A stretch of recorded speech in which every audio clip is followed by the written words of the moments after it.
Welcome to J is for Justice podcast. If live breaking news and following true crime is your thing, then please consider subscribing to my channel. And if you like what you see in my videos, please consider giving them a thumbs up.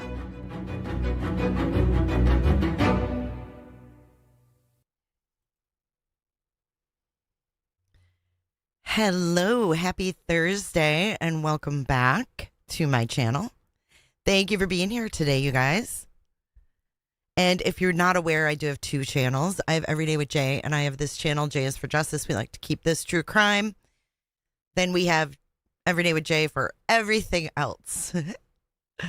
And this is a live chat reminder. Good afternoon, good morning, wherever you are today. If you haven't hit the like button, consider hitting it. And welcome in the beautiful moderators that are dressed in blue. We've got Angie B back. Let's go ahead and celebrate with Angie B today because Angie B hasn't been feeling her best. And I'm really happy to see her back. But not only that, you guys, she's been through the ringer, but she remained a member for 47 months. And I just want to say how much I appreciate you, Angie. And I'm glad you're on the mend.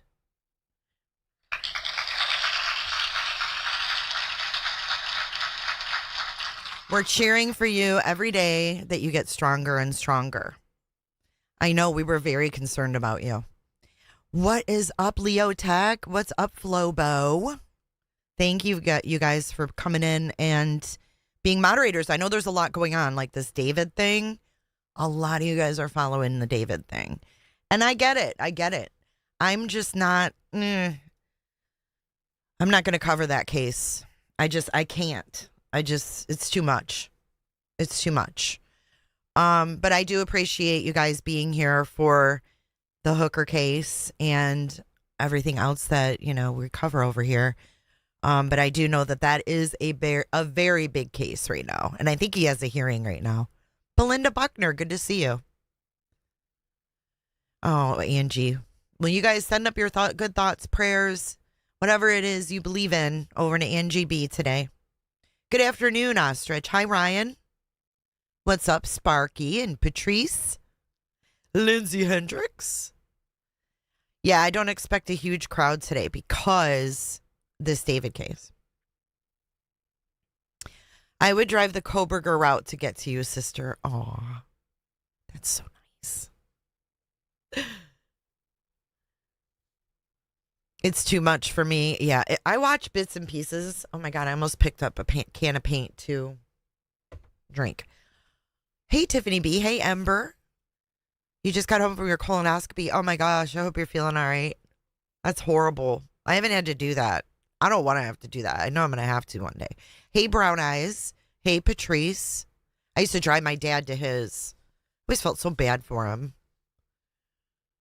Hey, Hexy. Good to see you. You can't do it either. I'm watching little updates, but the things I heard yesterday from TMZ, I'm just like, nope. It's too much. Hey, Carrie. So I thought today was Friday, and I'm like, I can just be random because it's Friday. But it's not Friday. It's Thursday. But I'm going to be random anyway. Yes, that is a bust of Abe Lincoln. That was my mom's, Lindsay. She was a huge Abe Lincoln fan. She loved Abe Lincoln. I have actually a thing outside. It's a big piece of wood, like carved Abe Lincoln with the top hat and everything. It's pretty cool.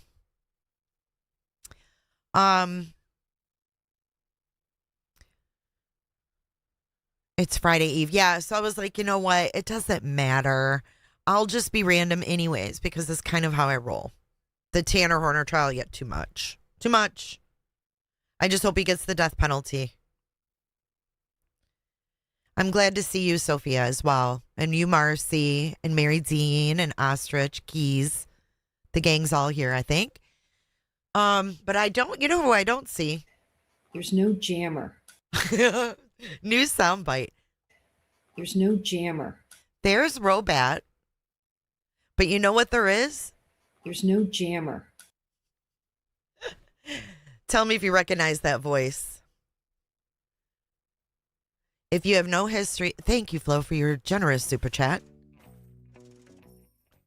If you have no history of colon cancer in your family, do the Cologuard test. It's real easy, man. Really? I don't even know what that is, but I'll take easy. I know. Where is she? There's no jammer. Canvas and Crime is here. Hello. Hey, Eclectic. It's cough. It is. It's cough and never. There's no jammer. All right. So we will just patiently wait for the jammer. Count the money. We're going to count the money. There she is. She said you rang.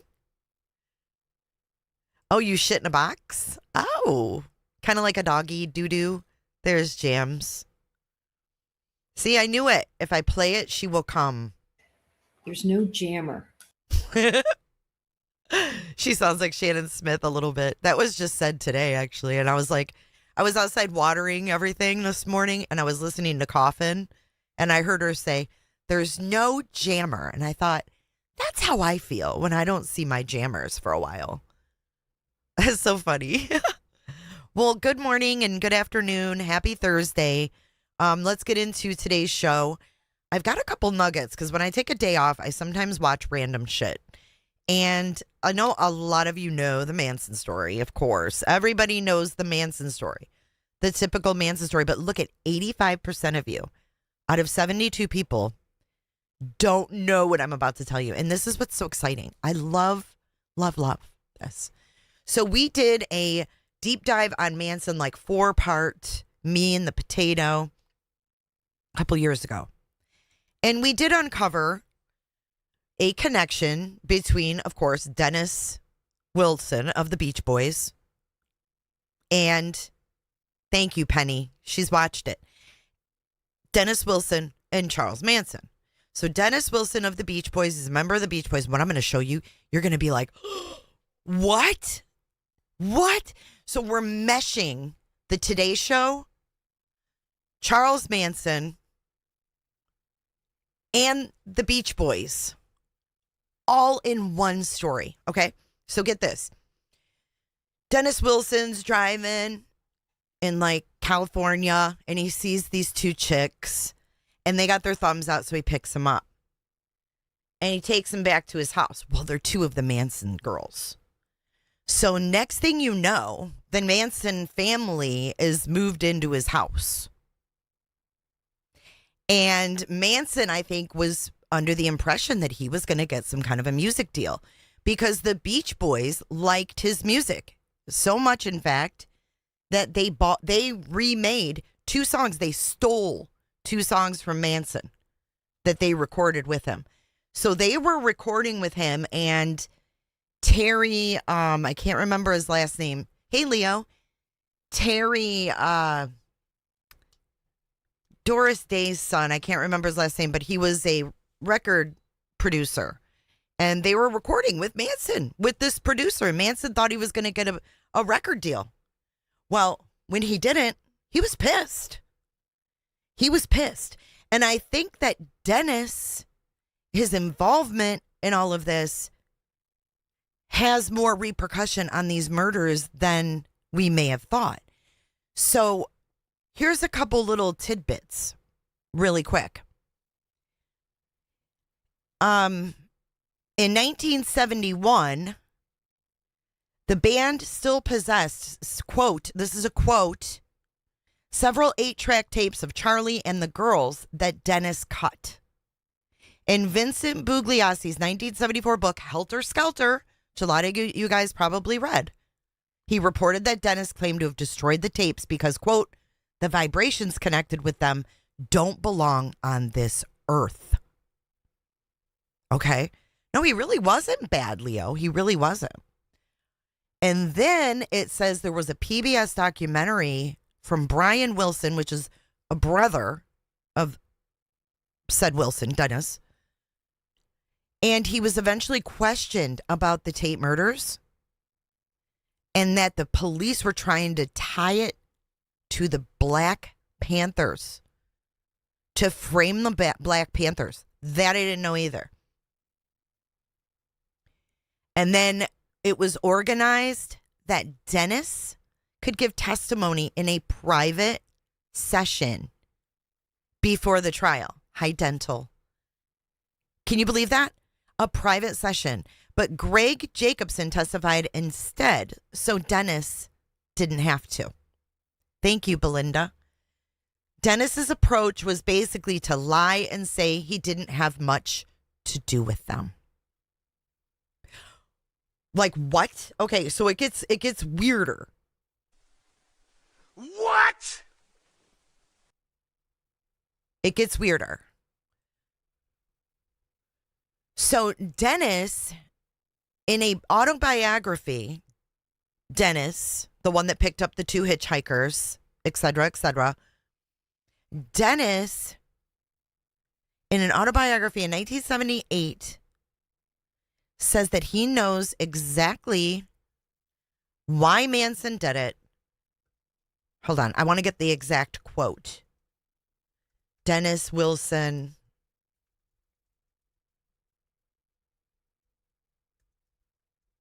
This is weird. And then I'm going to show you something that's going to blow your mind.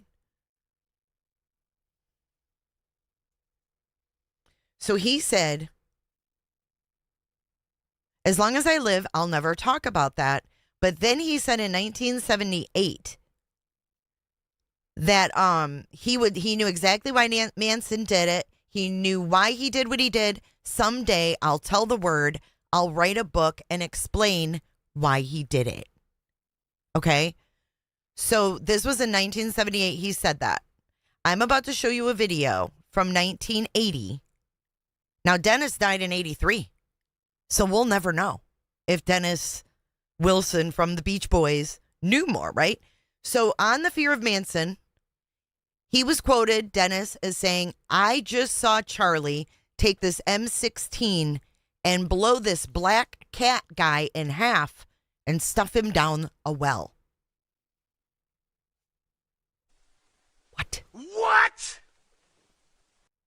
And then later, Dennis was questioned about that, and he said, as long as I live, I'll never talk about that.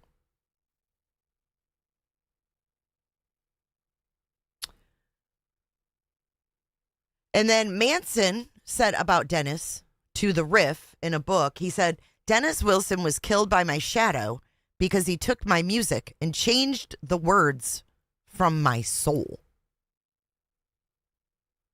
Dennis Wilson was initially charmed by Manson, but later distanced himself as the relationship turned dangerous and expensive. I don't know what that means.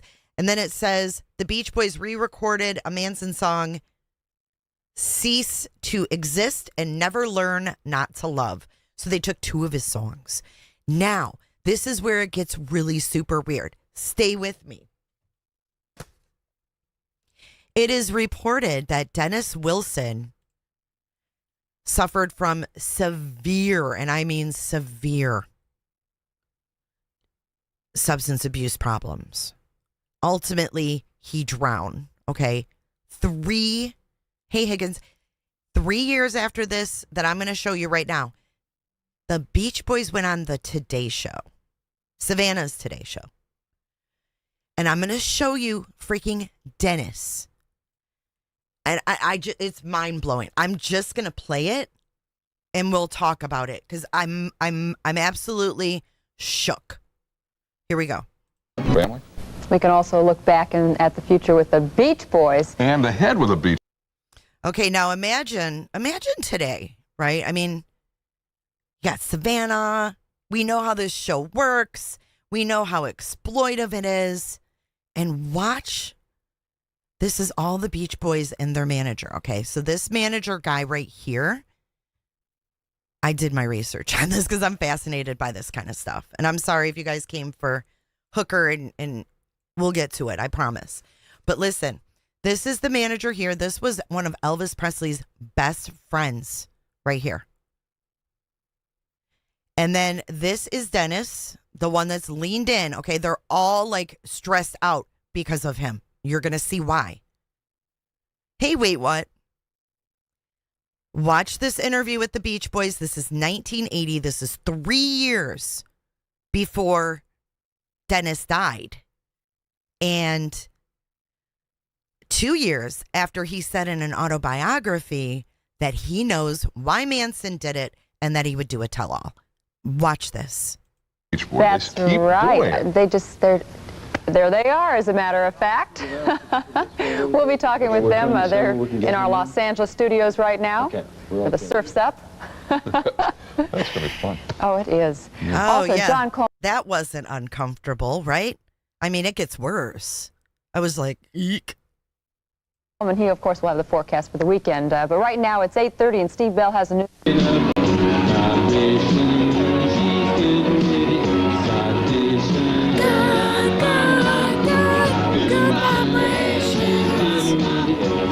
never get tired of hearing that. It's 8:47 right now, 8:48. Surf's Up, girls are pretty, and the Beach Boys, that's all part of what the 60s were all about.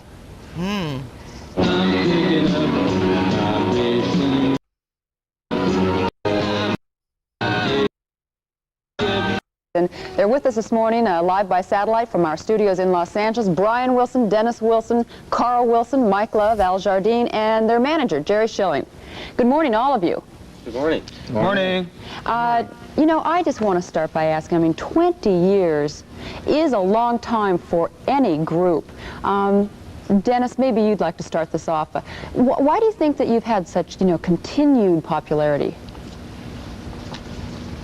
Dennis? Does this woman think that Dennis looks like he's in any shape to start this off? Y'all, he struggled after this whole Manson murders, dude. He knew a lot of stuff. Good morning, Dennis. I know it's early there. You guys, what do you think? Really, though, why do you think that you've continued to be so popular over so many years? Well, it's the music, obviously. People enjoy the sort of the happy, easygoing sort of spirited music that we make. Does it bother you at the all? sound that we all make together. What? Does it bother you at all, though, that people they really kind See how he's got a microphone? I think they gave him a mic that didn't work. of don't want you to change? They still want to hear the same music all the time. Well, we resisted that at different times, but we found that people really loved the sort of the basic style that we started with, and so we've learned to just really enjoy what we're doing and do that for the people. Yeah, Carl? Yes? Do you feel that over the years that you felt a need to change, even though the audience doesn't want you to change? I mean, personally, do you think you want to change? I mean, personally, I think these guys all look like a bunch of junkies. I mean, I know they're smoking weed and smoking cigarettes and shit, but dude, these people, he looks rough. I don't know which one he is. Brent Payne looking motherfucker, but he looks terrible. And that's not just pot. But what I'm saying is these guys are all fucked up. Well, we've done, whatever songs we've written, and if we've decided to change styles here and there, it's just been a spontaneous type of thing. So, like, he's the only one that looks halfway put together. His name's Carl Wilson. Sort of moved with what felt most natural to us. Me too, Leo. Musically speaking. Now, three of you are brothers. There's one cousin. Does that kind of a family relationship, help you, or does sometimes that present problems? Well, it has its moments, and I think that overall that we've, growing up together, knowing each other for, most of our life, that we've learned to accept each other just the way we are. Dennis, how you doing out there? We keeping you awake? I'm borrowing my brother Carl's microphone. I think that this is ABC. Yeah. You need a new microphone. All right. Oh my God, it's so awful. I can't even believe that this was on morning TV. Can you imagine? You're sitting there, 1980. Your mom was probably sitting there drinking her coffee, and this is what's on morning TV on the Today or Good Morning America, not the Today Show. Sorry, it was Good Morning America. And then and they're deliberately doing it. You know why? Because that's what gets the fucking ratings. Exploiting him at his worst. Exploitation at its worst. That's why she said, "Oh, Dennis, you want to start it out?" She knew damn well he couldn't start nothing out. She knew damn well his mic didn't work. Yeah, this was on Good Morning America. Crazy. I always thought the Beach Boys were like straight-laced, you know? How's David? David's just fine. You know what? Now, you have teenagers now, some of you. Do they like the music that you play? Yes, I have two daughters, How old? Carney and Wendy, 12 and 10. And they both love our music. I mean, they play our records on their record players. They really do. They Yeah. do. If they don't, they go to bed early. So this is Brian Wilson. Hey, do you like what they listen to? I mean, other than you? Yeah. What do they listen to other than you? Do they like the new kind of rock sound?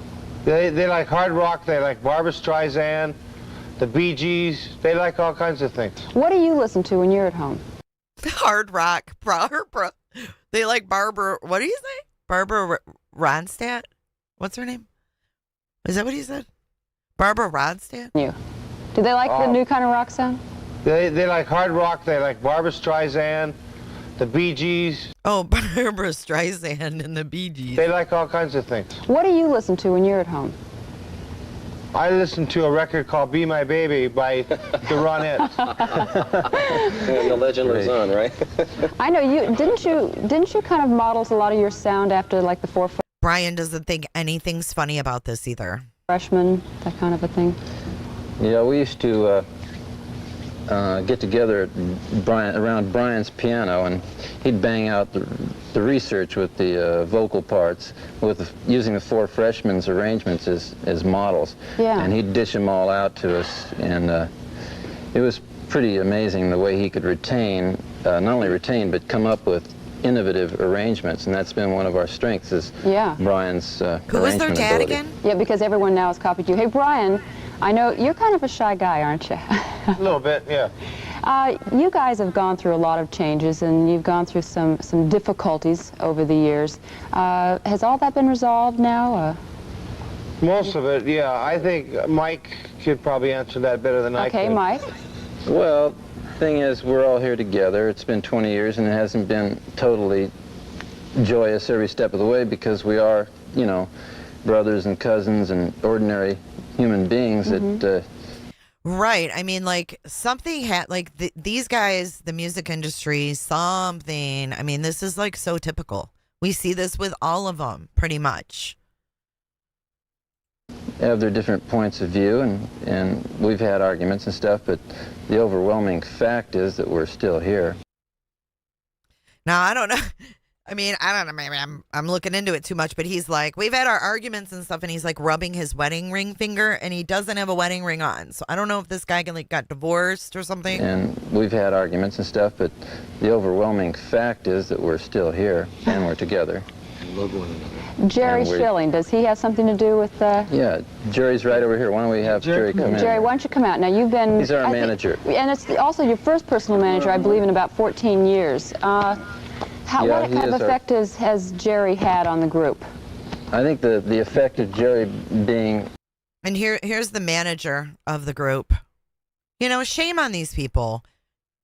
Involved with this has been one of cohesiveness. He's brought a lot of harmony to the group, a spokesman for us that we've all sort of conferred upon the title of manager, and we've been working together more coherently than in the past. You think you have been working more coherently now. Jerry, what do you think? I think so. Well, Jerry, can you hear us? yes, I can hear you now. Can you hear me? I sure can. I'll just do it this way. What's it like managing the Beach Boys? Well, I think it's been quite an experience for me to manage a major group. Yeah, Dennis right here, he drowned. He was living on a yacht, and he jumped off the boat, they said, to retrieve pictures of his ex that he threw in the ocean or something. And he drowned and he died. That's what they say. A group that has been noted for having problems, as you asked, but I find very professional. I find they've brought joy to people all throughout the world, and I think it's quite an honor to work for the Beach Boys, and I have certainly enjoyed it. What about the fact that they need to remain the same because people want that? Well, I think they remain the same in a lot of areas. Me too, because, Penny. people do expect a certain type of music from the Beach Boys, but they have done so much variety of music and so many different things. I mean, Brian has come up with so many. He was one of the first, or if not the first, self-produced artist. Only force in the Beach Boys that exists. He's the reason that we're all sitting here. So Really? Brian? Music, yeah, musically, and then with all the boys chipping in and the harmonies, that I don't think that there's a group around that can sing like the boys. You have good vibrations about where you're going to be going in the future for this group? Well, yes. I think somebody asked Brian yesterday what would he like to be remembered for the Beach Boys as a whole, and he said good vibrations. And he meant that in many aspects. Well, we've enjoyed having you all here this morning. I've been a big fan of yours for a long time. Thank you all. Thank you. Thank you. We'd like to thank everybody. Okay, thanks. From out in Los Angeles, all of you. We're going to be... Isn't that awkward? I was like jaw dropped at that. Like, what the fuck? I can't even believe they put him on TV like that. Yep, Lindsay, I agree. Why am I so mistrusting of these boating accidents? Oh, they jumped in, they fell off, they bounced off. Right. Oh, I know. That came up on my feed. I was like, oh my God, like what? So just a little nugget from the Manson. I don't have the deep dive on the Black Panther thing, but I would like to look that up because I did find that on the net that they were trying to frame the Black Panthers for the Manson murders.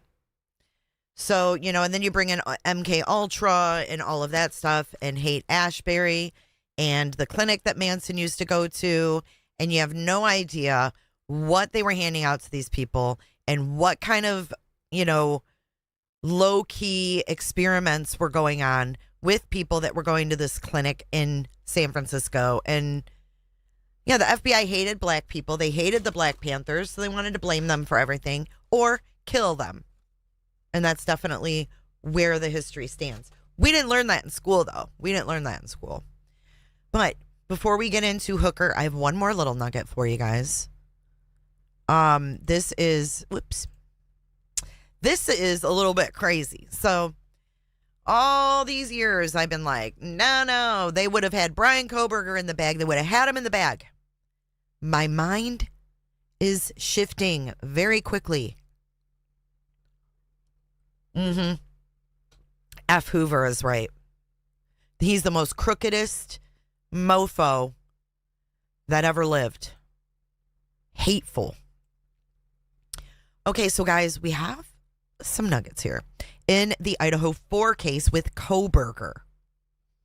Yep, we're back to Kohberger for a minute. I apologize in advance. But this is a new book that came out. It's called Broken Plea. Now, take with it what you will. This comes from Fox News exclusive yesterday. New book on Kohberger reveals previously unseen evidence, claims the sheath could be admissible. Now, we heard, oh, you know, they could get that sheath thrown out. Well, wait till you hear why. Okay? A new book reveals what Brian Kohberger's trial defense would have looked like had he not changed his plea weeks ahead of trial, and reveals the defense could have argued for the most critical evidence in the case, a K-bar knife sheath, to be tossed. Christopher Whitcomb's Broken Plea, the explosive search for truth behind the Idaho murders, draws on previously unseen expert reports and other materials that were never presented publicly in court after Kohberger pleaded guilty weeks before his trial. In an exclusive interview with Fox News Digital, Whitcomb revealed that a defense expert raised a serious chain of custody concerns around the sheath, which was supposed to be their whole fucking thing, right? The sheath with his DNA on it. Well, it's plausible to argue that the chain of custody would have led to significant problems for the prosecution in presenting any kind of DNA. And if that were to be excluded, then you have a white car and you have the cell tower pings. which the white car is a whole nother cluster. And if you guys want to go deeper with this, let me know, because I've got time. So let me know if you want to do another live and go deeper with the white car, or just get it out of the way now, because it's all messed up. Okay, so if you have the white car, you have the cell tower pings. I would say fundamentally, looking at this case fundamentally, that's the problem, the biggest problem the prosecution would have had. If this had gone to trial, this piece of evidence should have, by any competent jurist, been ruled inadmissible, he said of the sheath. In most states, or in most cases, in most jurisdictions, it would be. No judge or jury has evaluated that claim. Now look at this. The problem is a chain of custody form is supposed to be something that is created live. Now we all know this from following the case. You guys want to go forward? Okay, cool. So we all know that they do this whenever they have a chain of custody, right? It's written in real time. Like, I opened this up, I took this out, I put it back in, I sign and date it, right? And that's how it's supposed to look.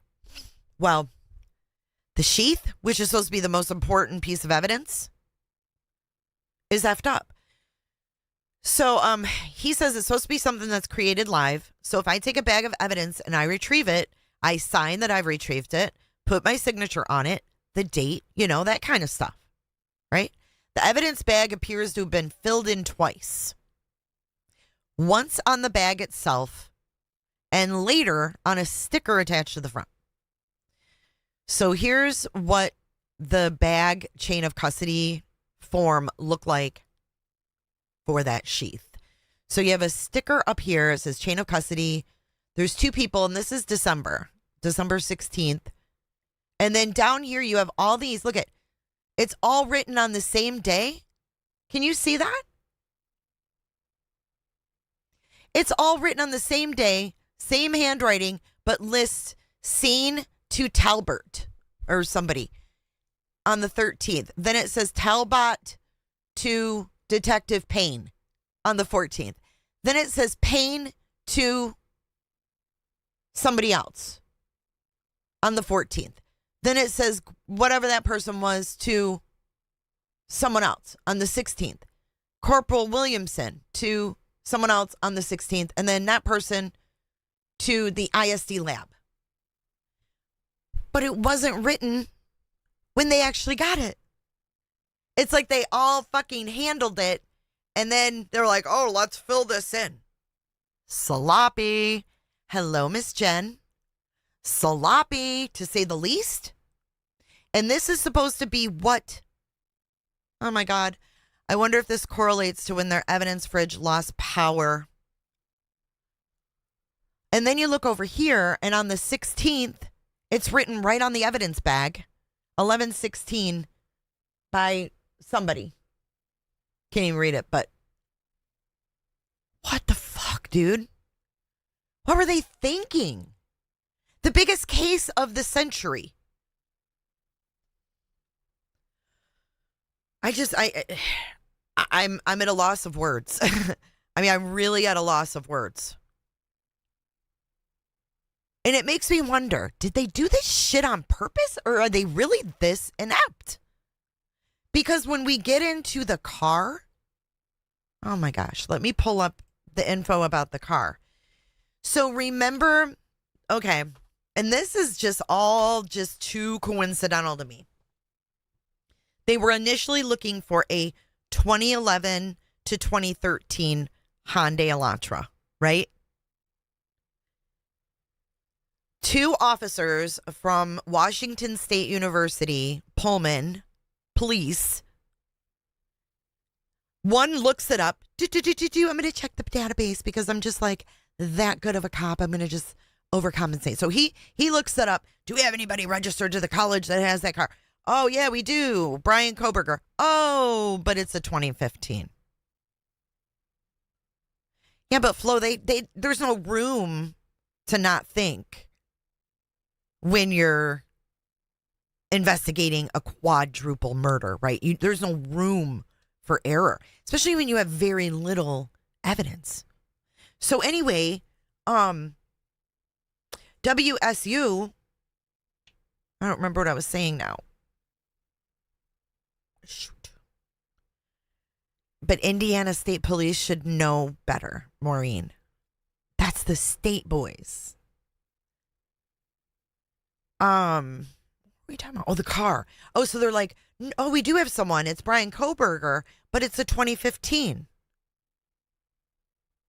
So, we're not going to call that in, right? Now, that seems a little sloppy to me, a little weird. I mean, the year is different. And you're going to see in this video I'm going to play, the FBI gave no plate details. They told the police not to pull them over. If they saw this vehicle, don't pull them over. Just get the plate and give it to us. Then the second WSU officer is driving around, and he drives through that apartment complex of Brian's and sees the car.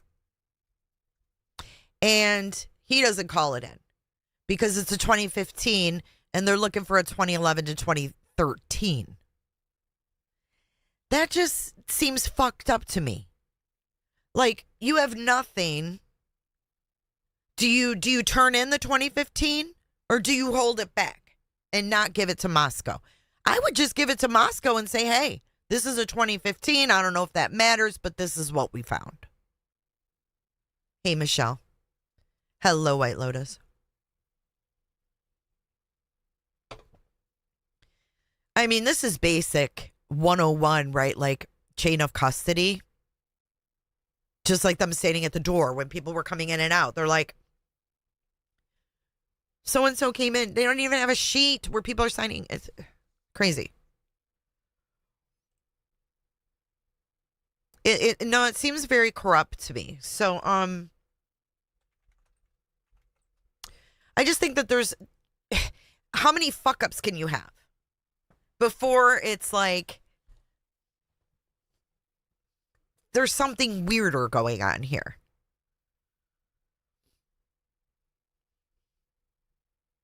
You know what I mean? Hold on, I've got to find it. And it's our friend Anjanette Levy.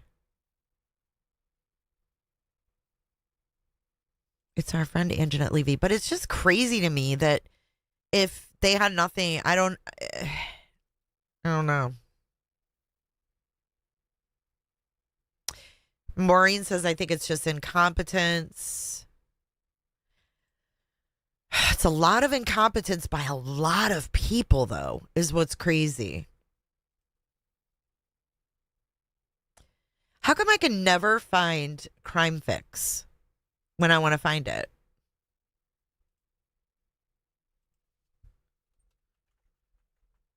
Is she on Law and Crime?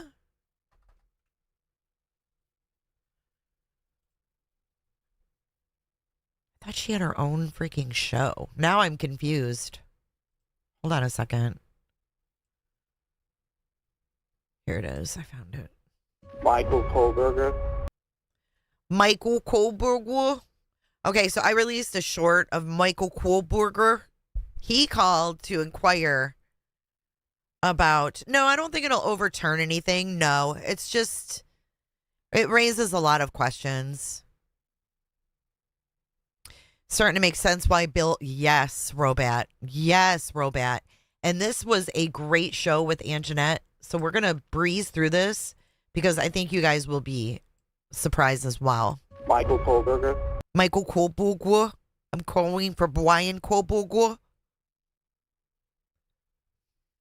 In reference to Brian Koberger, Brian Christmas Koberger, Kohberger. That's Brian Koberger's father in a voicemail after the murder of 4 University of Idaho students. It's one of a batch of new stabbed Okay, here to we go. death. It's the kind of crime. I wanted you guys to hear Brian Koberger. I'm calling for Brian Christopher Koberger. Yeah, she thinks he's innocent. I'm not sure he's innocent, but this is really sus. Crime that would shock people even in a big city. But this was Moscow, a college town, the kind of place where people didn't lock their doors. But that would change. Right, Lotus? Maddie Can Logan, we? Kaylee Gonsalves, Ethan Chapin, and Xana Kernodle, had been out to the big football game the day before, partying, hanging out, doing what college kids do. Hours later, they were dead, stabbed in their beds. Xana actually fought for her life. She was stabbed more than 40 times. The search was on for a murderer. Time was of the essence. Little did anyone know in those early days of the investigation that the killer was just miles away, studying at Washington State University. Hang on, I'm going to skip this part because we know all this. Okay, this gave us a new batch of records recently. Some of it contains items we hadn't seen before, like information about 2 officers spotting his white Elantra from a police bulletin just a couple of weeks look at after this. the murders. Okay, so this is the actual bulletin that the Idaho State Police put out, not Moscow. Law enforcement sensitive, do not distribute. Vehicle of interest, white, 2011 to 13, Hyundai Elantra 4-door. Unknown plate. So it could have had any plate on it. They had no idea what kind of plate it had. It says, if a vehicle matching the description is located, obtain the plate only. And it's underlined. Do not air over the radio. Call Idaho State Police Dispatch. So they didn't want this shit on the scanner. They didn't want him pulled over. Isn't that wild? They're like, no, don't pull him over. Just get the plate number. The fuck? The fuck? Dude, just stabbed 4 people. You just want the plate number? I guess they can do some research if they have the plate number, but that's some scary shit. That's scary. Do not air over the radio. And then it says, do not stop the vehicle or make contact with the driver.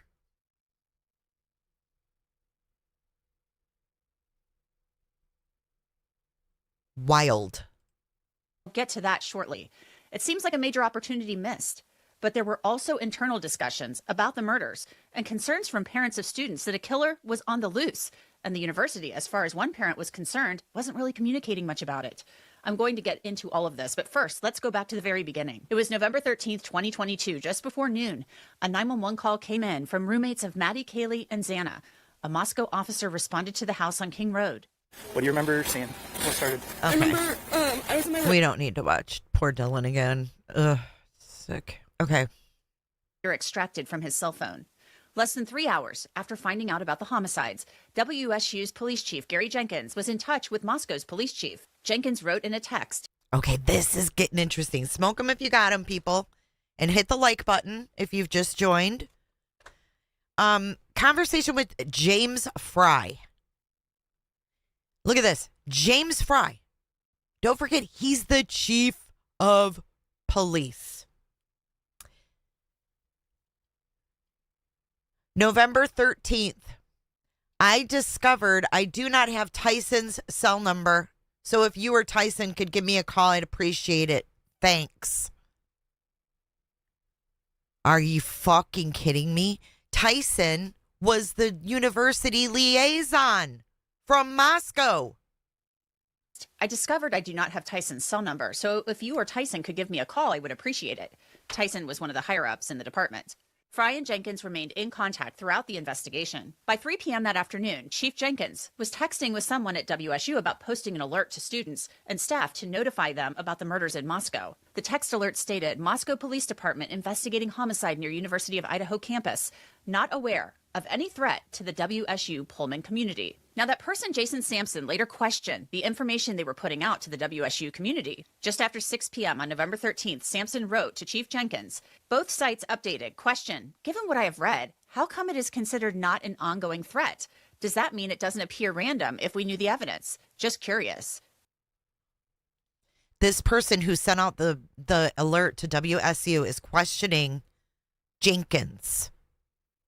Chief Jenkins responded, yes, that's pretty much it. Sampson responded, that was for personal knowledge. Didn't want details, just trying to understand logic in how we sent message. Chief Jenkins then wrote, I don't know much myself. I have to rely on my contacts at Moscow PD to give me accurate information. Oh, my God. Awful. Awful. He's relying on Fry. Bing bong. While all of this is going on, Brian Koberger, we now know, had been to Costco and a grocery store that day. On November 16th, 3 days after... And I have another question. Who's this girl? Had been to Costco. Did this girl just happen to walk in at the same time, or is she with him? Go.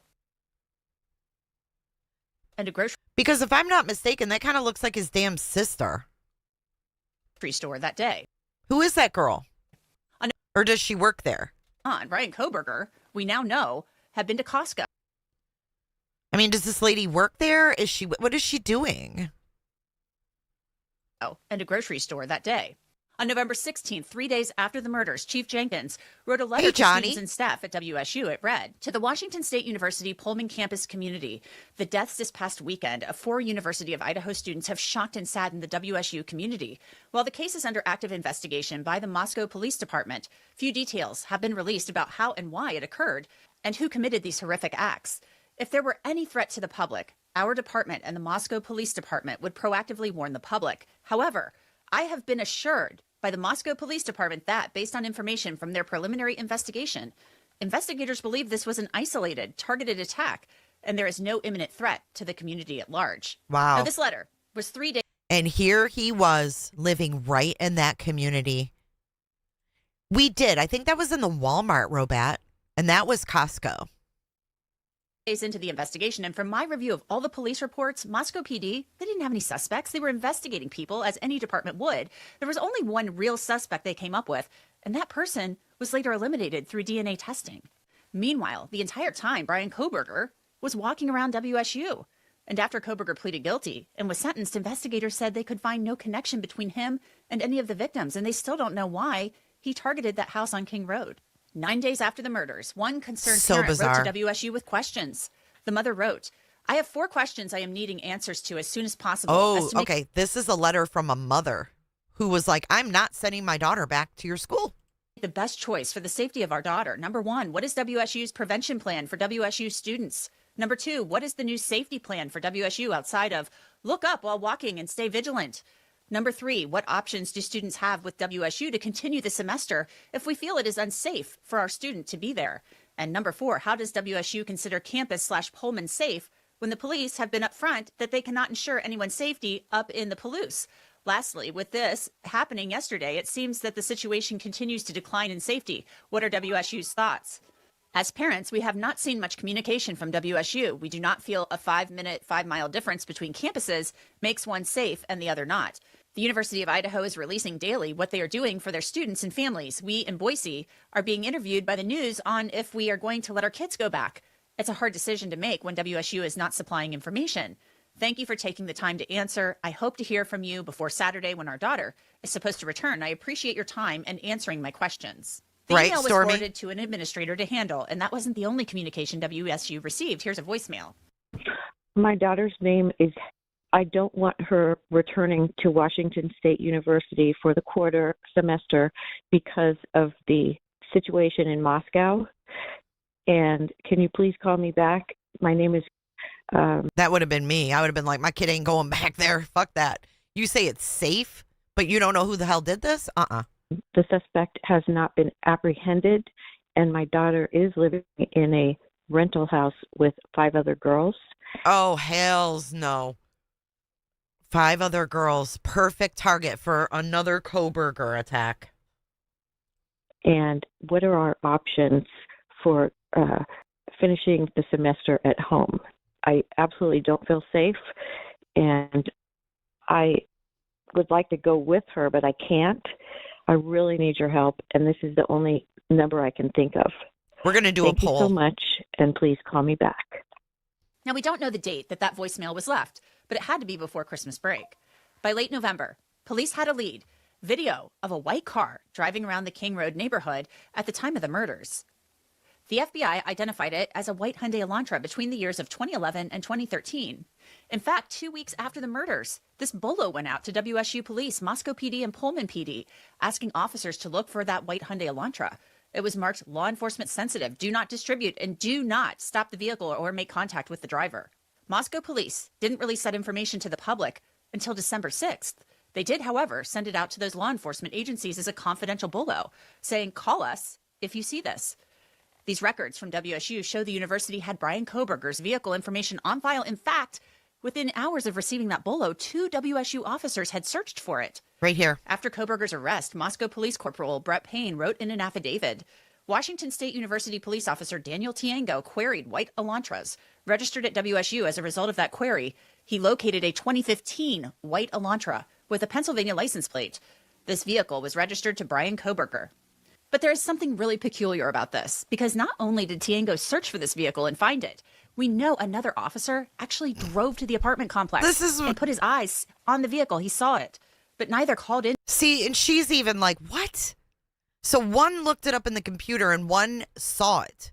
And neither one thought, oh, we should call this in. Why? Why? I want to know from investigators who have done jobs like this, if they would have called it in or if they would have just said, oh, it's not the right year. Into the Moscow police to report it. I asked Chief Jenkins about this in July of 2025. Take a look. A bolo went out in November, a couple of weeks after the homicides, to law enforcement only. And there were a couple of Washington State University officers who actually noticed that there was a white Hyundai Elantra owned by Brian Koberger on campus. It was a different, year than they were looking for. But can you explain to me what happened with that? Because it's mentioned in the probable cause affidavit, but I feel like there's a lot of confusion about that because people think, oh, well, they were looking at him that early, but that's really not the case, I don't think, because, they then made that a public bolo on December 7th. Right. The bolo that we got was, I think, identical to the one that eventually went out to the public, but this was on November 28th. They sent a bolo out to the local law enforcement agencies with a vehicle of interest that they labeled as law enforcement. So remember this date, November 28th, Jenkins says, bolo, okay? Remember that. Sensitive, meaning that we should not share it beyond the law enforcement community. And the description of the vehicle was a white Hyundai Elantra with between the years of 2011 and 2013. And so one of our officers, within 16 hours of receiving that bolo, was checking our parking database that includes information about vehicles that have parking permits or that pay to park on campus, and found a white Hyundai Elantra that was with Pennsylvania plates registered to Brian Koberger, but it was a 2015. So the bolo was very specific about the vehicle make, the vehicle model, and the vehicle year parameters and the color. So he didn't submit that as a tip. Okay, so that's what I want to know. If that would be regular protocol, if you're like, oh, hey, the FBI was very specific, or Idaho State Police were very specific about the year. I just don't know because I'm not in law enforcement. So if they found a 2015, they were looking for a 2011 to 2013. Should they have turned it in or not? What do you guys think? Tip. And then later, that was on graveyard shift. And then later on day shift, one of our officers was driving around and saw that same vehicle parked in graduate student housing. And again, it was not within the date parameters. So those two officers didn't end up sending that information over to Moscow PD because of the date discrepancy or the model year discrepancy? That's correct. Yeah, it was not sent over to their tip line. Okay, so let's talk about this. If their protocol is that it has to be the exact info on the bolo, then they didn't do anything wrong. And in that case, then we have to look over at who analyzed the car and pulled that year. Because either way, it's effed, right? If an officer didn't call it in and probably should have, or the people who analyzed the car getting the wrong year, is absolutely wild to me. Hey, Black Eagle. It's absolutely wild to me. Are the cars even close looking? I think they are, yeah. I think that's why they said they got it wrong. But Dental says they should have definitely turned that in. Sometimes you got to go on instinct, right? You got someone right there in Pullman. And it doesn't sound like they found a bunch of them. Let's see. Let's Google it.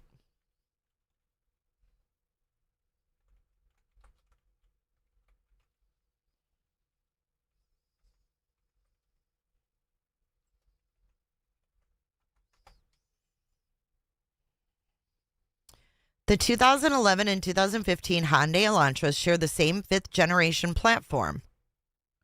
It says, look at this, 2011 to 2016.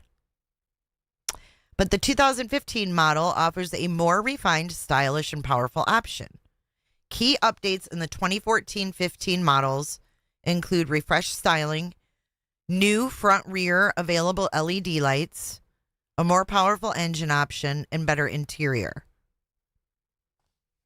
2015 is better equipped. Let's see pictures. Let's see what this is. Hyundai Elantra, notable differences between 2011 to 13 and 14 to 15. Orange tip on the headlights. So there's the orange tip. Fog lights. If investigators are able to see this level of detail in the video to specify the year range, then they have a very clear image of the vehicle.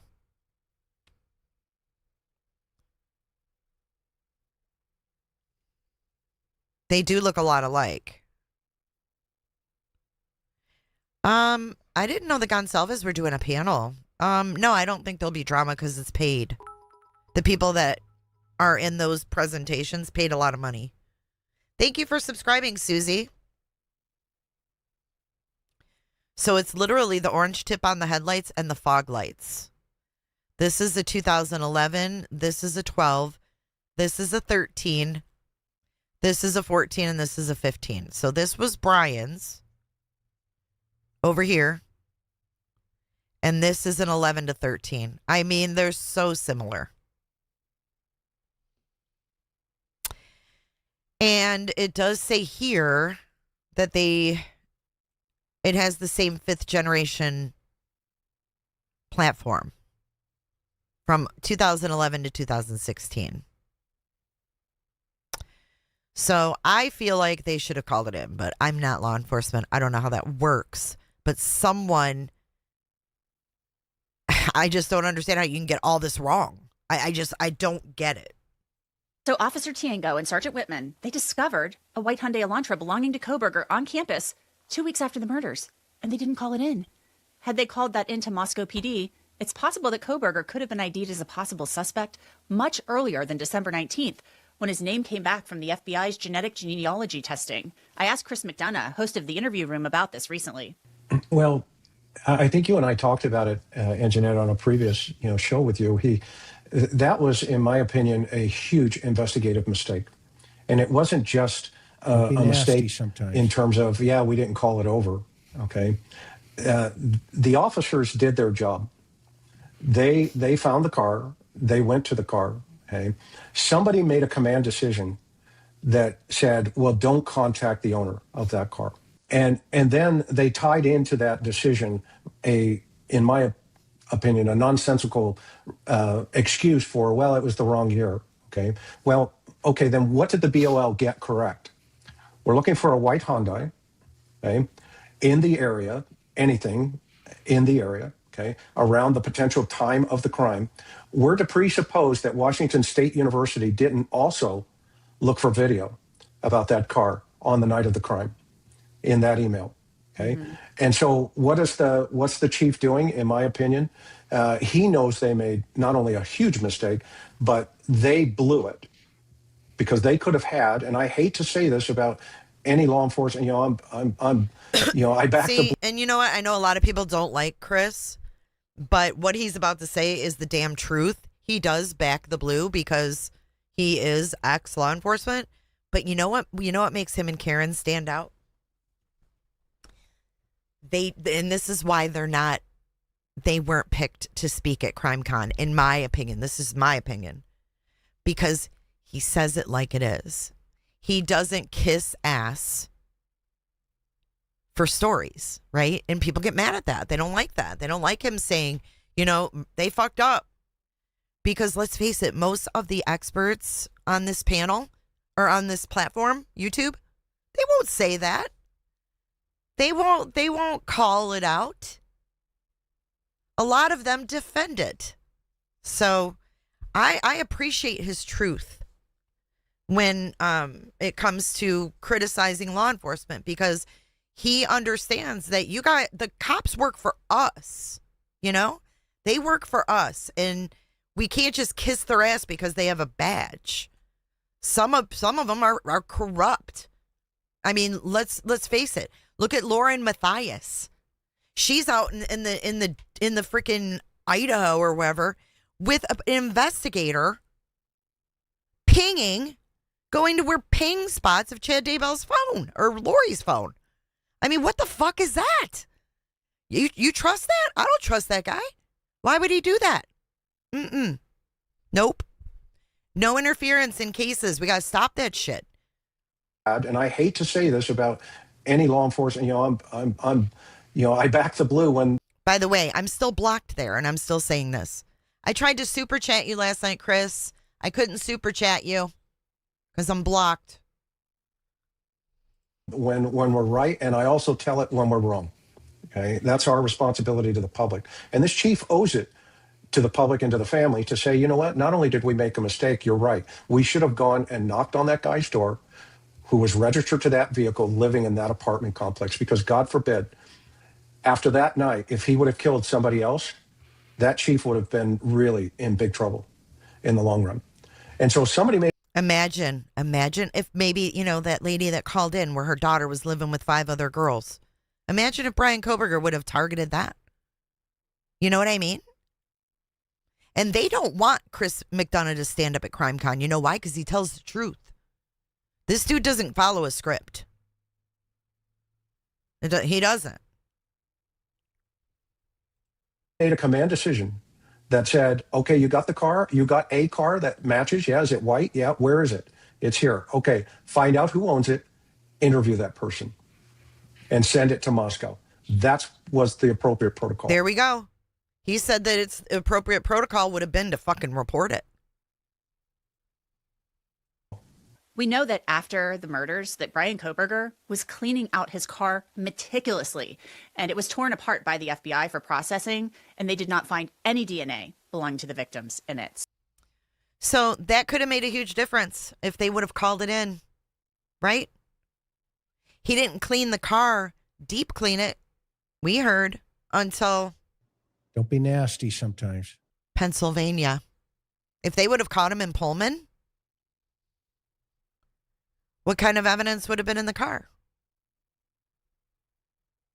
Oh, yeah. I know it's because of Josh. It's whatever. It's what it is. By the FBI for processing, and they did not find any DNA belonging to the victims in it. So some precious time may have been lost there.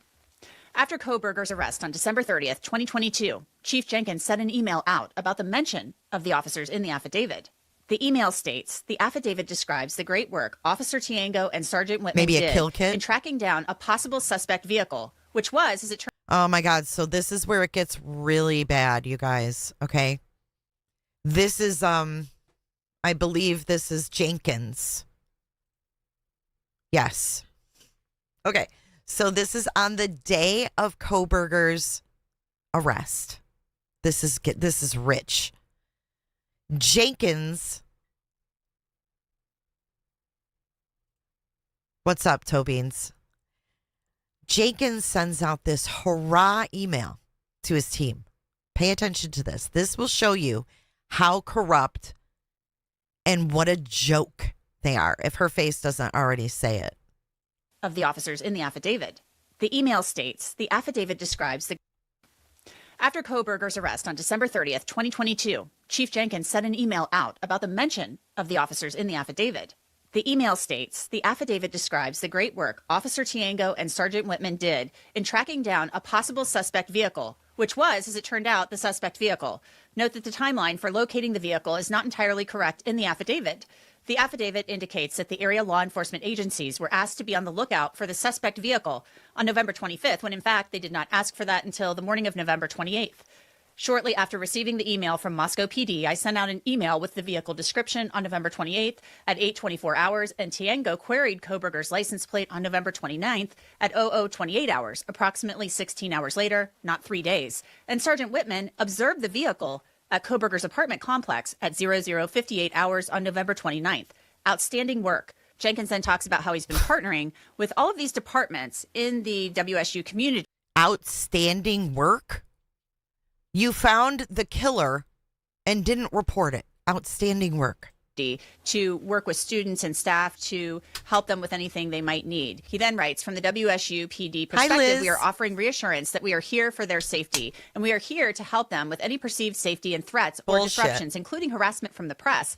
As we move from 2022 to 2023, I ask that you all reflect back on this past year and remember the difficult times this department has endured, and then look at where we are now. You've all proven to be resilient and committed to your profession, to WSU, and to WSU PD. We should now all look to embrace opportunities that reframe how others view WSU PD. The difficulties in the past will not define us. It is the great work of Tiengo and Whitman that puts WSU PD in a favorable light on a national stage. It is okay, yeah, listen to that part again. The difficulties in the past will not define us. It is the great work of Tiengo and Whitman that puts WSU PD in a favorable light on a national stage. Come on. Of Tiengo and Whitman that puts WSU PD in a favorable light on a national stage. It is the professional and disciplined work of the members of the regional SWAT team who did what needed to be done to save lives. Again, it's very possible that Koberger. Okay, hold on. Why is that listed in there? Okay. He says Tiengo and Whitman put them in a favorable light in a national stage. Then he says it is the professional and disciplined work of the members of the regional SWAT team who did what needed to be done to save lives. The fuck? What does the SWAT team have to do with Koberger? Besides Brent Kopaka? Why is he talking about the SWAT team in this? Hey, Janice. But why?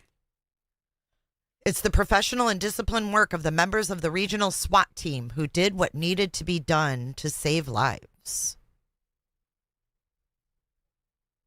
Is that talking about what? Is that Pennsylvania SWAT? Swatting Koberger? Is that the SWAT in Pullman against Brent Kopaka? What's that all about? The regional SWAT team who did what needed to be done to save lives. Again, it's very possible that Koberger could have been identified as a suspect in late November had those officers called in the information about the Elantra, despite the difference in the model year.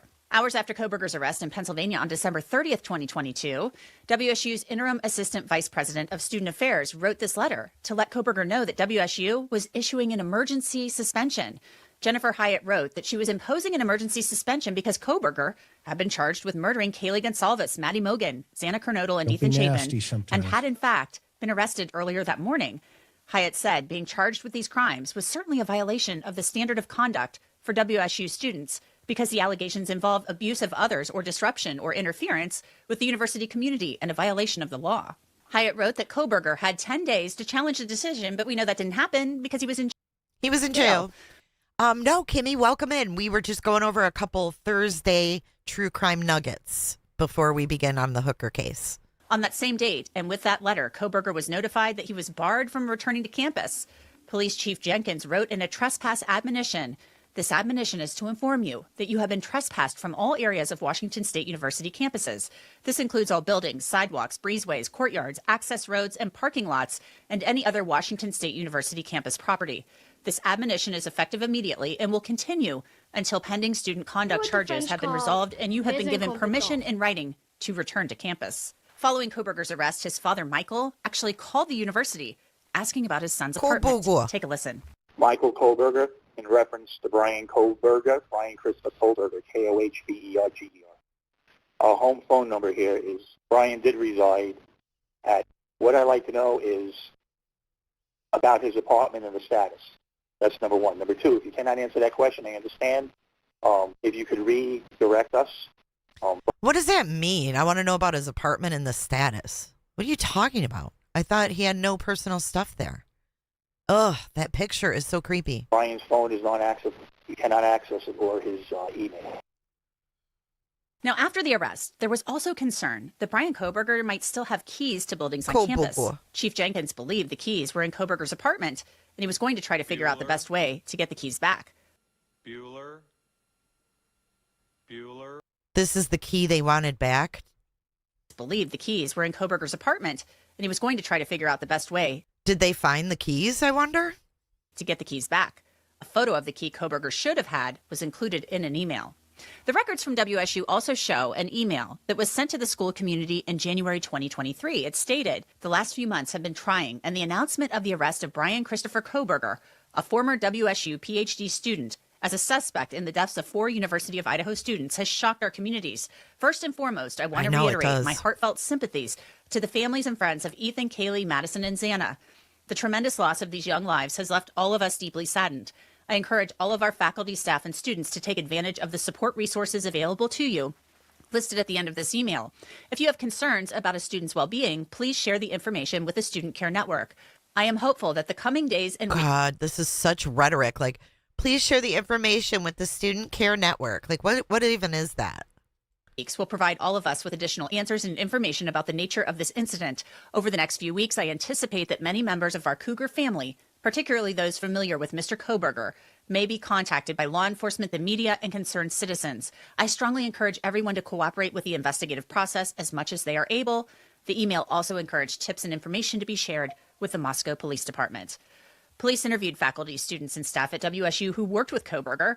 They learned he spoke a lot about his field of study, sexual Cougs. burglary. He also talked about Ted Bundy and said whoever committed the Moscow murders must have been pretty good. Investigative records showed WSU had received 13 complaints about Koberger, making students feel uncomfortable, particularly women. The families of the 4 victims are now suing WSU for wrongful death. WSU has denied any wrongdoing in that lawsuit. Brian Koberger is serving 4 consecutive life sentences for the murders of Maddie. Okay, so yikes. How can you have that many screw ups? That's my question. I mean, it gets to the point where you feel like there's so many by so many different entities. It's not just Moscow. It's Idaho State Police. It's Pullman. It's all of these entities. And it makes you wonder if they purposely did this, you know, because there's just so many you can't ignore. It's like, how does that happen? When you have like the biggest case that you should be taking like serious, you know, this is something that a lot of these guys will never ever cover, you know, have to a case this magnitude and everything else. It's just so wild to have so many screw ups. Trail of Destruction says they aren't screw ups. It's how they operate. Who does, Marcy? It's all about the money and the colleges. I agree. It's sick and sad. It's scary for kids that go to college, honestly. But yeah, it was the chain of custody, all of that stuff. But now we're going to switch gears. And if you guys are just joining, we are going into the Hooker case now. Hey, Albatross. Jay, I think you're awesome. Just saying. I think you're awesome, too. Hey, Toe Beans. The chain of custody signature sheet still has me shaking my head. Yes. Okay, so the first order of business is we're going to go back and we're going to watch some of Ashleigh from the last few days. Ashleigh Banfield dropped dead serious. Her and Lindsay, her producer, went to the Bahamas and they got all kinds of information. They got all kinds of contacts. And we're going to walk through the information that they found out that has been put out in the last couple days. And the end result of would you have sent your kid back to college? 16% said yes. The rest of you were like, oh no. I wouldn't have.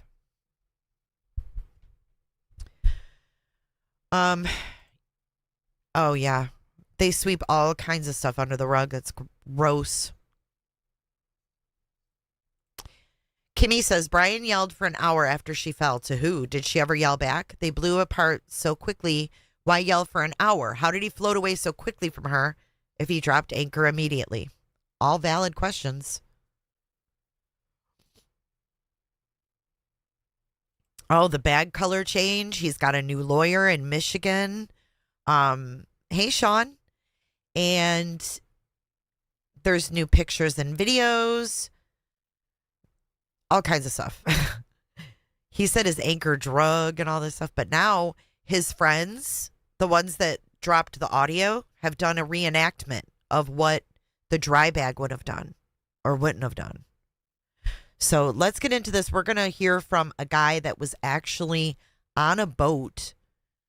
This guy was searching as a volunteer. He has a new lawyer, yes. And so hey, Survey. What you're about to see is Jim Todd's interview with me before he knew those facts. And then right after, you're going to see how his feelings changed about Brian Hooker once he learned the new information that did not jibe with the story he was being told on the boat, the timeline, and the bathing suit cover-up. And I can tell you this, Jim Todd was not happy that he did not receive the information about the green cover-up, because that changes how search and rescue actually does their job, what they're looking for, who they're looking for, the text chain that goes out amongst them. It changes everything, right? He feels it's a misdirection on Brian's part. But wait until the end of Jim's interview, because he also drops a few other pieces of information that are pretty damn critical and make a huge difference in this whole story that Brian Hooker has told. I want you to see now my conversation with Jim Todd. He's, again, with the Hopetown Volunteer Fire and Rescue Service. Take me from that first call you got Easter morning, Sunday, April 5th. So just after 5 o'clock, I got a call at home on our Hopetown Fire and Rescue network that there was an emergency, a missing woman. So I went down to our boat. I joined 3 other guys, and we, in communication with the police through telephone, voice message, we had an idea of where to start searching. So we left Hopetown Harbor and went down to the area between Elbow Key and Lubbers Quarters. We searched the northeastern shore of Lubbers Quarters, and then based on the direction of wind, we moved north just a little bit and followed the wind direction toward the island of Great Abaco in the area of Marsh Harbor. And we understood that the police were at the boatyard at Marsh Harbor in Calcutta, and we hit the mainland in our search boat and turned south, went past Calcutta and where the police were searching the shore. Where that dinghy was? We did not see the dinghy on that trip because it was too dark. No, excuse me, I'm sorry. We did see the dinghy on that trip. We saw Mr. Hooker and another person who turned out to be a police officer. And then at the dinghy? At the dinghy. And then we returned to Calcutta, and they were joined by more police and Brian Hooker. So this is around 5:30 in the morning? As I recall, we were out, and I can definitely say we were out. Okay, so we know that he washed up on this Marsh Harbor. Allegedly. Allegedly. I feel like I need Jolene's allegedly. He allegedly washed up on this Marsh Harbor and all this coral. And then that was like 4 a.m. And then the people at the boatyard called for help. And then they put Brian on this search boat to, tell them where he was. And searching before 5:45. And so we were probably still prior to 6 o'clock when we were going into Calcutta for the first time. And so once you've done this initial search, you end up with Brian Hooker on your vessel. Yeah, we did that initial search. We pulled into the boatyard. The police and Brian Hooker and several police officers and Brian Hooker then went from the boatyard to his boat anchored off of Elbow Key.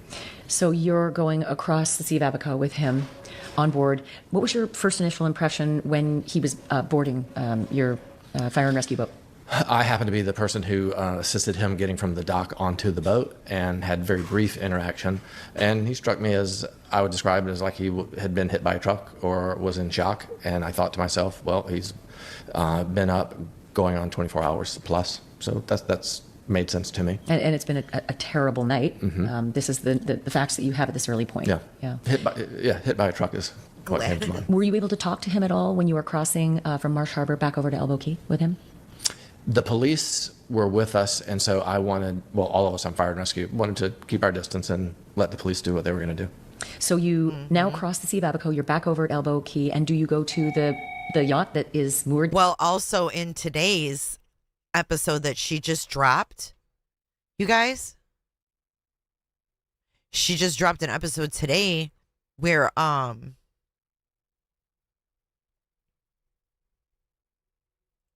he talked about a subdivision being built where the little float was found. Sorry, I had a brain skip. And a picture of her wearing the Apple Watch at the pool at the Abaco Inn. Yes. There, I mean, or it's anchored, actually. They've thrown anchor. Soulmate is just off of Aunt Pat's. Is that where you end up with him? Yep, it was in the approximate area of Aunt Pat's. And we tied up the fire and rescue boat next to the vessel and the sailboat. And Brian, a police officer, went onto the boat for about an hour. So you all stay, the fire and rescue and a couple of officers stay on the fire and rescue boat, which is now literally flush with Soulmate, tied up beside Soulmate. And one investigating officer and Brian get up on board Soulmate.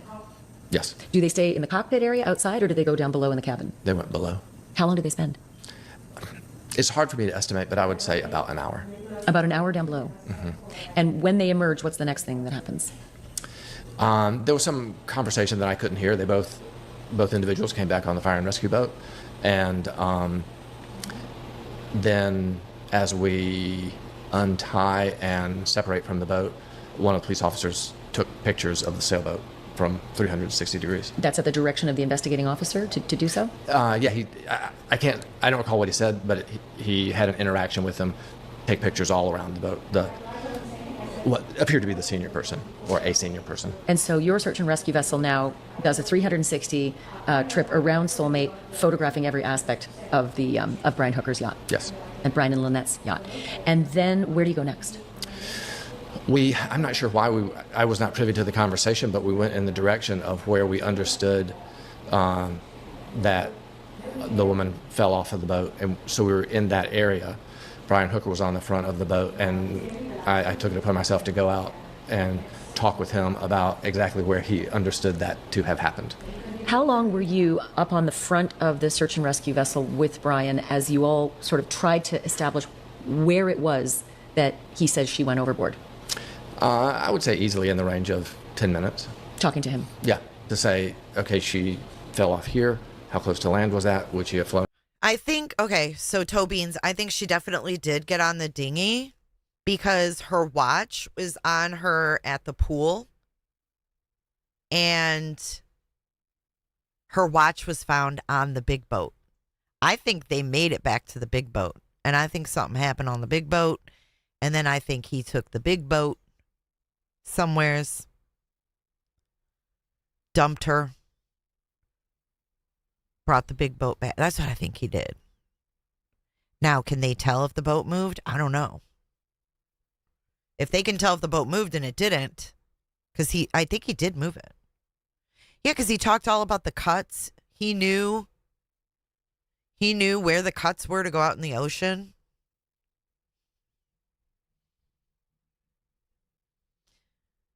He was seen in that one shot alone, but that doesn't mean she wasn't like in the bathroom like Ashleigh said. Would she have swum in that direction, or would she have swum in this direction? It was that kind of conversation. And effectively, you're trying to establish where did she go over, how close to land, and how close to the Soulmate yacht? I was more focused on just the simple context of where to look. I can't say that I cared about where the sailboat was.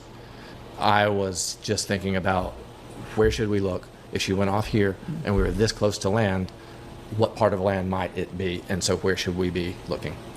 Were you able to... So it's been determined that the watch was a green one, not the one she was wearing? To establish that? No, as I tried to become more specific, pointing at a particular piece of land. Could it be there, or could it be a little bit further? Could it conceivably be behind? Brian said something along the effects of, I'm not sure, it's just so confusing. May not have been precisely those words, but the demeanor and the effect of his comments were, I can't be sure, it's just very confusing. The way Brian has told friends and accounts, it seems, to authorities, he and Lynette came out from the Abaco Inn through the channel, took a left and started going south towards where Soulmate was anchored. Did he say how close he was to the channel when this incident allegedly happened? Yes, he told me that when they got to the end of the channel, they turned left at the last piling in the channel. They did not go further out to where there is a channel buoy. For deeper seeking boats, for boats that have more draft and need deeper water. Right. So he said that he turned southward in the area of the last piling, and I assumed that it was west of that last piling. How far out of the Abaco Channel did he say he was when he hit? Now that would make more sense if he took the dinghy out and his anchor was dragging in the deep ass water and he was tossed about and lost an oar and all this shit. Because we saw how choppy the Atlantic is. So maybe his story is true after he got rid of her. That kind of makes more sense. Because then that would put him up far enough to not hit Lubber's Lane or whatever that's called, and hit the Marsh Harbor. I know, me too, toe beans. He planned this all and she fell into a trap, says Cherie.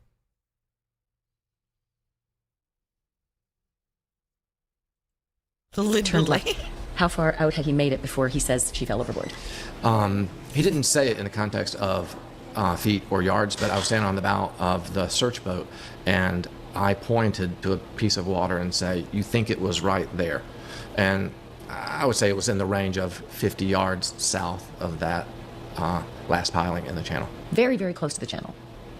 Yeah, much closer. Yeah, much closer to the channel. Let's do a poll. Than to the boat, the sailboat. At any point, did he think that she may have gone out in the channel? Nothing was said explicitly about that. At one point, I asked, "Is it possible that it happened far enough east that she could have swum southward on the inside of this little peninsula?" And again, he kind of shook his head more definitely, no. But then, as was typical at that moment, he says it's just very confusing. I can't be sure. Did he ever tell you that the last time he saw Lynette, she was swimming for the yacht Soulmate?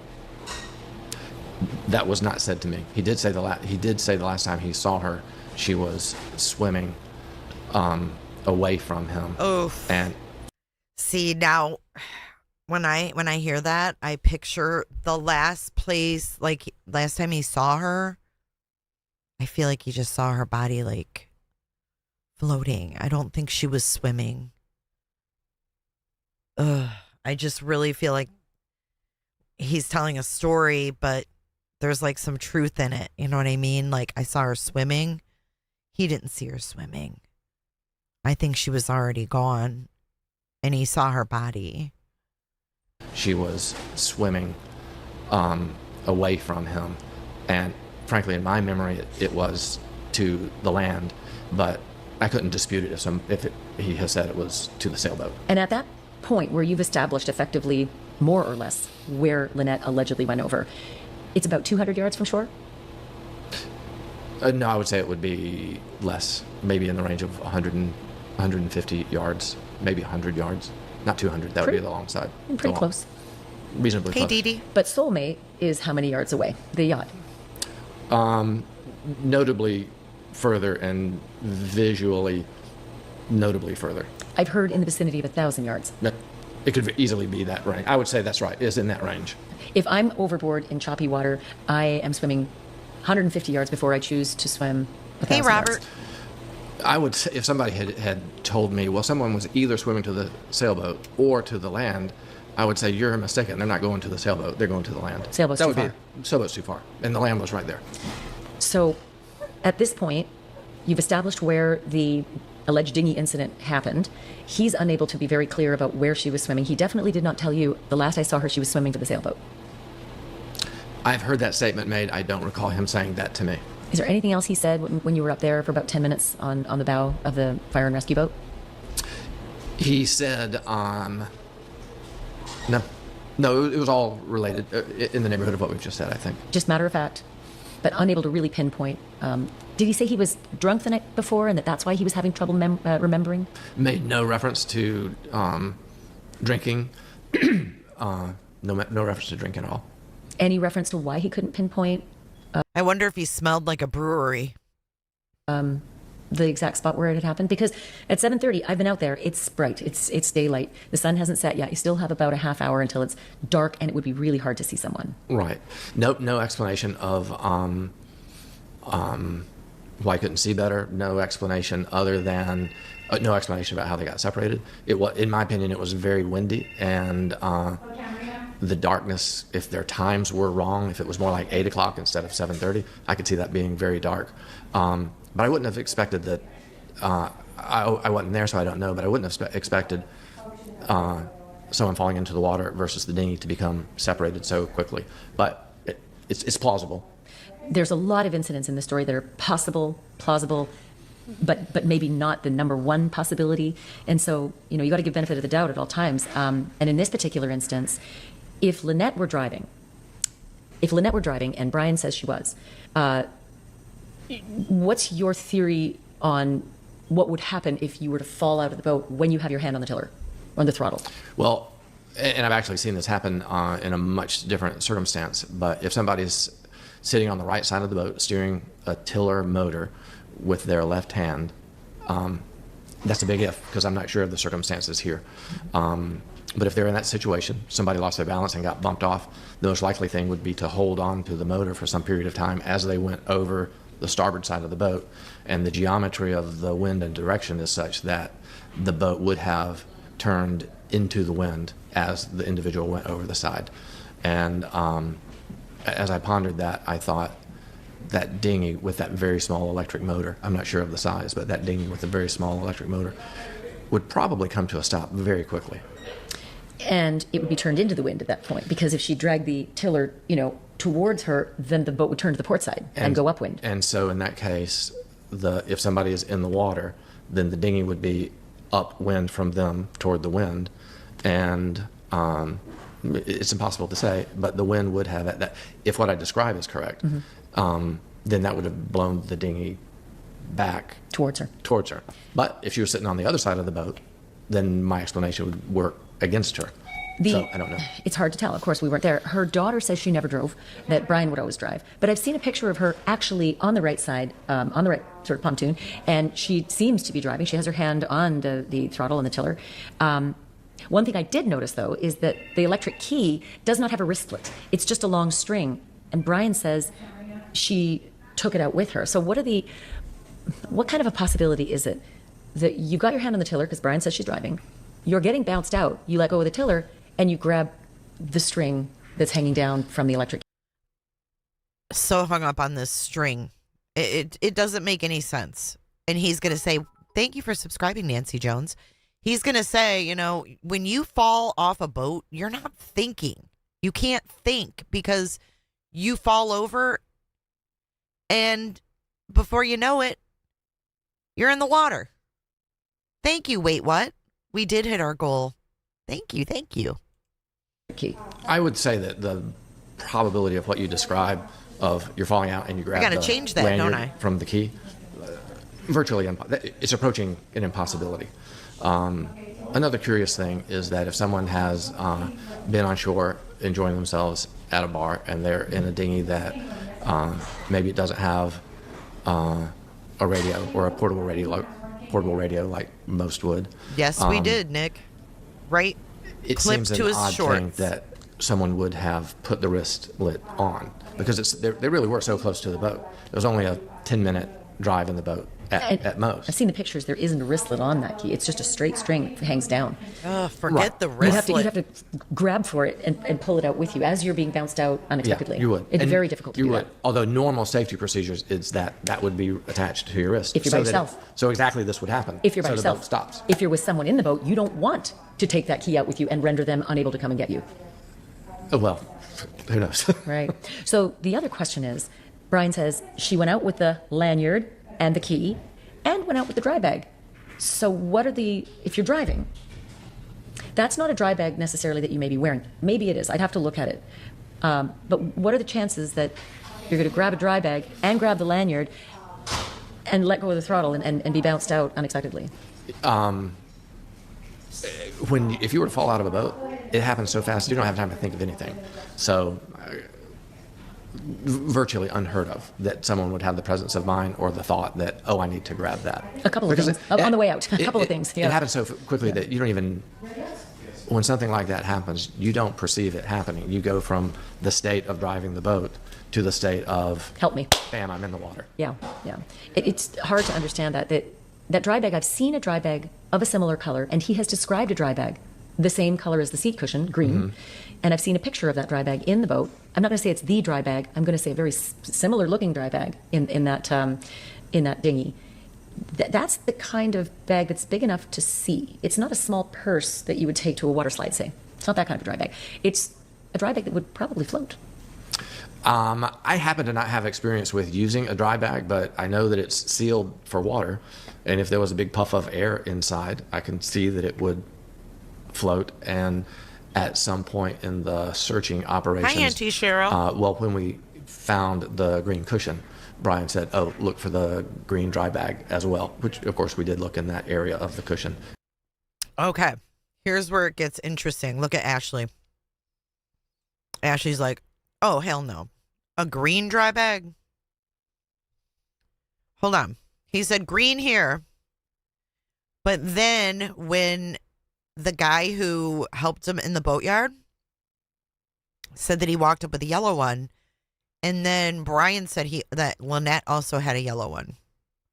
He's told two different colors of the dry bag. We're going to get into more of the dry bag, too. Oh, thank you, No Patience. Brian says in one of the calls that he didn't have a dry bag and he had to buy one after the accident. Oh, really? I'll see if I can find it.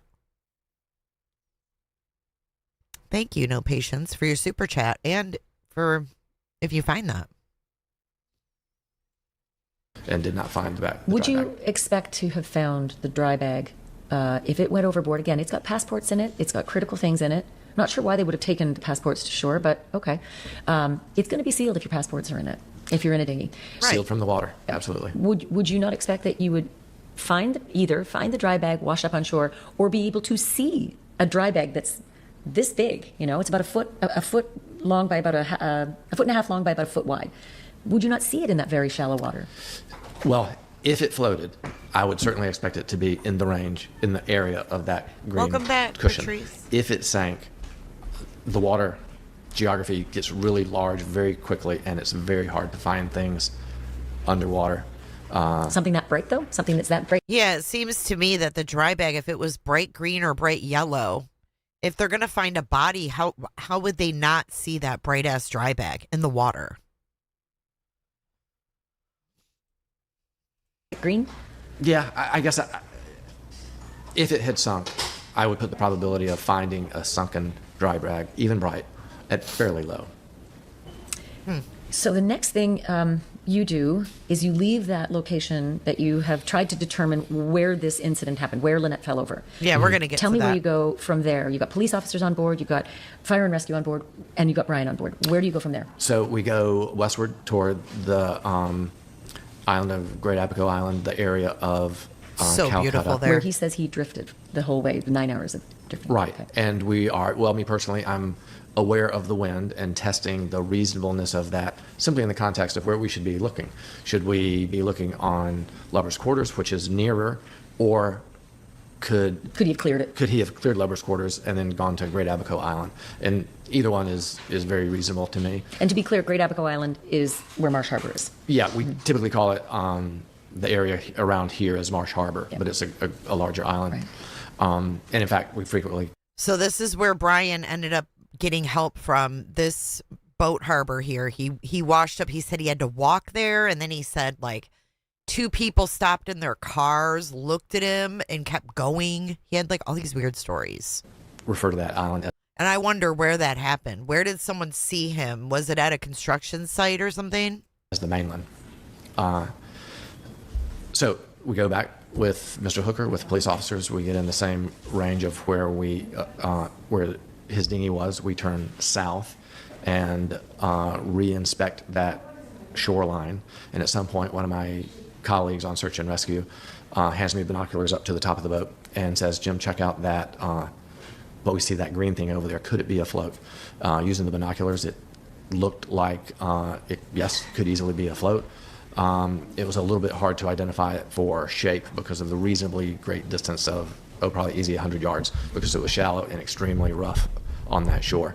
So it was a reasonable possibility that, yeah, that was it. And though I was not, I don't believe I was present, I think there was conversation among Brian Hooker and the search and rescue people to say, okay, that's a possibility that that could be the float. Did Brian take the binoculars and look and see if that was his float? I did not see that take place. And to be clear, the float that we're talking about is the float that Brian says in many different formats, whether it's to friends or to police, he threw the green float to her and did not know whether she ever got it, because he said she was bobbing up between 2 to 3 foot seas. Did it seem like there were 2 to 3 foot seas possible at 7:30, 7:45 at night, just 150 yards offshore from Abu Key? To me, that's reasonable. I happened to be in that area at a restaurant with my wife and daughter and granddaughter, and oh yeah, the flares too. So this guy's gonna say that it was rough and he wouldn't have gotten in a dinghy. I don't get it. And at about that time, frame, between 7:30 and 8, I happen to have a clear memory of the time because I arrived late, just before 7:30.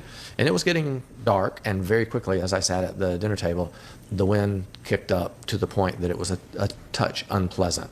And so I knew it would be rough out there, and it would be an evening where no one would be out on the Sea of Abaco in their boat. Is it at 7:30 or 8 when you noticed that this is getting bad out there? Well, I'll say that I arrived at the dinner table, which was outside, very shortly before 7:30, and it was a short time later that I noticed how windy it was. Could it have been 7:45? Yes, but it could have been 8 o'clock also. Okay, at some point, but it was getting dark. Yes. I've noticed it's 7:45, not so bad. It's dusk, but at 8 o'clock, dark. So somewhere in between there. Yeah, yeah. It's and dark. you would. Okay, so listen to this. This is the part about the dinghy with the call, or I mean the dry bag and the call to the friend. Listen. Assistance. I mean, you know that dry bag. Lynette carries a dry bag. She carries all the important shit because I'm not to be trusted with the important shit. I know exactly. Yeah, we're men. We have, now there's no passports, and the spare dinghy key. I have jury rigged a magnet now for the dinghy key, so I can. My intent is my sister and her husband flew in. Some of my in-laws are here. My intent is to meet with them tomorrow, and I mean we're updating on Facebook and shit, but I can't. Yeah, it is a standard dry bag. I'm looking at mine right now, which I never had before. Yeah, I've been kept afloat by a dry bag numerous times. Like a backpack one. Now, was hers like That's what I'm looking the for. little one, or one of the big ones? Oh, I think it was the 5 liter or something, whatever. 10. Yeah, it was like one of the ones you would buy. She bought it in Key West at one of the shops, so it's that size, you know. And anything bigger would be too big for anyone to carry, so I guess. But Right. The standard dry bag. yeah, it is a standard dry bag. I'm looking at mine right now, which I never had before. When she went over, she also took the house keys. When the cops were here, I had to break into my own boat. I'm looking at mine right now, which I never had before. The fuck? Yeah, it is a standard dry bag. I'm looking at mine right now, which I never had before. When she went over, she also took the house keys. When the cops were here, I had to break into my own boat.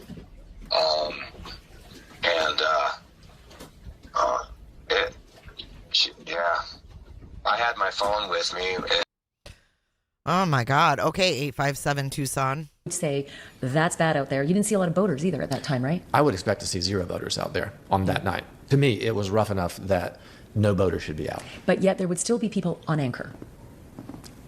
Oh yeah, when I say no one should be out there on a boat, I mean a boat underway. Yeah. But a sailboat or a powerboat. Kimmy, how do you know that? On anchor, it was not bad weather. It was not dangerous weather for boats that were anchored. You would want to stay on your boat to be safe. You wouldn't have wanted to be in the 8-foot dinghy that Brian and Lynette Hooker had that night at 7:30 to 8 o'clock at night, 150 yards offshore from Elbow Key. For me, it would be a definite no. Yeah, well, that's saying a lot. You're fire and rescue. Think all those natural products you're buying are from wholesome mom and pop companies? Not quite. And he confirmed. Okay, here's the green float. Let's talk about that. Ever look up on shore and say that's it? On that Sunday, on that first Sunday, he saw it at a distance and expressed something of that could be it. On Monday, I was not able to search. On Tuesday, my wife and I were able to search. We went over in our boat, got in our car, and drove to the area of where we saw the cushion. And in fact, we found it. And so him and his wife found this. Yeah, he confirmed that it's definitely it. And there was a kind of an odd break where one might grab it, almost like a handle. So if you look here, the handle is completely broken off this side. There's a handle on this side. But these are kind of like toys. Like this is more of a seat cushion than anything. Kind of an odd break where one might grab it, almost like a handle, where it was broken.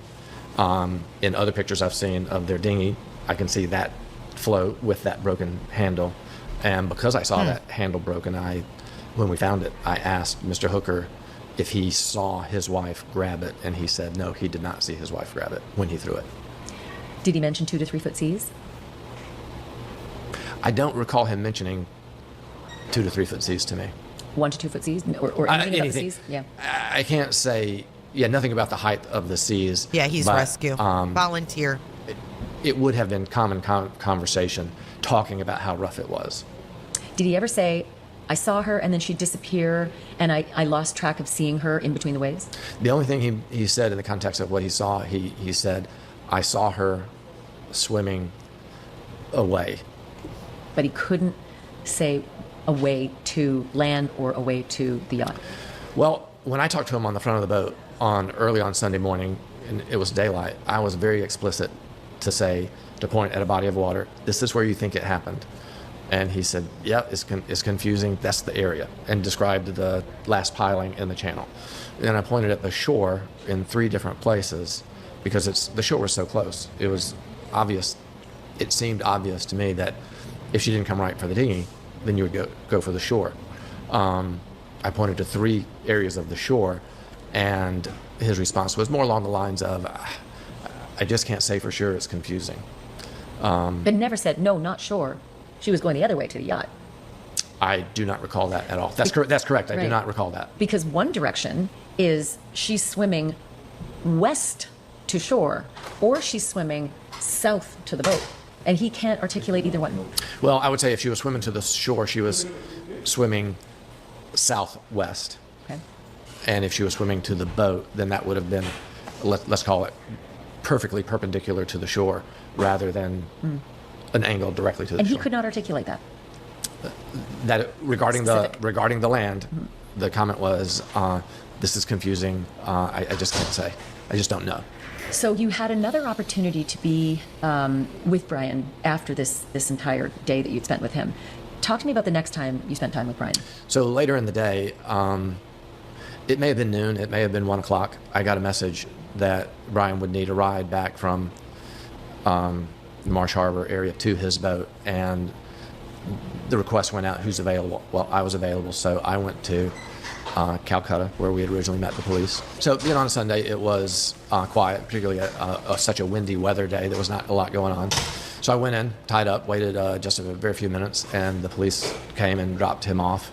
I walked with him on opposite side of the fence to the entryway on a Sunday, and then we walked a pretty good distance back to the car. First thing he said to me was, in your experience, how often do you find the person alive? And I told him that every case is different. I'll be honest that I haven't been on a lot of these cases. Looking for a body. Yeah. But you didn't want to say that. You didn't want to upset him. That's right. And, obviously every case is different. So we get on the boat. We discover in the course of the so? You don't think she'll be found? 15-minute ride back to his boat that we're both from the West Michigan area. And I felt awkward having casual conversation with someone who very likely lost his wife in 12 hours earlier. His demeanor struck me as someone, I think I may have said it earlier, as someone was in shock and had been hit by a car, hit by a truck, and was despondent. His demeanor was subdued and despondent. Devastated? Well, I would extrapolate from that, and I did think to myself that if I was in a similar situation with my wife, I would be inconsolable and unable to function. People would have to be with me to hold you up, hold me together. And for real. That's not what his demeanor was, and everybody is different, but that I did notice that.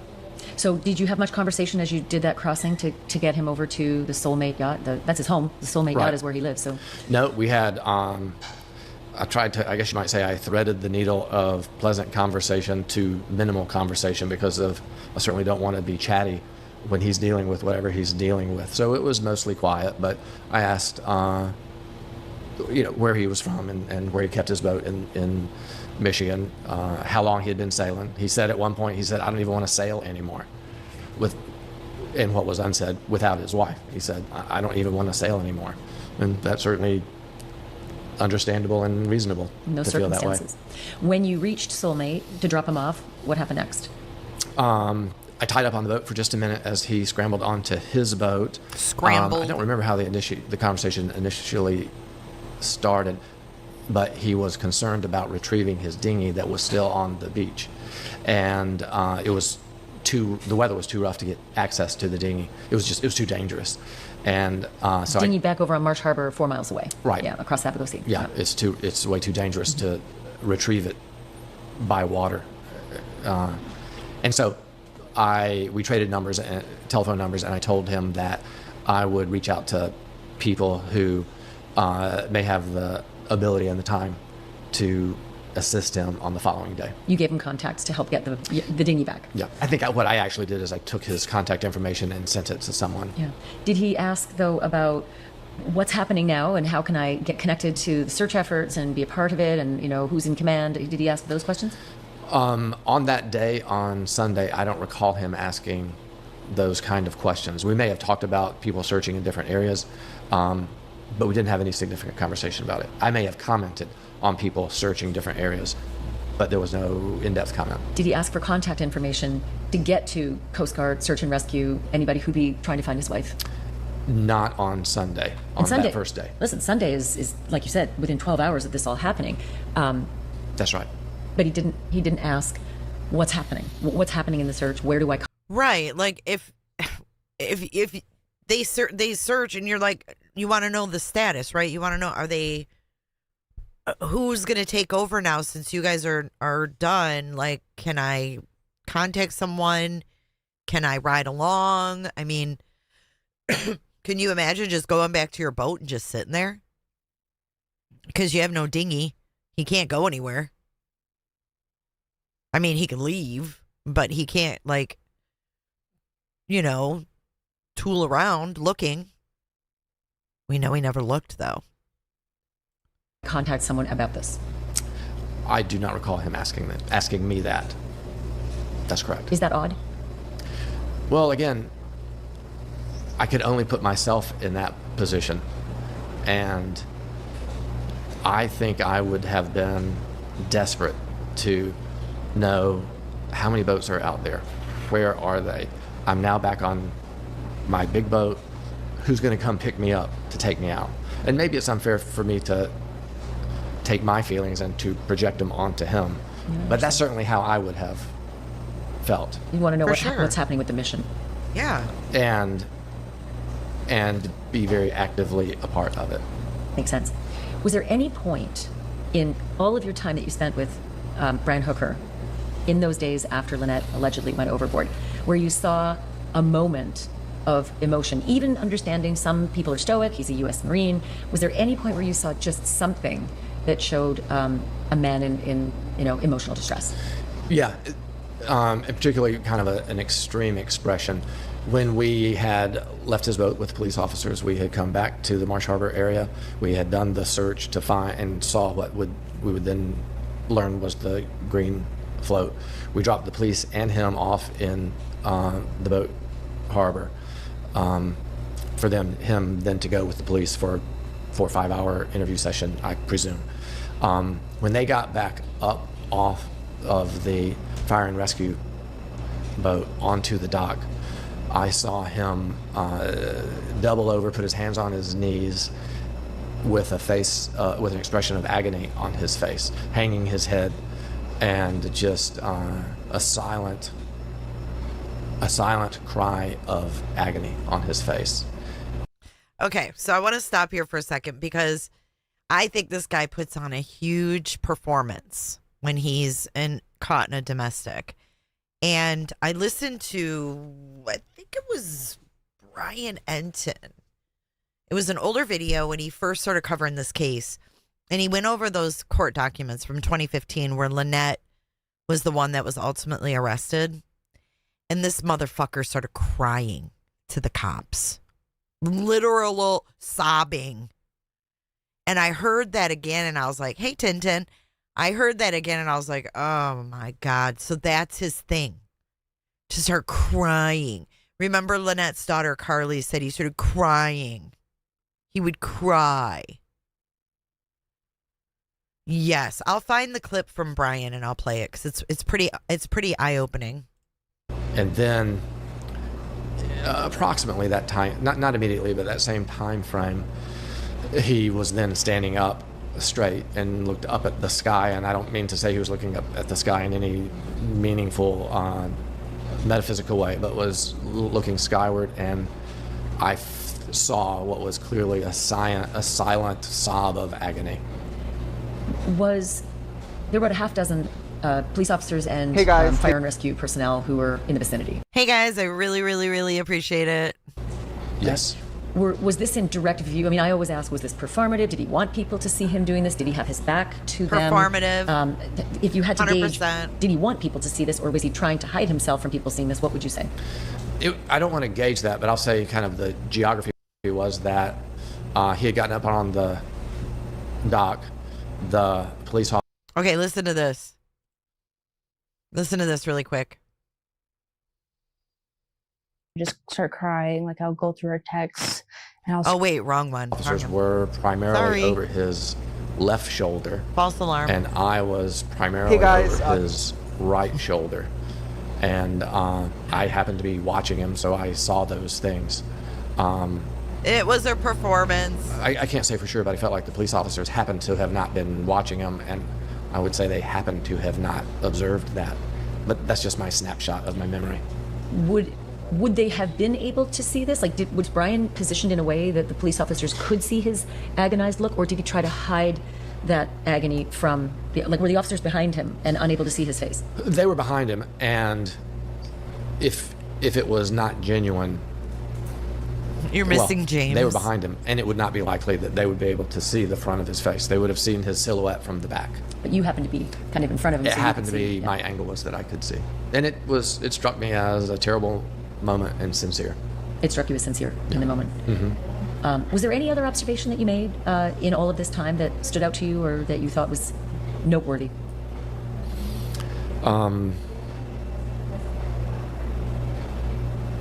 Nothing comes to mind.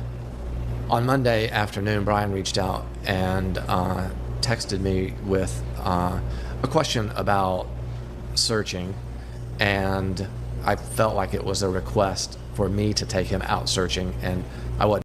Oh, damn. So Brian wanted him to take him out searching. He was like, thank you, no patience. Jay, timestamp of your channel video, new audio, what Brian Hooker told his lawyer friend. I think he realizes what he says as he continues to talk. 11:59. Okay, we'll check that out in a sec. Thank you. Wasn't in a position to do that. It's okay. And thank you. I suggested that he contact the Conkin, which was where his boat, where he had relocated his boat. He had a mooring ball there. He was actually, he and Lynette spent a lot of time. They paid for a mooring ball at the Conkin. Right, and those people have deep connection. They're local Bahamians. They have deep connections, and I felt like that would be a great place for him to start if he wanted to charter a 30-foot boat with a captain to then take him wherever he wanted to go. Any idea if he did? I never heard about anything like that. Did Brian at any point say what Lynette was wearing when she went overboard? Yes, on Sunday morning there was a lot of discussion about the description of the individual we were looking for, and it was a black bikini or a black two-piece bathing suit is what she was wearing. No cover-up. Bathing suit cover-up? No conversation about a cover-up at all, but repeatedly a black two-piece bathing suit. One question a lot of people have, especially people who aren't from here and think, well, it's the Bahamas, there must be sharks. Is there robust shark activity in the area where Brian alleges Lynette went off the boat? In the precise area where she went off, I have never seen any sharks. And I think, in fact, sharks are not, I don't know why, sharks are not attracted to people swimming in the water because they don't look like food to them. But if it was a body rather than a swimmer, I think that might look different to a shark. And between, as you approach the mainland, on what that journey of the dinghy would have been, some of the locals say, oh yeah, that's kind of sharks do go through there. And the speculation was it's possible she was eaten by a shark. That's in the sea, in the middle of the Sea of Abaco, say past Lubbers Quarters? Is that what you mean? West of Lubbers Quarters. West of Lubbers Quarters, meaning if she followed the same track that Brian went, she would have drifted past Lubbers Quarters into the area where they say there's a right where there's sharks. Well, there's sharks in transit at one place or another, wherever sharks go. But again, we have a shark bite incident multiple years apart, so they're not commonly around. It's again possible, not totally plausible. Right. Yeah. Jim, things have changed since our last conversation at the Hopetown Inn and Marina. There's new information from the timestamps and the video that Lynette's daughter Carly and her boyfriend Steve saw that show Lynette and Brian walking out of the Abaco Inn and towards the dock at 6:38-ish. That changes things for you. Yeah, it really does. It changes it a lot because I didn't get this far into it, so I didn't know he rebutted things. Okay. The initial story of leaving at 7:30 plus, maybe I gave some grace to say that 7:30 could easily become 7:45, and then as you approach 8 o'clock, it's very dark at 8 o'clock. But if the departure was notably earlier, and really I'm saying now what I'm describing is if the departure was from 6:45 really all the way up to 7:30, then that's different. The first version was leaving at dusk going to dark, but the new timestamp might make it from daylight going to dusk, and that's really a completely different equation. And some of the things of the story just don't hold up. Well, listen, the dinghy ride out of the White Sound Channel, away from the Abaco Inn, out the White Sound Channel, take a left, head towards Soulmate. That whole dinghy ride's around 10 to 15 minutes. And if you're leaving, and again, I got to be careful because we don't yet know. They're leaving the inn. We don't see the video of them getting in the boat and going. Maybe they went for a walk. Maybe they had a chat on the dock. Maybe they sat on the beach for a bit. But if they went right to the boat and got into that dinghy and took off, that would put them at the spot where he said that Lynette went over at maybe 6:50. Let's just say 6:55. And I could get a suntan at that time. Yeah, absolutely. And I think I've had a thought that maybe is a little bit independent of a dependence on the timestamp of that video. Anyone who's been on a sailboat for a long time, anybody who's been around the water, anybody who has a fragile craft is going to be careful to not go out in darkness. So I can't imagine someone not being I mean, it's well known that sailors watch the weather. They watch the sun go down. They avoid going out at night. It's just not done in a fragile craft. There's no reason to press it. And there's no moon that night. I think the moon came up at 10 p.m. So if he's heading up that White Sound Channel at around 6:50, it's 6:50 p.m. where you are right now as we are recording this, and it is a bright sun behind you. That's right. That means there's no way you would lose sight of someone in the water as though it were too dark to see. Not for almost another hour. That's right. It's total daylight here. Total daylight. And like bright daylight. Yeah. And it will be for another 45 minutes. See, that's what's weird to me. And that's a lot of...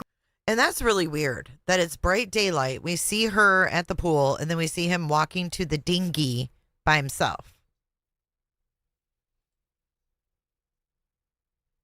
grace. 45 minutes, that's a lot of grace because, again, it's only about a 15-minute trip max in that little 2 to 4 horsepower from the Abaco Inn to the Soulmate where it was anchored. And to me, here's a dilemma that's unanswerable, or a problem either way. Brian said that his wife was driving the dinghy, right?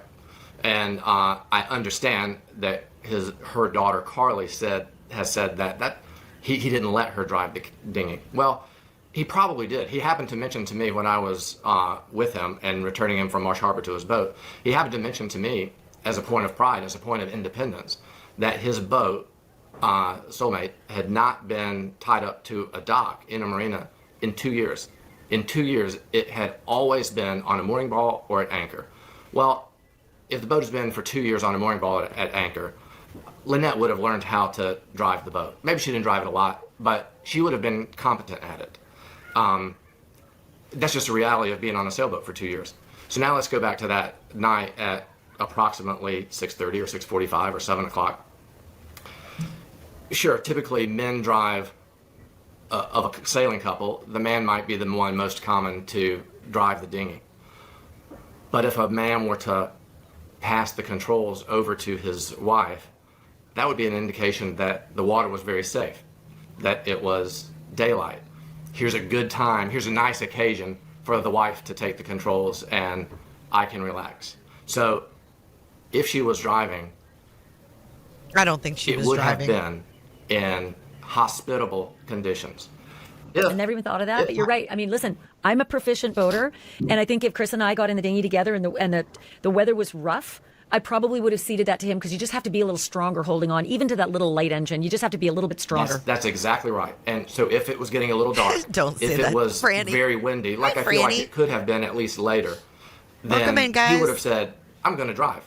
99.9% of all men would say, this is tough. I'm going to drive. So and he says 2 to 4 foot seas, Jim. He says 2 to 4 foot seas. In that, by the way, neither of them would have been driving in 2 to 4 foot seas in that little dinghy. But let's just say they got caught in 2 to 4 foot seas when they came out of White South Channel.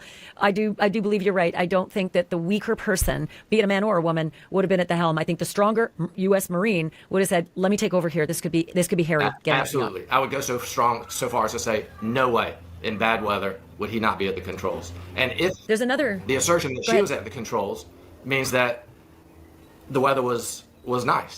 And then, to me, that's sort of the dilemma question. If she was at the control in nice weather and she goes overboard, he can see her. There's none of the mitigating circumstance of dark as ink, high waves, lose sight of her quickly, all of those things that sort of make sense. They don't exist if she was driving. He could have seen her. And no one no jammer without panic, and no one without panic is not going to throw an anchor out. The anchor's in the bottom of the dinghy, getting in the way.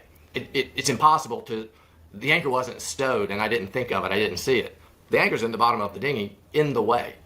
In daylight. It's right at your feet. Yeah. It's actually hard to step around. In daylight. Big. It's a big anchor, about, yay big. It's big and it's in your way. In daylight, without panic and without intoxication, then that everybody will do exactly that.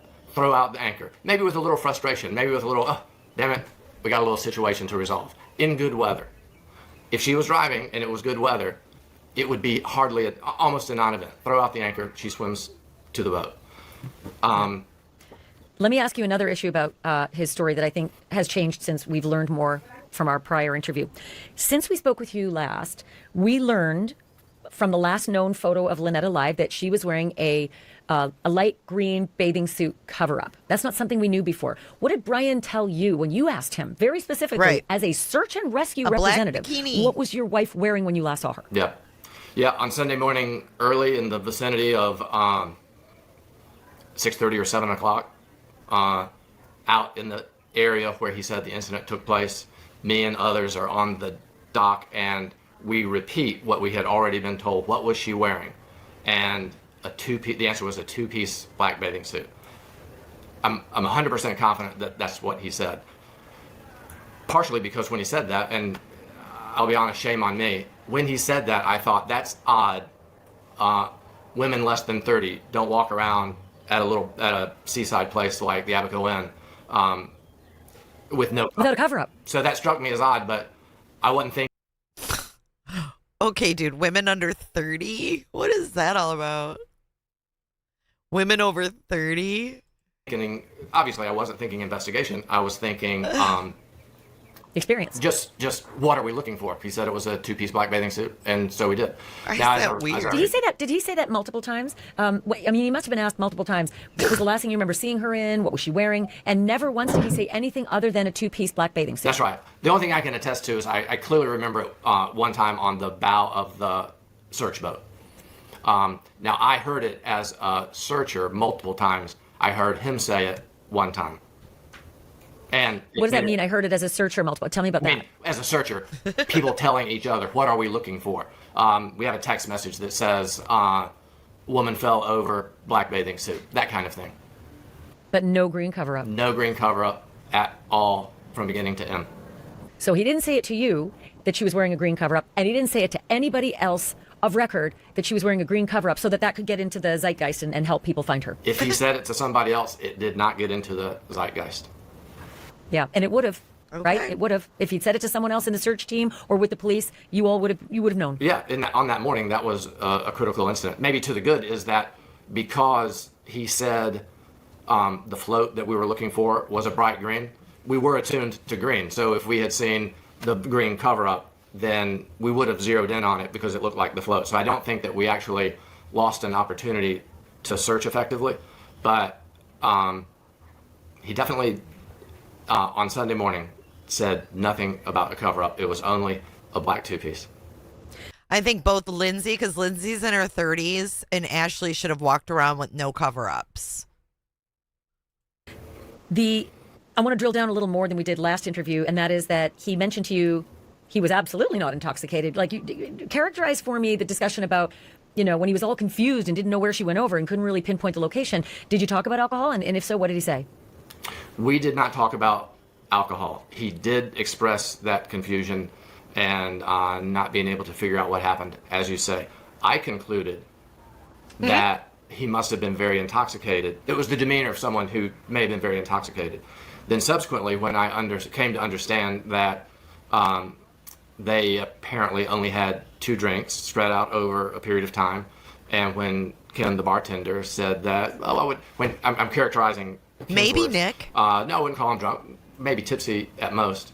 That makes me think that surprised you. That makes me think that okay, he was sober and functional, and anybody in that boat would have been able to perform effectively. For example, we found out another important point to me was that you told me that there were 2 life jackets in the boat. Well, in the bottom of the dinghy. In the bottom of the dinghy.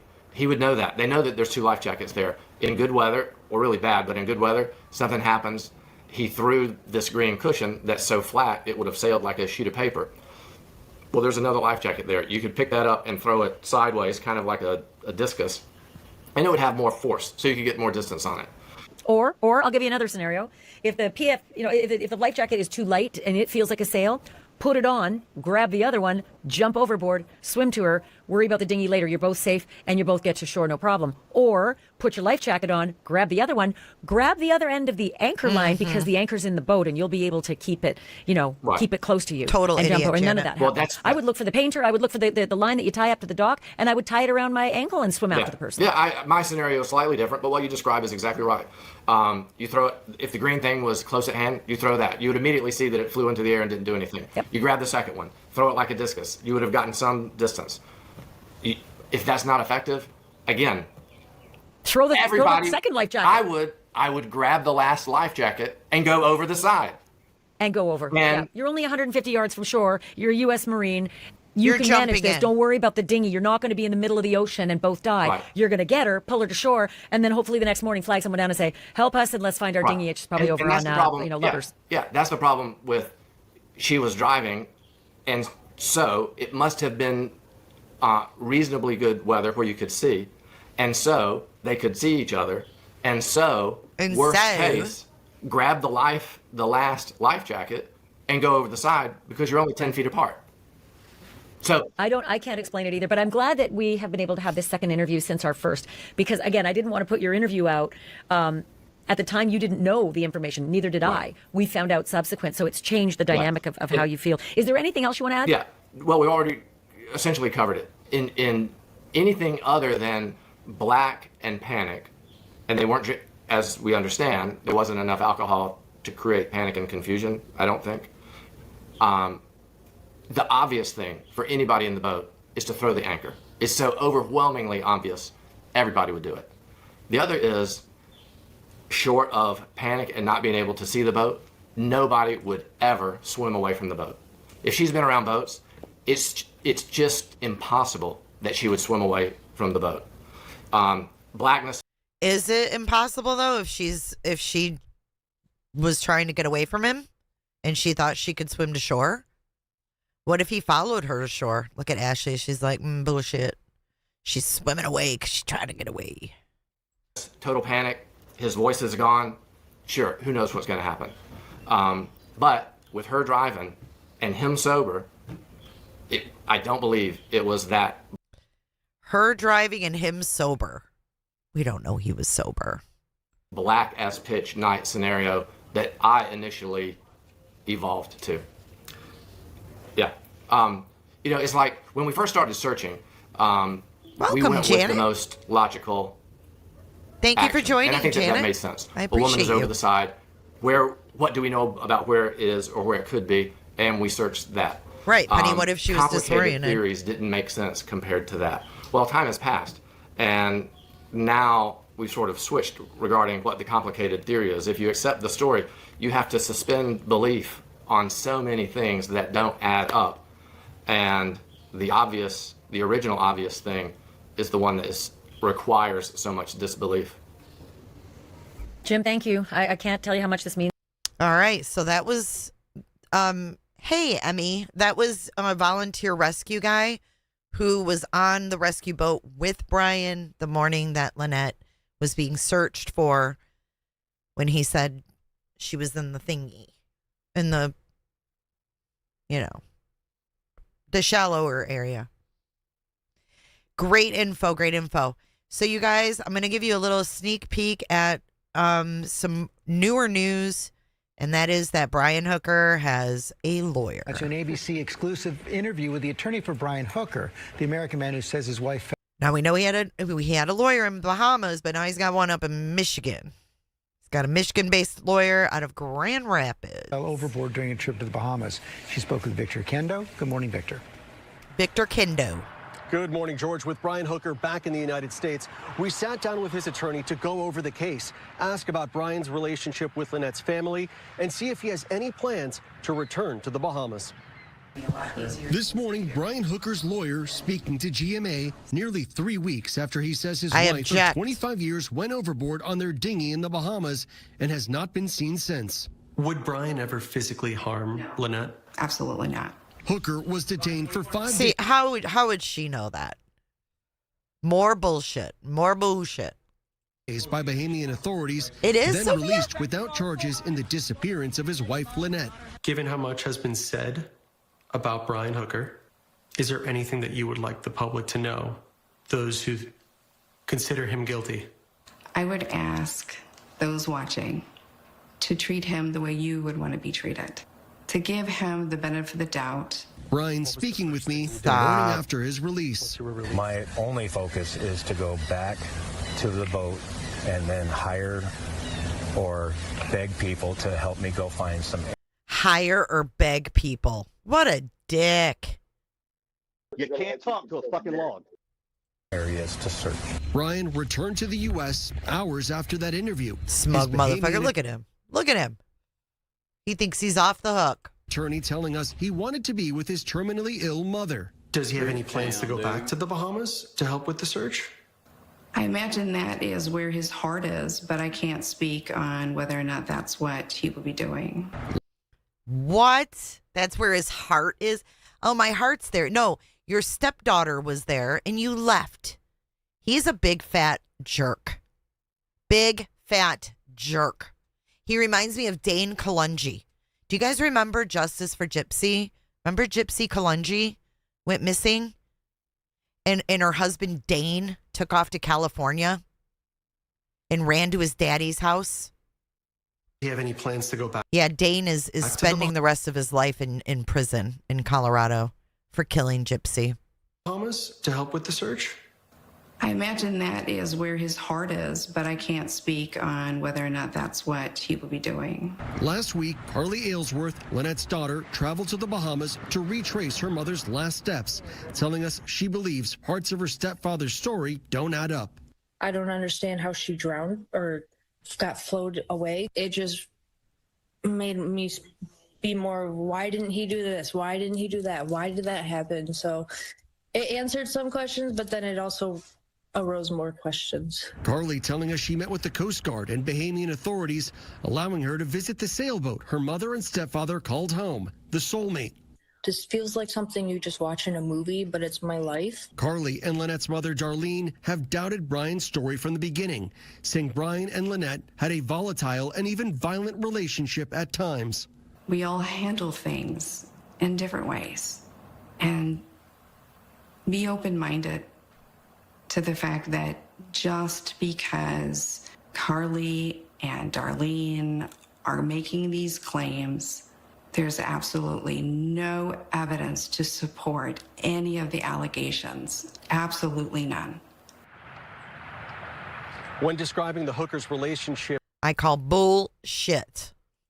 His attorney telling us that everyone has their disagreements, but Brian and Lynette appeared happy despite living a different type of life on a sailboat, relying solely on each other. Bad idea. Bad idea. But yeah, that's his lawyer. That's the kind of bullshit she's spewing. And she expects the public to believe that ish? I don't think so. I don't think so, lady. Okay, so the next one is, we're going to get into the next Ashleigh, which props to Ashleigh and Lindsay. They have done such tremendous work on this case. Like, for real. This one is going to show you new pic of Brian getting on the dinghy alone. Hey everyone, I'm Ashleigh Banfield and this is Drop Dead Serious, and I have a big exclusive piece. Oh, wait. Before we get into that, I want to play this for you guys. Hold on. I messed up.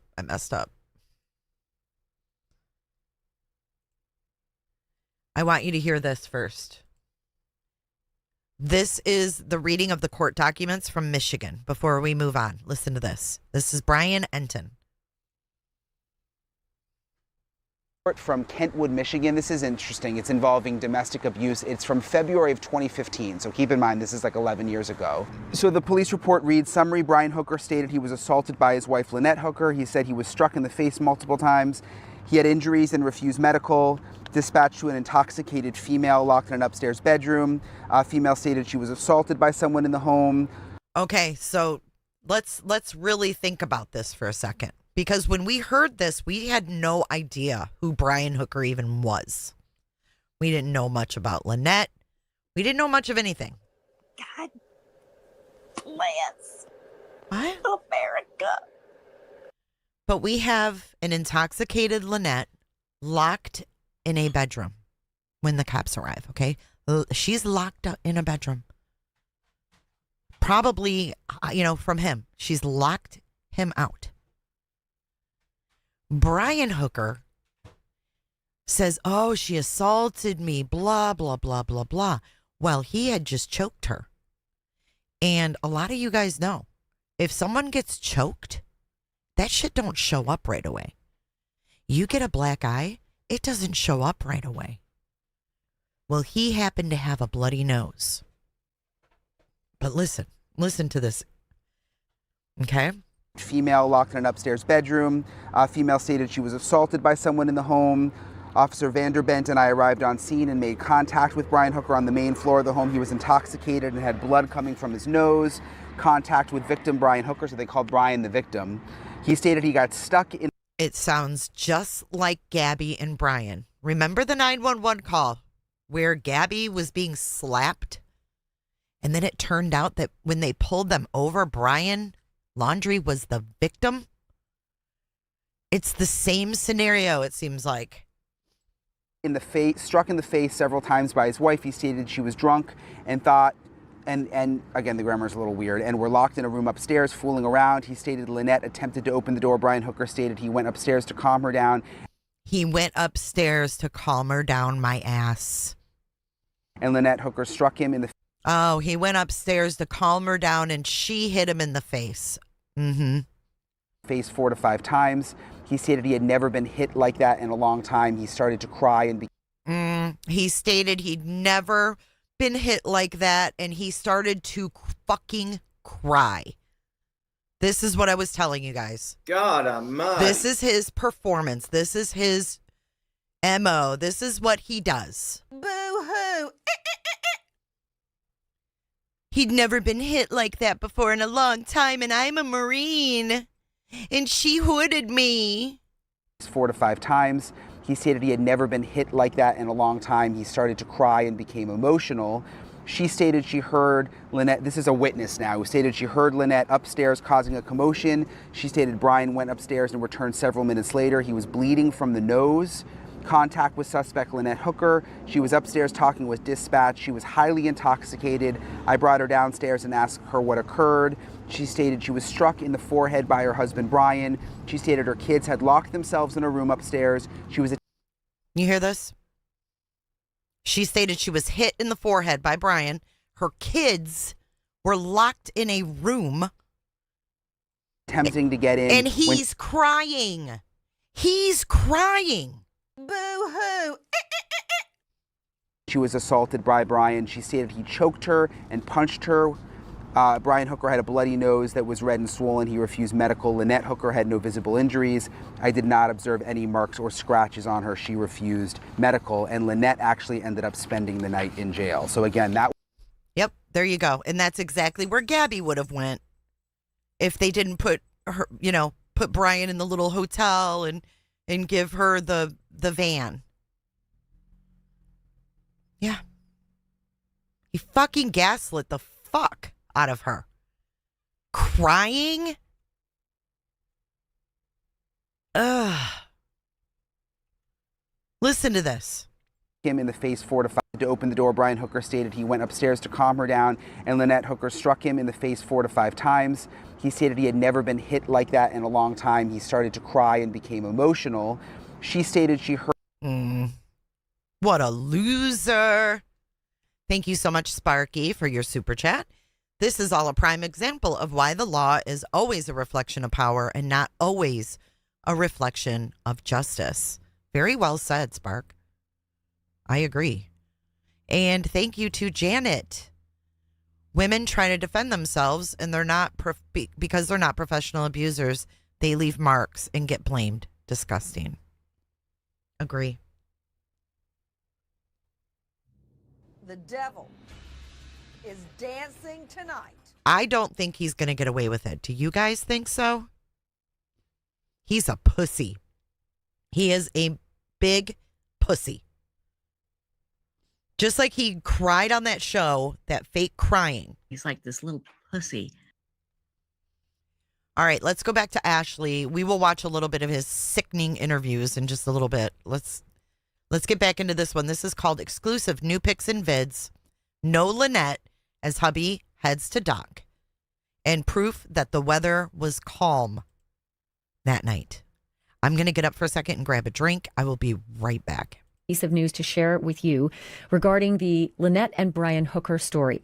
If you'll recall, Lynette Hooker has been missing now for over 2 weeks. On a Saturday night, a beautiful sunny Saturday night on Elbow Key in the Bahamas, Lynette was having some drinks with her husband Brian sometime between 4:30 and 7 o'clock. And she was never seen again because her husband Brian suggests they went down to the docks and got in their little dinghy, little tiny 8-foot dinghy with about a 2 to 4 horsepower on the back, and were motoring out to their sailboat where they'd been living. Literally in their retirement, they'd been living on that sailboat, 46-foot ketch that was anchored just south of the Abaco Inn where they were having drinks. And Brian said they never made it to the sailboat because the waves were 2 to 4 feet high. The wind was screaming. It was getting dark. She bounced off the back. They got separated because of wind and current. And I tried. I even threw her a flotation cushion and, just, it didn't work. She went out with the dry bag and with the key. the electric key that keeps the engine going on a lanyard. She took both those things out with her, and the spare key was in that dry bag. And wouldn't you know it, I just had to float for the next 9 hours until I hit shore over on Marsh Harbor. So many things to address here. But first, the most important thing to address, and it's the timeline of when Brian said he left with Lynette from the Abaco Inn after having drinks. He says it was around 7:30. It's about a 10 to 15 minute little dinghy ride from the docks of the Abaco Inn around the corner of White Sound Channel and down the shore of Elbow Key in the lee side of Elbow Key. Screaming wind over on the Atlantic side, but nice and usually a lot more calm over on the Sea of Abaco side where they were. They only take about 6 inches of water, too, so they can drive over the really shallow stuff. They don't have to go way out. They can just skirt the shore real close where it's protected. But Brian said 2 to 4 foot seas. So wavy. It's very, very shallow there. Very, very shallow. But let's just say they're in 5 feet of water where it's deeper. It's that shallow. Okay. Waves, a little hard to maybe stay on his ass, Ashleigh. Getting separated from her? Again, I digress. Here's the critical issue. We saw the last known photo taken of Brian and Lynette, and we put it out on this podcast, and it was time-stamped 6:34 p.m., and they were at the pool behind the Abaco Inn. You could see Lynette was wearing her green cover-up. She has her arms crossed. It looks like she's maybe kind of cold because it's windy. Okay, so there's Lynette with her cover-up that he did not report her wearing, and the green dry bag down here. Back there. We've been back there. I have stood back there at that exact time, and it is a little colder because the wind is really screaming from the Atlantic onto that shore. That is the eastern shore of Elbow Key. So it's an east wind coming at Elbow Key, and up over the key on the west side, it's a lot quieter and a lot hotter, actually. I was sweating on the other side because it was still sunny when I was there at 7 o'clock at night. Still sunny till 7:30 at night. In fact, we've got the sunset picture, and this is the photo that's so critical that I want to show you. Okay, here we go. This is an exclusive picture that we just got our hands on today. And it is Tuesday. Okay, so this is the exclusive picture. This is a live photo from someone's iPhone that was taking a picture of the sunset. This is at Pines. April 21st. This is a photo that someone who was up in the bar of the Abaco Inn where Lynette and Brian had gotten their drinks from, she wanted to see the sunset. So she took a beautiful sunset picture. And it's a live picture. And you know what live pictures are, right? They kind of move for like a second and a half or 2 seconds. It's a live picture. And she didn't know it at the time, because how could she? Till she heard about this terrible story and went back to see her picture, which is timestamped 7 p.m. as the sun. Okay, there we go. 7 p.m. So we have the poolside photo is what, 6:35? Where Lynette's got her arms folded. 6:35. And now we've got this photo of just him at 7 p.m. So roughly 20, 25 minutes after they're laying at the pool. Sun's going down. So at 7 p.m., if you zoom in, there's somebody crossing the road, leaving the Abaco Inn bar area. There he is. It appears there's to Hooker. Be Brian Hooker. There he is. Brian Hooker. Lynette's not with him. Lots of things could be happening here. Lots of things could be happening here, but let's slow it down. You guys think it looks like he's on the phone? I don't know. Let's watch. I'm going to slow it. Leaving. I'll turn her down. The Abaco Inn. What's he carrying?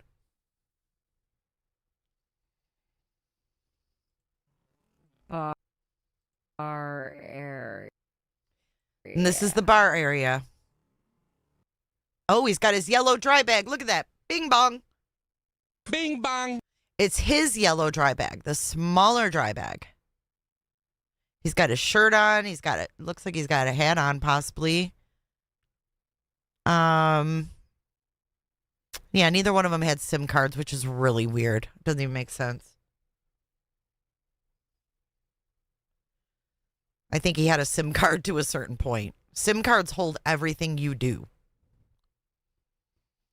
That's why they didn't have SIM cards, because that would tell a story.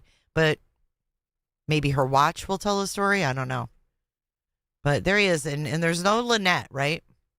And it appears to be Brian Hooker. And he's walking towards the dinghy.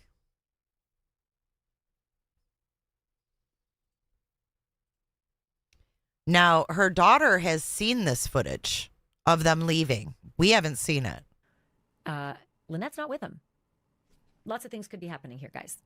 But it's key, first of all, to establish he is still on shore at 7 p.m. Originally, Lynette's daughter, Carly, and her boyfriend, Steve, had seen a quick look at the surveillance video from the Abaco Inn, and they could have sworn it was somewhere around 6:38 that they could see Lynette and Brian walking down towards the dock. They were on the path. They hadn't hit the road yet. They were walking down towards the dock. And that was our last known timestamp for when they might have actually been leaving. And boy, was that a lot earlier than Brian says, right? He left the dock. Yeah, so they left at 6:38. This is what we know. Lynette's daughter saw them leaving at 6:38, both of them, to the dinghy. At 7 p.m., he's walking back down by himself. So was she in the dinghy? Did he forget the dry bag and go back for it? I don't know. Dock at 7:30. Well, this was like almost an hour earlier, which gives you an hour more of daylight, which tells you that, as you're heading out to your sailboat, 10, 15 minutes to get out there, it ain't dark. It ain't pitch black. Can't see her anymore. I lost sight of her. It was so dark. Nope. It blew his timeline away. Bing bang. So I'm reeling some of that back in because this photo is at 7 p.m. Again, it's a still photo. It's a live photo, but we don't know what happens after he crosses the road. It's a little 30-second walk to the dock where you tie your dinghy up at that point. Did he get in the dinghy? Where was Lynette? Was she back up at the Abaco Inn, maybe using the restroom? You go down, I'll meet you down there. I'm just going to use the restroom. Or maybe they walked down. Well, it can't be that, because if it's 6:38, if there's video of them both leaving and going towards the dinghy, if she went to the restroom, they would have her on video walking back up. Right? Huh. And she said, you know what? I'm going to run back up. I got to use the restroom. It's still a mystery, though. It's one more piece, but this gets us just a little bit closer to when Brian and Lynette, if Lynette did, get into that dinghy at the dock and start making their way towards their sailboat 10 to 15 minutes away by dinghy. Oh, okay. Okay. We have to keep in mind this short timeline here, okay? So let's start with 6:38. We have them both walking to the dinghy. We know that the big boat is 10 minutes away. Did they leave? And did he come back?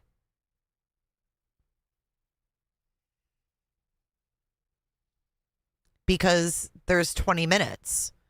If their boat is 10 minutes away, they could have made it to the boat and he could have went back to that place by himself. I mean, really, the time would have allowed it. If he was there at 7. I think they both made it to the dinghy. He went back up to get his dry bag and she stayed at the dinghy. But what did he do for 20 minutes? He got his dry bag for 20 minutes?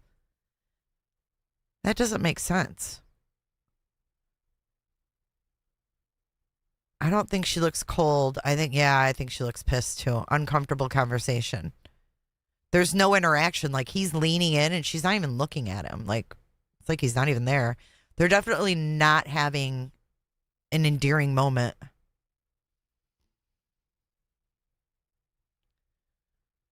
Stacy says, I don't think she was ever in the water.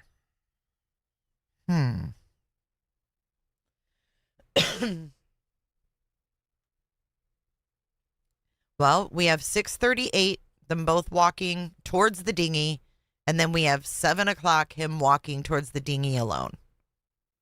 So that's what we have. So this photograph is really important. There's something else in this photograph that's very important to the story. And that is, when you zoom in, it's hard to see it when it's a still picture, but when you let the live picture go, you can see he's carrying a yellow dry bag. It's important. The dry bags are going to be an issue in this investigation. He's carrying like a banana yellow dry bag, right? But Lynette there it is always seen in their Instagram videos carrying a bright green dry bag. In fact, we can see it in the Florida, in the Key West videos. We can see it in the Bahamas videos. If you zoom into the last known photo at the pool over on the Atlantic side of Elbow Key at the Abaco Inn, there it is. It's hard to make it out, but it sure looks like there's something lime green on the ground. Yep. I don't see his yellow bag. I don't see his yellow bag. You know what I think? I think he bought that bag and he put the contents of her bag in his yellow bag that he didn't have before. That's what I think. That's what I think. I don't know. I mean, if he couldn't have done that because then he would have had his passports. But if she carried all the important shit, what's in his dry bag? You know what I mean?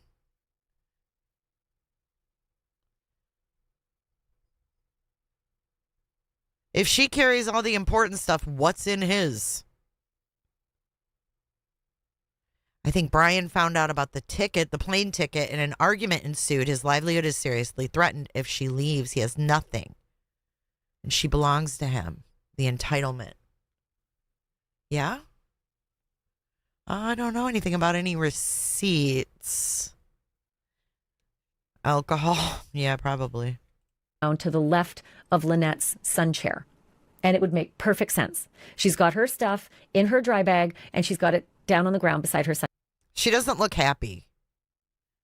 And what's he doing? It looks like he's trying to apologize. Don't leave me. He's probably crying. Yeah, he's probably crying. That's probably his thing. When it gets to the point where she's like, I've had enough. I'm done. I'm leaving. Boo-hoo. Sun chair. That would make sense. I cannot see the lemon yellow dry bag that Brian is carrying off when he's seen in this brand new picture at 7 p.m. I can't see that in the pool picture. But we know this. Brian's story, and I put the story in heavy quotes, as many asterisks as you can fit on there. Brian's story is that he leaves the Abaco Inn with Lynette at around 7:30, so it's a half hour later than we see him walking down towards the dock. And they go out of White Sound Channel and take a left, which would be going now south, down the shore of Elbow Key. And the waves are rough, and it's getting dark. It is only getting dark at 7:45 to 8 p.m. Been there 5 days straight, measured it every day. The sun does go down, but it's still light until 8. At 8, it's dark. At 8 o'clock, if you told me your wife bounced out of the dinghy and you couldn't see her, now I could believe you because it is dark. But at 7:30 or at 7:45, let's give them 15 minutes to get around the channel and start heading south on Elbow Key. Hi, Olivia. I'll give you 10 minutes. That's all that would take. If you really left at 7:30, and I'm not so sure that's true because I see you walking to the dock at 7, that takes you to about 7:40. Let's say you mucked about getting untied for a little bit. Or maybe you spent a second on the dock or so. Let me just give you to 7:50. At 7:50, it's not too dark to see her if she went overboard. It's not too dark for another 10 minutes. And you're in pretty shallow water. So let's talk about how windy it really was. Because we've had, remember, on all my episodes, I've had varying reports of how windy it was. Right there in the Sea of Abaco, 150 yards off of shore. Hi, Christy, crime time. Off the western shore, the leeward shore that isn't screaming with wind. I've had one report from the owner of the Firefly Inn who said to me, it can be 30 knots screaming on the Atlantic side. The wind can be 30 knots. And over on the Sea of Abaco side, on the western side, you could be snorkeling because it's that protected. Hence, it is like a dream for people who throw anchor or just want to find safe harbor, sleep for the night, swim, have fun. It's safe harbor because it's protected from the wind. But that was a report I had not yet heard. It could be 30 knots screaming back there on the Atlantic side, and you could be snorkeling on our side. And let's back it up with some pictures from that exact day. How about that? Let's do it. The surveillance, and the reason that Firefly Inn is so important to me is because I had heard from Fire and Rescue that Lynette and Brian had actually been at the Firefly Inn earlier in the day, sometime around 11 a.m., and then pulled up anchor and moved southward along the island, not even a quarter mile, to where they threw down anchor to get in their dinghy and go into the Abaco Inn to enjoy some sun, drinks, etc. So I went to the Firefly Inn, spent several hours there. And I talked to the owner, and I got surveillance video from the Firefly. So the Firefly was willing to give her the surveillance, but the Abaco Inn would not. Would not. Interestingly, yes, Brian and Lynette did throw down anchor at the Firefly Inn, but they didn't get into their dinghy. At least we can't find that on video. The dinghy appears to be up on the davits, hanging off the back of the boat, because that's what you do when you're living on your boat. You gotta have your tender. That's a little vessel that gets you to and from your. Yeah, this is wild. So they're out there, and they don't think they ever left the vessel, which is really interesting. And this reminds me so much of Gabby and Brian in that damn van, and the Bethunes driving past her van, knowing that, she could have possibly still been alive then. We don't know, right? Or right around that time. And then here we have them holed up on this boat here. Were they arguing? What was going on that they docked there and didn't leave? I don't know. When you're living on your boat, you gotta have your tender. That's a little vessel that gets you to and from your yacht, because you can't get the yacht into the shallow water. They never brought that little dinghy, the tender, down off the back of the sailboat. And here's the weirder thing: the timestamps of Soulmate, Brian and Lynette's 46-foot catch sailboat that they're living on. The timestamp of it coming in and throwing anchor down out in front of the Firefly Inn is actually the day before. It's Friday, April 3rd, at around 1:30 or so in the afternoon. They come in, they throw the anchor down, but they don't come into shore. And they sleep there. They stay on the boat, and they stay overnight. I assume sleep, but they stayed overnight. And the next morning around 11 o'clock is when they pulled up anchor and pulled out. But they never came ashore, at least that the video shows. Video does not show that tender coming ashore, and the video does not show them. Well, you know what, though? I remember him saying that there was a party barge. That's probably why they didn't get off the boat. Don't you guys remember him saying that to his friend? He said there was a party barge.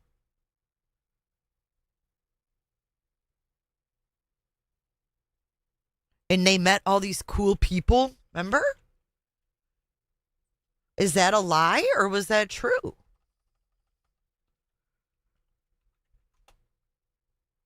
Yeah, okay, here it is. Hang on, let me play this. Hung out there all day, met people. Hang on, let's go back a little bit. Whatever, half a mile or so. Something called Aunt Pat's Bay. Like Californians say aunt, or Westerners say aunt. But, we had gone whatever, half a mile or so, 3/4 to Tahiti Beach, where that's the popular place. Hung out there all day, met people that later, the next 2 days later, cool people. And I remember, how it is, people that don't do what you and Marnie and Lynette, they think we're fucking awesome. And I wax pontifical about having an authentic life, and it's authentic because there's risk. And then I lost my fucking wife that same night, and I feel like the gods were listening. And so, yeah. So you were anchored out in Aunt Pat's Bay. Yeah, I'd say about 100 meters from shore. So there's almost no way she's making it past Lubbers Quarter Island. Well, that's not, when we left the channel, when we got out of the channel, we were probably, I would say, we were near the tip. There's some shoals on the north end of Lubbers Key, and we were sort of level with those shoals. I never hit bottom in the dinghy the whole night, so I would have expected her to be blown the same direction as I was going, but she was swimming at right angles to me when I last saw her, I think, because I was all turned around in the dinghy because I had no fucking steering and I was getting tossed by the waves. And I thought, so from that, I think she thought it was a better shot to go to the sailboat. 1,000 yards away. So I would have expected her to be blown onto Lover's Key. If she just floated, on her back with the waves, the wind would have taken, the waves should have taken her to Lover's Key. But Okay. So there you go. God, this guy, right? More holes than Swiss cheese. I'm in the restaurant, and they ran the credit cards, and they don't have anything that suggests a Brian or Lynette Hooker ran a credit card. I will say this, at the Abaco Inn, the New York Post has a reporter who talked to the bartender after I spoke to the bartender, and the New York Post reporter added a detail that Brian paid for his drinks in cash at the Abaco Inn. So maybe if they had done anything on land at the Firefly, they paid in cash, but the surveillance video just doesn't show them there. So, and I spent better part of an hour going over this with the Firefly Inn folks and the owner of the inn, and it does not appear that they came ashore. Okay, not critical. The most critical thing is at the Abaco Inn. I've never seen surveillance video so fiercely protected in my life. The general manager of the Abaco Inn, I've tried every which way but sideways to see that video, get that video, see the last steps of Brian and Lynette, see what time they got in the dinghy. That's all I really want to see. I want to see what they're wearing, and I want to see what time they got in the dinghy. No go. The Royal Bahamian Police put the kibosh on it and told the Abaco Inn general manager, you're not releasing this. Don't release it. Don't know why, but they've just done that. So that's okay. We'll give that to them. But it is just so incredibly fiercely protected. I'm not sure why. At some point, maybe we'll find out, because I think it would answer a lot of questions. I think we would know once and for all what time Brian cast off from the dinghy dock and made his way towards Soulmate. To me, that's kind of probable cause for an arrest if he somehow got the time off by an hour. And I'm okay with not knowing the time yourself, but unfortunately, you can't fight the sun. That's set in stone. That's a fact. The sun goes down at around 7:30, and it starts to get dark, but at 7:45, I could still do a podcast and be lit up, and I did. At 8, it is fast. It is fast. It goes from almost light to dark in 15 minutes. But you cannot fight that timeline. You can't tell me you left. Okay, so hold on. I'm going to go back to her in a second. I have a question, though. Oh, there's Lindsay. Lindsay. Oh my God. Lindsay's here.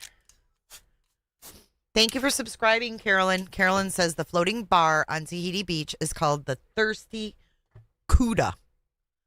I love that. Okay, so check this out. Is that where they were supposedly at? So here's a map, you guys. Here's the Firefly. And Lindsay, thank you guys for all your hard work, man. This is amazing coverage, honestly. Here's the Firefly. And here's the Abaco Inn. They're not that far from each other. So my question is, if they docked here on Friday, Lindsay's in her 30s. Lindsay's an adult. Lindsay's in her 30s. If they were docked here, when did the boat get docked down there?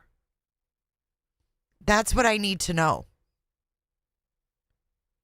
Because why would you need to move it down if you were already anchored here and the Abaco's here, like you're hanging out in this area? Why did they move their boat down here? That's my question. So I'm wondering, was the boat still here? Oh, yeah. I hope you wore a cover-up because Mr. Searcher, any women over 30 wear cover-ups. Shout out to Lindsay. Listen, though. What if he was still anchored in front of the Firefly and he lied? And something happened on the big boat. He took her out in the ocean. Then he moved the big boat down. Because when did it move? Mary J. Blige, Lindsay, make sure you wear a cover-up over your bikini if you're in your 30s. Hey, Deborah from New York. Yeah, what the heck? That's like a question I have for sure. Because there's no... Tahiti Beach is way down here. The Firefly is up here. So how did they party at Tahiti Beach? I'm really confused. Aunt Pat's Bay. Okay, zoom in.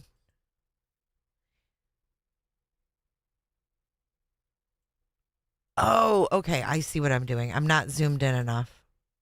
Do do do do dee dee dee dee dee. Okay, there it is. Aunt Pat's Bay. There's the Thirsty Cuda right here. The Thirsty Cuda is on Tahiti Beach, Tahiti Sandbar. Okay, there's Lubber's Landing, and it's Lubber, not Lovers, like I've been saying. Okay, I get it now. So the boat was in Aunt Pat's Bay, and then, but they docked up here by the Firefly at one point.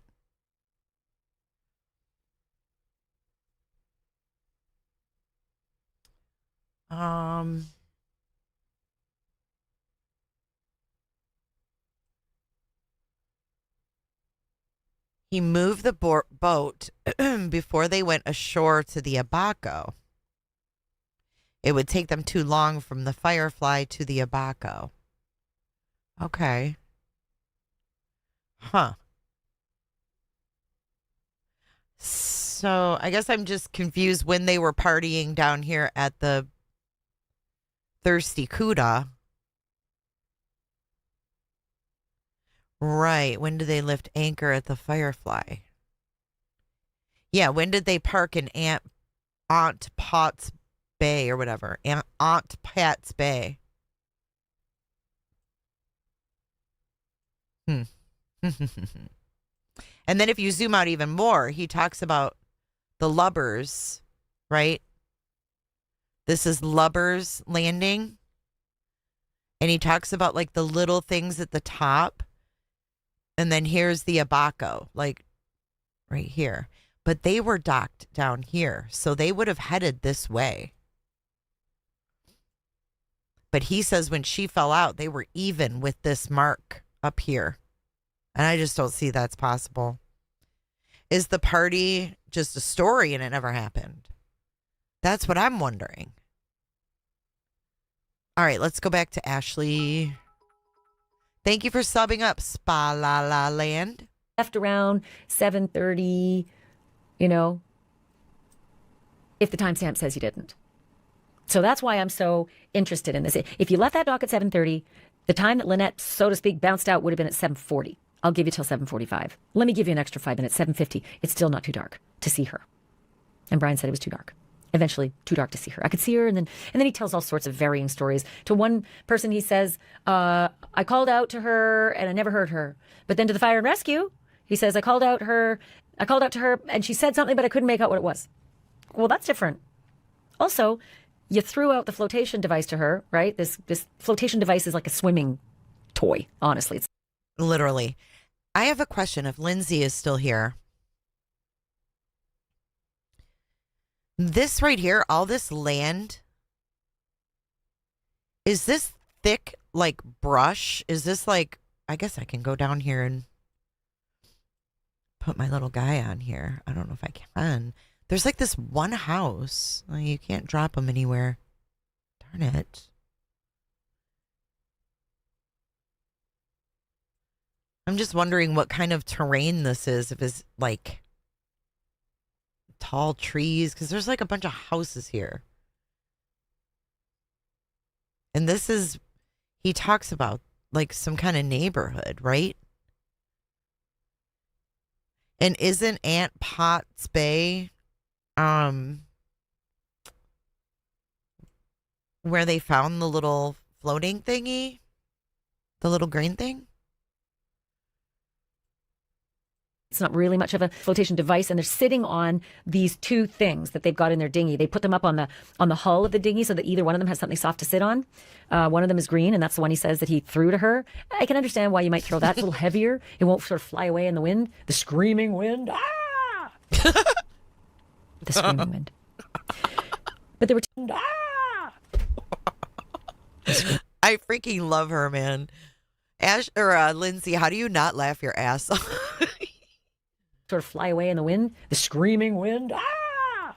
The screaming wind. But there were 2 life jackets in the bottom of the dinghy when it washed up at Marsh Harbor. 2 life jackets. Why didn't you put one on? Tie the dinghy to your ankle and go in after your wife with the second life jacket. What an idea. Didn't happen. Didn't throw the anchor down either to stay in place. Didn't happen. He says he didn't throw the anchor of the dinghy down until he got across to Lubbers, which is like maybe, I don't know, probably I do too, Ocean. 2,000 yards away. It's a long way. And it didn't fire off the flare till it got there either. What? That's nutty. That doesn't make sense. Let's go back to the wind. So the Firefly Inn took video with their surveillance cameras of those docks. Here's what it looks like at 7:15. Oh, my God. Do you see a screaming wind? This is April 4th. Oh, my God. At 7:15 at night. I don't know what Brian's story is or what the real story is. We know the photo of him walking down to the dock is at 7. And we know he says it was 7:30. So I'm going to show you 7 o'clock. 7:15.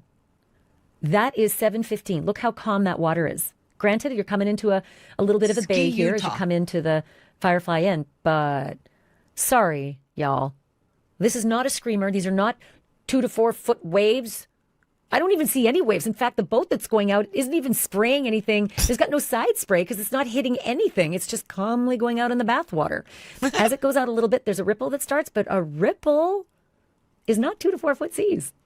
Again, that's 7:15 at night.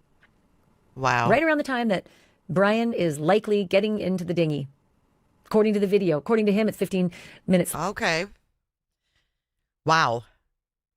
Wow. Like everything he said it's like listen to what he says and it's the exact opposite.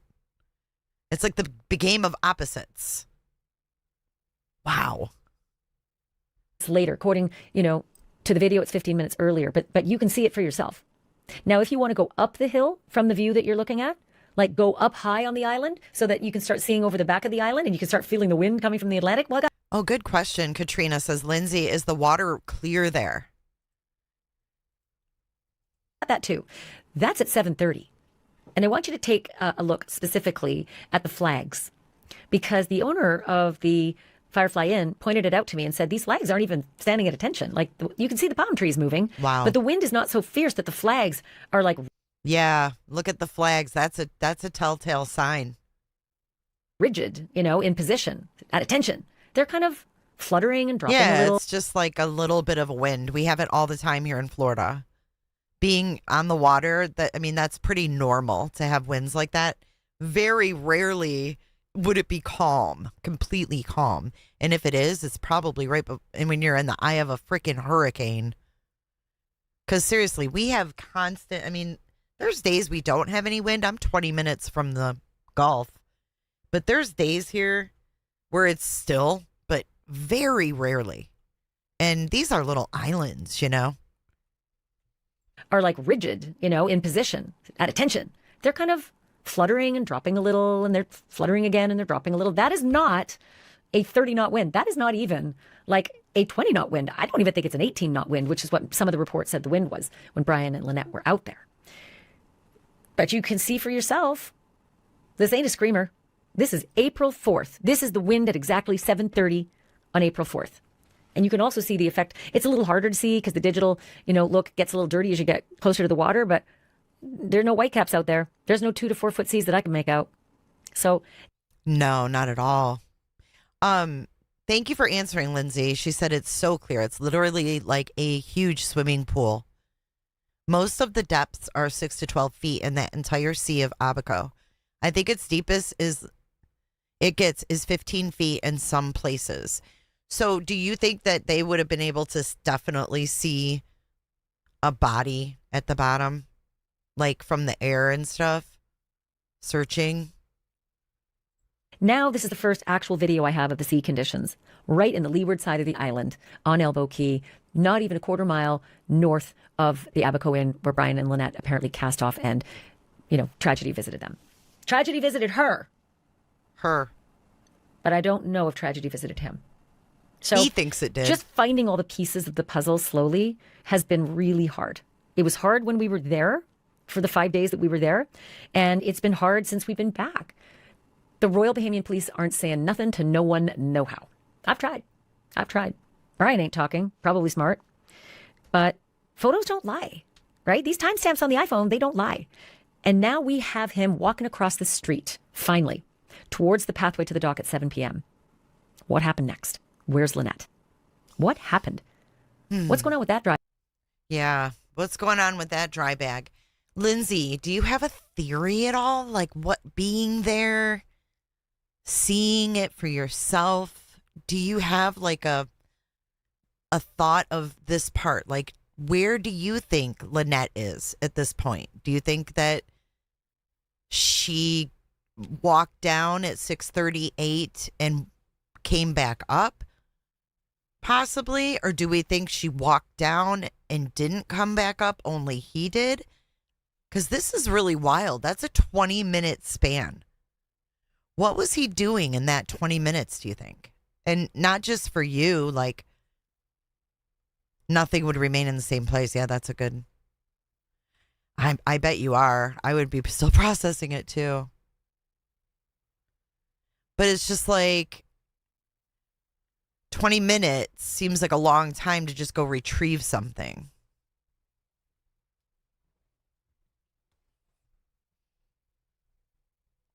And Lindsay, did you hear anything about a green watch? I know I haven't watched the latest one yet. I think they were fighting too, Michelle G. It sounds like they checked. I mean, I don't know if they're still searching. I don't know what's going on there now. What did he say in the call?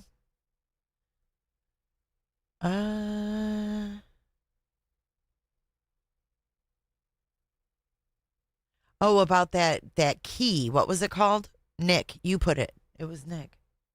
Matt Lowe's K or key?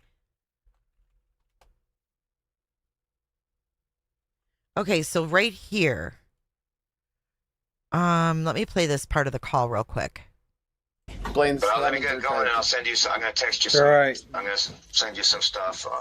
Okay, and thank you guys. I love you too. And You have people check Matt Lowe's K. What's that? You need to have people check Matt Lowe's K. Okay.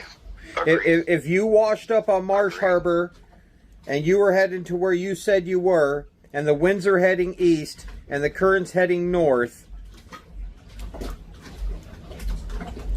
yeah, she's going to be somewhere at Matt Lowe's K. Because she isn't making it all the way up to Sandy That's K. what I'm looking forward to.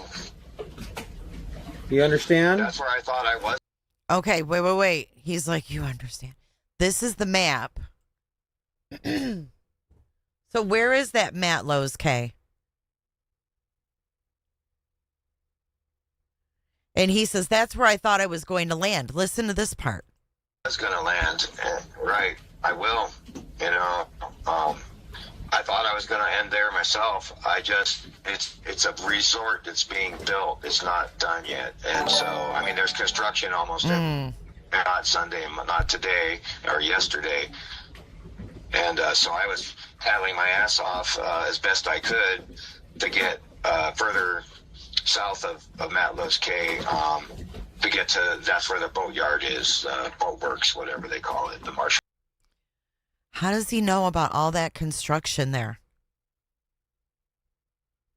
I was paddling my ass off the best I could to get further south of Matt Lowe's Key, whatever, to get to where the boatyard is, the boat works, whatever they call it, Marsh Harbor.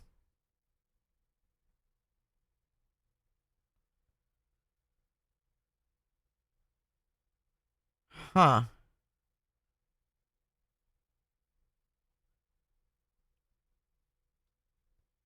So his friend has looked at the map and said, no, this is where you need to go. Blaine's let me get going and I'll send you some. I'm going to text you some. Right. I'm going to send you some stuff. Thank you, Marcy. Okay, and thank you, guys. Thank you, I Marcy, love for the too. super And super. You have people check Matt Lowe's K. What's that? You need and hear that pause. He's like, what? I almost feel like he was caught off guard with him talking about Matt Lowe's K. Think about it. He's like, what's that? There's like a pause, and he's like, what's that? K. You guys, I love you too. You have people check Matt Lowe's K. What's that? You need to have people check Matt Lowe's K. Okay.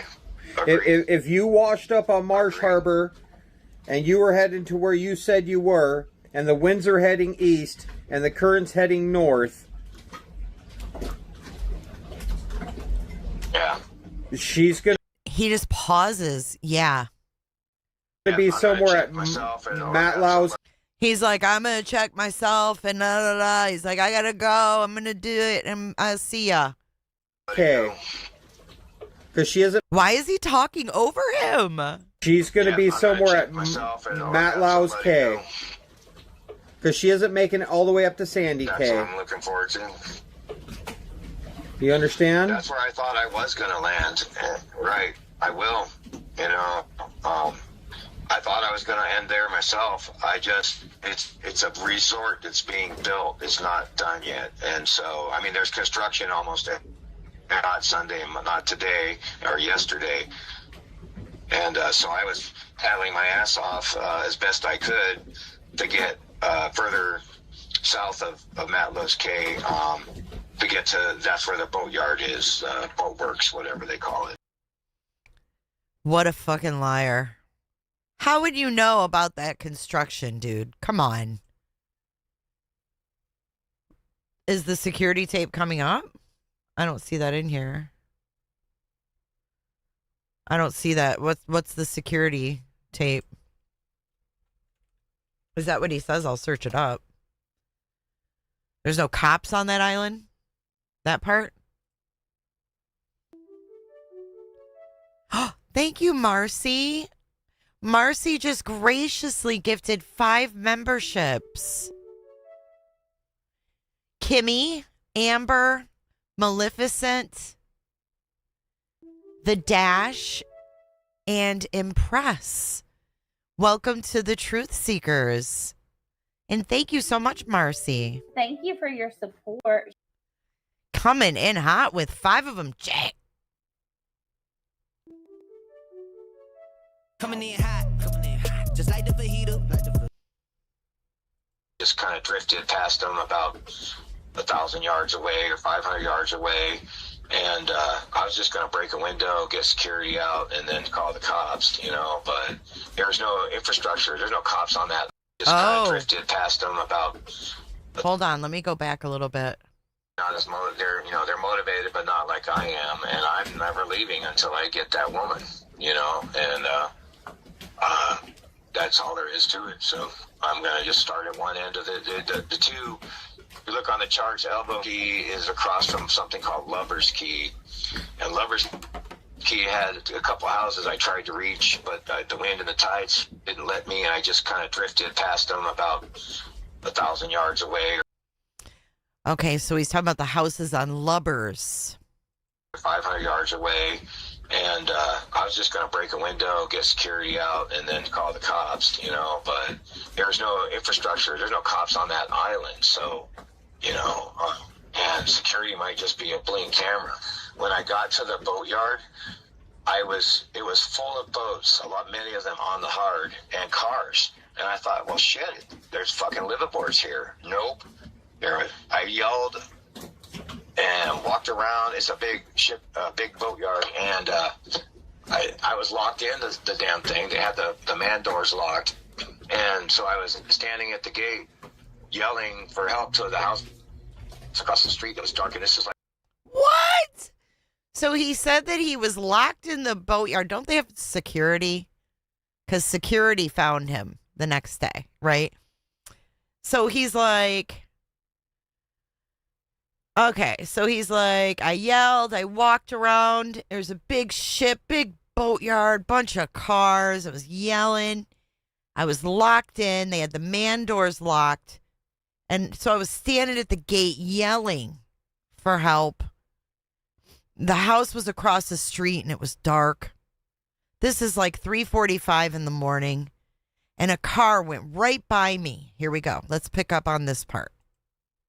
Like 3:45 in the morning, and a car went by right by me and stopped, and I waved my arms, and stopped about 100 yards away, and he stopped, and I yelling, "Please help, please help!" And the fucker opened the door and looked out at me, and then closed the door and drove off. And what marina was that? So the boat Marsh Harbor Boat Yard, or Marsh Harbor Boat Works. So I tried to get into their channel when I was paddling, but the tide carried me right past it, and I ended up on the rocks 1,000 yards away and had to hop over the coral and shit. It's stupid mistakes all built into frankly a devastating loss to everyone she touched. We love you guys. Okay, let's go back to Ashleigh now. What a liar. Dry bag. Where's Lynette's dry bag?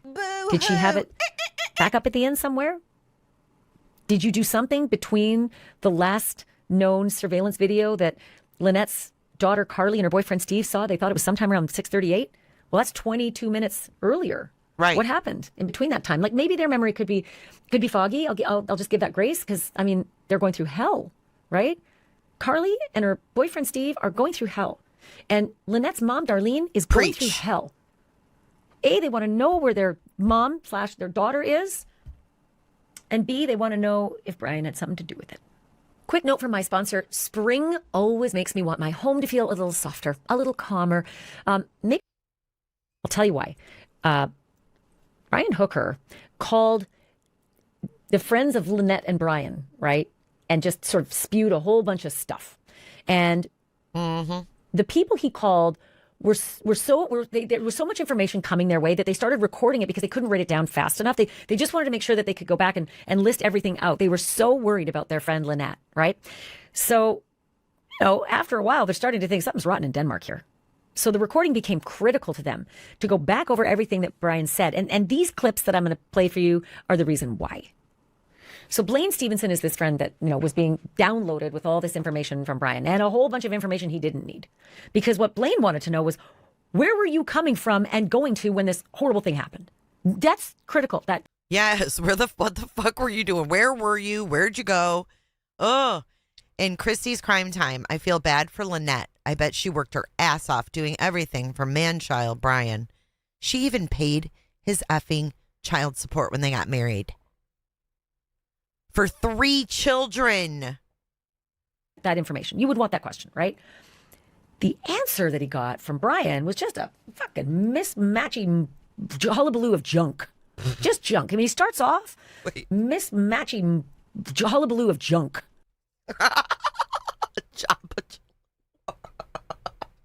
Just junk. I mean, he starts off junk.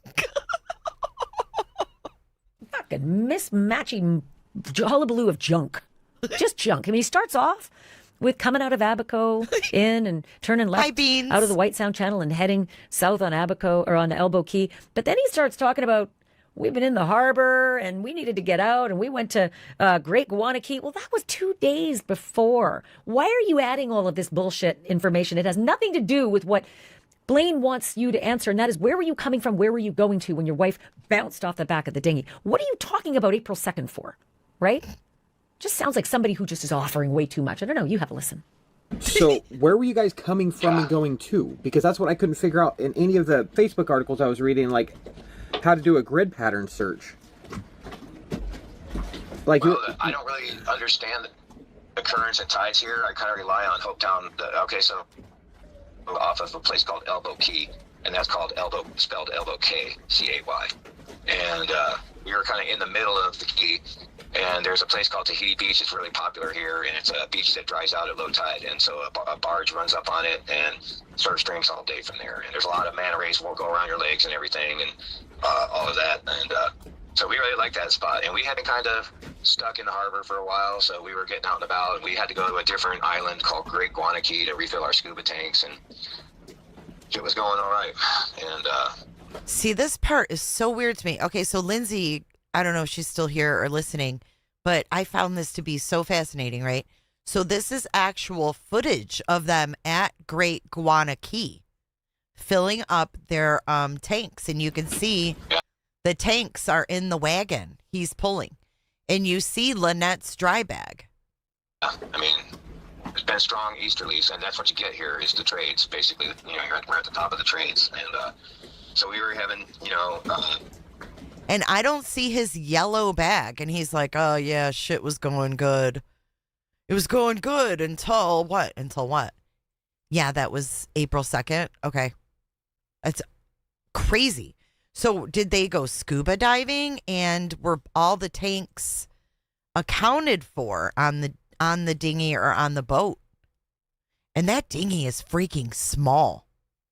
So you can see right there, they got the two tanks. Yeah, I didn't see. Thank you, Beans. For a while, so we were getting out and about. We had to go to a different island called Great Guana Key to refill our scuba tanks, and shit was going all right. And I don't like how he says that. Like, shit was going all right. Like, you know, I thought we were getting along fine. I don't know. There's just something in his cadence. Why is he talking about Guana Cay in relation to that day? Right. This is 2 days before. So this would have been Friday that they were filling up their scuba tanks. Huh. to refill our scuba tanks, and shit was going all right. And yeah, I mean, it's been strong easterlies, and that's what you get here is the trades. Basically, you know, we're at the top of the trades. Oh, but he knows nothing about it. He knows nothing about the tides. He knows nothing about the channels. He knows nothing about the cuts. He knows nothing about the winds. He knows nothing about this place. He's only been there for like over a month, but he knows fucking nothing. And so but he's going to tell his friend all about it. We were having, you know, basically 20-knot winds steady all day with a couple gusts here and there. And where we were anchored was pretty quiet, but when we came out of this bar called the Abaco Inn, we came out of the channel and instantly got into the shit, into the chop. Hold the phone. Hold the fucking phone. Did you just hear him say, I don't understand the current and the tides? Hold phone. Into the shit, into the chop. Hold the phone. Hold the fucking phone. Did you just hear him say, I don't understand the current and the tides here? Are you serious? Are you serious? You live on a keelboat. I'm a captain of a keelboat. Not all the time. I have captained a keelboat. 34-foot CNC in the Whitsunday Islands in Australia. I was the captain, and the only person on board with me didn't know how to sail. So I know what you have to know to be on a keelboat. And I don't live on one. This bro lives on one. You know the currents and the tides. If there's one thing you know on a keelboat, it's the tides, my friend. Because the Sea of Abaco is like being in a swimming pool. And you're in a keelboat. And your keelboat has a big old keel that will bang up on the bottom and tip you over if suddenly the tides go down and you're not in deep enough water. You know the tides. What the? I don't understand the currents and the tides here? Bullshit. You've been there 5 weeks. You've been in the Sea of Abaco and Marsh Harbor, this whole area. You've been there 5 weeks at the least, okay? You know the current and you sure as hell know the tides. Or you would not have been coming into the bathtub deep water, right? So there's one thing I call bullshit on. But also, you spent the night already right off Elbow Key because I saw you. I saw you at the Firefly Inn. You dropped your anchor on Friday and you slept on board till Saturday and you pulled up anchor at 11:30 in the morning. So don't you tell me that you don't know the currents and the tides. You dropped anchor and slept. And as a former captain, I love saying that. It's like I did captain a boat, but I'm no captain. A keel boat. You don't sleep because you're so worried about dragging anchor. And if you don't know the tides, you're not even going to drop anchor. And you are sure as shit not going to bed. Because you don't know if you're going to float and bring that anchor up and float away. Sure as shit. So don't you tell me that you don't know the tides, Brian Hooker. So don't you tell me that you don't know the tides, Brian Hooker. Anchor. And you are sure as shit not going to bed. Because you don't know if you're going to float and bring that anchor up and float away. So don't you tell me that you don't know the tides, Brian Hooker. You do so. You brag to people that you haven't tied up to a dock for 2 years. You know the tides. You know the currents. All right, this next clip.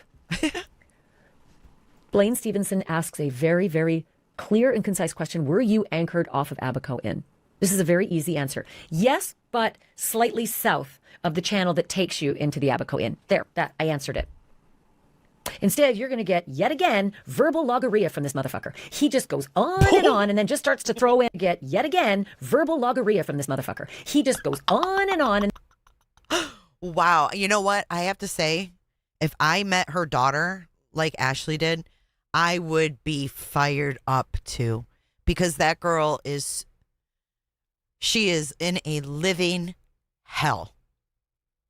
Instead, you're going to get, yet again, verbal logorrhea from this motherfucker. He just goes on and then just starts to throw in, like, the risk. He starts talking about the people down at Tahiti Beach, a quarter mile away, who he's bragging to. I mean, listen, a lot of people who live aboard or, are cruisers, they literally live on sailboats and they move around the cabin. They like to say, I haven't tied up to a dock in X number of days, months, years. It's kind of a bragging right. But this guy's now bringing it into the conversation. Don't ask me why. Don't ask me why. His wife is still missing only a couple days. He started to bring into the conversation that, we talk about how risky it is, and here I am, and I've lost my wife now. What do you know? Really? This is what you want to say to Blaine Stevenson when he just wants to know where were you anchored? Have a listen. So you guys were anchored outside Abaco Inn? Like by White Sound or Joe's Cay? Yeah, we were anchored out by, I would say, a half mile south of the channel, the White Sound Channel on Elbow Key towards Tahiti Beach. We were at the south end of something called Aunt Pat's Bay, like Californian say Ant, Westerner say Ant. But we had gone whatever, half a mile or so, 3/4 to Tahiti Beach, where that's the popular place. Hung out there all day, met people that later, the next 2 days later, cool people. And I remember, you know how it is, people that don't do what you and Marty and Lynette, they think we're fucking awesome. And that's pontifical about having an authentic life, and it's authentic because there's risk. And then I lost my fucking wife that same night, and I feel like the gods were listening in.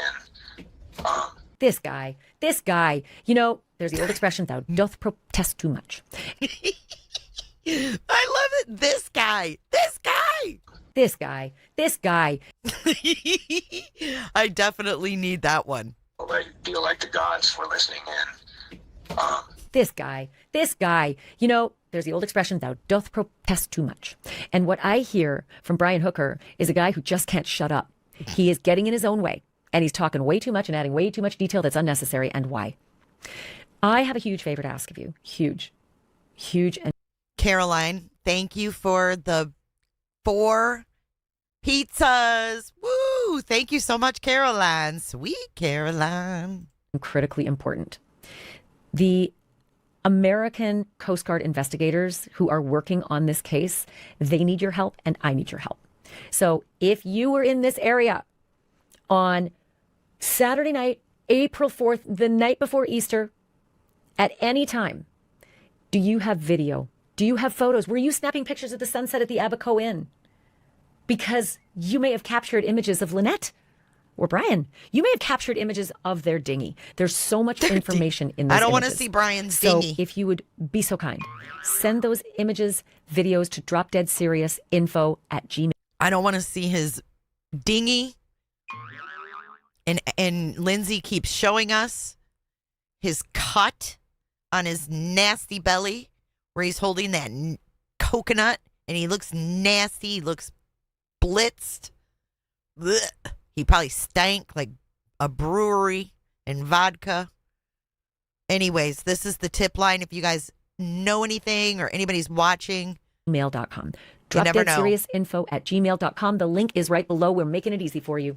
If you don't want to send them to me, okay, I get it. Send them to cgistips.com. It's a website, but if you want, there's a QR code on the screen as well, and they have an app. I'm looking at it right here. They have an app. CGIS Tips. Submit anonymous tips. So CG for Coast Guard, IS for Investigative Services, cgistips.com, or check that QR code on screen. We're going to have the link there as well. If you are watching this and you know someone who's on Elbow Key, or you know someone who was there who's just gotten back, check your photos at the Abaco Inn any What does that time even mean? between 6:30 Wax? and 8 o'clock at night. If you took pictures from your friend's house of the Abaco Sea, send those. Send those to me and copy them to the United States Coast Guard. You might actually have the one thing that cracks this case. Hey, listen. Wax? What? It has to do with Easter? They're wax. Am I reading this right? They're things shaped as lambs blessed by the Pope the Wednesday after Easter? Is that what that means? I put wax ponifit. And it says that they're sacred wax discs, often shaped as lambs, blessed by the Pope the Wednesday after Easter, usually in the first year of his pontificate and every 7 years thereafter. I don't know. Wax on, wax off. It symbolizes Christ as the Lamb of God. You know, people like us try to wax pontificate. I don't fucking know. Where is she? Listen, thank you. Okay, hold on. We've got the latest one to watch. Is it this one? Waves and the tide. Well, I did a Okay, yeah, here it is. I did a little research, she says. Yeah, that's the latest one. Lamb cakes? I don't know. I mean, it was Easter. And I don't know. He says, I don't know, dude. I never heard of nothing like that. And I don't know if that's what he was. They melt them by using the previous year's Easter candles in Rome's churches. There you go. I don't know if that's what he meant, but okay, here is the latest from Ashleigh Banfield, Drop Dead Serious. Bombshell new photo shows missing wife wearing Apple Watch on final day. Hey everyone, I'm Ashleigh Banfield and this is Drop Dead Serious. I got another big break in the Lynette and Brian Hooker story. She's and killing it it, is, again, guys, a killing huge it. piece of the puzzle. We have received an exclusive photo that shows Lynette Hooker on the deck of the pool at the Abaco Inn at exactly 5:44 p.m. on the night before Easter, April 4th. Now, why is that significant? Thank you, First Maureen. of all, if you're just joining That makes sense, Maureen. us on this particular story, thank you for being here. Love having you. Please don't forget to subscribe. Anybody who's watching, please don't forget to subscribe. Independent journalists, it really helps us to stay on this story. There is a whole backstory here, and we have an entire playlist that will get you up to speed on everything that's happened in this case, but I can't go back on it right away at the top of this podcast. I need to tell everybody who's watching why this photograph is so significant. We know at this point from other photographs that we've received exclusively that Brian Hooker is seen walking away from the... Okay, so there's Dum Dum at 7 o'clock. Does he even have shoes on? Is he barefoot? Is he pulling a Brian laundry with his duck feet? This guy is tall and big, too. Abaco Inn at 7 p.m., right at sunset. He's caught on a photograph walking towards the docks where his dinghy would be parked, but Lynette's not with him. We don't know where he left her. Did she go down to the docks first and leave him behind? Is he heading down to the... Guys, this is brand new today, so I need you to go over and hit the like button and watch this again later. But definitely go over and hit the like button. I'll put the link in chat. You guys can hop over there and give this video a like, because this did come out this morning. And I appreciate Lindsay letting us use it. To the docks first, and she's back up maybe using the restroom. We don't know. All we know is that we see him crossing the road and getting close to the pathway that takes you to the docks to get into the dinghy. He swears he didn't get into the dinghy with Lynette until 7:30 p.m. and then motored out the... No, it looks like he's wearing shorts to me. 12 to 15 minutes towards their yacht Soulmate, where hell on wheels happened. Suddenly 2 to 4 foot seas and gusts of, massive 18-knot winds bounced her off the back of the dinghy, and it was so dark And the currents were so strong and the waves so high, I couldn't see her. And we got separated, and now it's dark, and I've floated 4 miles in 9 hours and beached up on Marsh Harbor. Okay, so first of all, it does get dark at 8 o'clock. Oh, But you're it would from be really Grand key to Rapids, find out if Lynette Michelle. was in that dinghy with Brian. If that photograph showed him getting into that dinghy at some point afterwards with her at 7:30, even then, it's still really far-fetched. Because you'd be back at Soulmate by 7:45, and it's still daylight. I was there at that time. I can attest. Still daylight. Doesn't get dark till 8. Does not take half an hour to get from the dinghy dock out to Soulmate. Maybe 12, maybe 15 minutes. So why does the picture of Lynette at the pool at the... Oh, boy. Oh, boy. Oh, shit. Here's another picture, you guys. Abaco Inn at 5:44 matter? It's not so much the time, because we already know. So this is 5:44 p.m. This is before they're sitting on those chairs. And that looks like that's Brian right here. That at least Brian is walking towards the dock at 7. And we saw at least Lynette's daughter Carly and her boyfriend Steve saw surveillance video of Brian and Lynette walking at the Abaco Inn around 6:38 p.m. So why does 5... You know what I would like to ask Carly?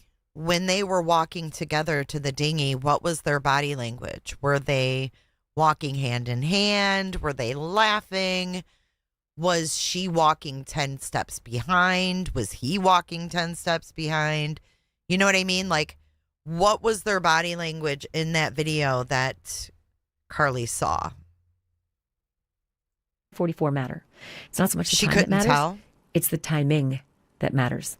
When you zoom in to Lynette taking a selfie right there in the wind with the Atlantic in the backdrop, you can see on her left wrist is a very light patterned band. And what appears to me and many others as her powder pink Apple Watch that she is seen wearing in so much of her social media. I mean, it's such a powder pink Apple Watch that it almost looks like a white tan line. But there she is holding. Yep, there's the watch right there. And she's got a headband thing on. Yep, like a headscarf. Yep, a blue headscarf. A teal cover up, like a green cover up. Her sunglasses. Her watch. Her phone. Her phone was on the boat, right? Where was her phone? Did they find her phone? Now I'm confused. Holding up her camera, doing selfies at the left side of the pool as you're looking towards the Atlantic. That would be the north side of the pool, okay? And it sure looks like that is her powder pink Apple Watch. All that matters. Before I tell you the significance of her having the Apple Watch at this time, I also want to just draw your attention to the far right-hand side of the pool, the south side of the pool. There's Brian. He's sitting on a sun chair facing out towards the Atlantic, getting some sun at 5:44 p.m. That should tell you it's still suntanning weather at 5:45. You know what this tells me? It tells me she's over there taking a selfie or taking a picture, and he's sitting there. And they're like way far apart. And then you see them sitting at the pool, and she's got her arms folded. I'm thinking there was some trouble going on. 6. I've been there. You could be suntanning at 7 and 7:30. It only starts to get a little dusky at about 7:45. And even then, I may or may not put my running lights on. Those are the red and green lights and the white light at the back of a boat. Red and green at the front of the boat, white light at the back of the boat. If I were driving my boat in the dusky conditions that I was in the Bahamas, right there at Elbow Key at 7:45, I may or may not put my running lights on. Just because I'm a super safe captain, I probably would, but you didn't need them. So now you know at 7:45 how light it is. You could absolutely see someone bobbing in the water. You would not get separated from them. And mark my words, my friend, the seas were not 2 to 4 feet. I've already showed you the evidence yesterday from the surveillance cameras just a quarter mile north of them at the Firefly Inn. The surveillance cameras show it's dead calm. It's lovely. Maybe a ripple as you come out from the bay, but it ain't 2 to 4 foot seas. It ain't roiling winds. No way, no how. And I will also tell you plotting. That one of the fire and rescue personnel went. That's really creepy to think that he's sitting there plotting what he's going to do.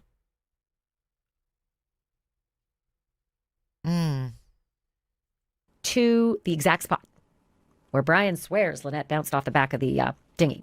He went there this morning. I'm recording this on April 22nd on Wednesday. He went there this morning. The wind, speed, and direction were identical when he went there. And he did this to do a test. And he said these words. I got to eat my words because I told you before I thought it was kind of rough. But I did an absolute replicate wind condition test, and it was calm. In the lee of Elbow Key, with exactly the same 18-knot winds blowing, it was calm. The waters were absolutely not 2 to 4 feet. They weren't even 1 foot. It was calm. So Brian's story that all of a sudden, it's not adding up. The waves were 2 to 3 None 4 of feet, it. and it was rough, and the wind was screaming, and oh God, I got separated in the. Like, what part of his story makes sense? Is there any of it? Because I don't think there's anything that makes sense. Because he lied about even the times. Currents took her away? No. I already told you no. But now it's been double confirmed by somebody who originally thought it might have been rough. And he said, no, I got to eat my words. It wasn't rough. It absolutely wasn't when I did the retest with the exact same conditions. Hell to the no. So if Lynette had that watch and bounced off, well, we'd start to know about the activity on her watch, because it doesn't matter where that watch is. It doesn't matter at this point regarding the technology where Lynette is. Her watch has her activity. Her watch knows what she did. If that watch by any chance ended up getting closer to soulmate, that watch and her phone would reconnect with the Starlink that they had on soulmate. So if you're thinking, if you're trying to game what happened, it's entirely plausible that maybe Brian ain't telling the truth, right? Maybe she didn't bounce off. Maybe they made it back to their yacht soulmate. I think 12 they to did. 15 minutes from the Abaco Inn. I think they did. In calm water, I'm telling you. It might have been a few ripples, but it was not a screamer, and there were no toppling waves and nothing that would bounce you off the back. By the way, that's not bouncy. That's a hard bottom and fairly hard-hulled dinghy. It's not like She's a rubberized in really bouncy good dinghy. shape. Really good. And you'd have to go over some significant waves to be bouncing off the back. And then to be separated in this raging wind and waves, no. So let's just say they made it back to soulmate, because that is possible. Well, then all the electronics are going to connect, right? Her watch, it's connected to her phone. Why do I know that? Because I spoke with her daughter, and her daughter said, absolutely, my mom's watch was connected to her phone because she used Find My Phone all the time, and I do it all the time too. Like, I lose my phone all the time. It's just beside me. I do it all the time. Oh, that sound I use Find gives My me Phone, and apparently anxiety. Lynette did Hate too. that sound. So her watch, like mine, is connected to her phone. And so that watch, if it went back up on board soulmate, would automatically connect to the Starlink. So I agree with Katrina. Katrina says, I think they totally made it back. I believe they were there for a while before he strangled her. I agree with that, because I think so too, because he was out when it was dark. And it wasn't dark when they left. We know that now because the footage. So something happened on the big boat, and I think he went back out and did something with her. And so would her phone. So that data is going to exist. And if Brian had his watch and his phone, that's going to connect too. I mean, I don't know about his watch. It's different. It's not an Apple Watch. It's more of a Navionics kind of watch, which I have 100 questions about. But if Lynette got back up on board, there's going to be evidence of that. If she wrote an email, if she looked at pictures or sent a picture, if she did anything, there's going to be evidence of that. I am fascinated if we will at one time find out what the data dump is going to tell us. We don't know yet. Thanks for subbing up, but Peg. we will. We will at some point. So here's the other story about the watch. Couple of months ago, Brian told Lynette's daughter Carly that he bought a brand new watch for Lynette because Lynette's battery was dying so fast. Wait, hold on. I got to hear this. Oh. Brian told Lynette's daughter Carly that he bought a brand new watch for Lynette because Lynette's battery was dying so fast. She needed a new watch. But he didn't buy her an Apple Watch. He bought her another kind of watch. And it didn't fit. And so she didn't wear it. And both she and Brian, Lynette and Brian, were going to give it to Carly because Carly was just there visiting her mom like just a couple months ago. And Carly forgot to take it with her when she went home to Michigan. That watch was green. And again, it wasn't an Apple Watch. And we know this. Wait a minute. know that when the Royal Bahamian... But what watch did Brian give them? Did he give them the green one? Or did... You know what I'm saying? Did he give him that one and say, oh, this is her watch? Bahamians, shall we say, seized some things. Again, with her when she went home. For Lynette, because Lynette's battery was dying so fast. A couple of months ago, Brian told Lynette's daughter Carly that he bought a brand new watch for Lynette because Lynette's battery was dying so fast. She needed a new watch. But he didn't buy her an Apple Watch. He bought her another kind of watch. And it didn't fit. And so she didn't wear it. And both she and Brian, Lynette and Brian, were going to give it to Carly because Carly was just there visiting her mom like just a couple months ago.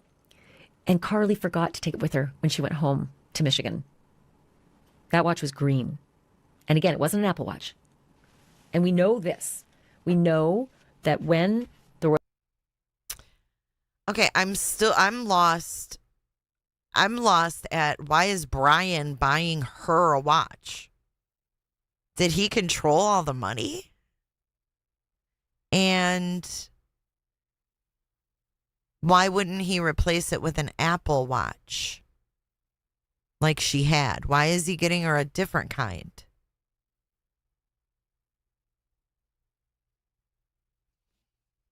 Seems weird. Well, if she had the money, it sounds like maybe he was controlling it because he bought her a watch.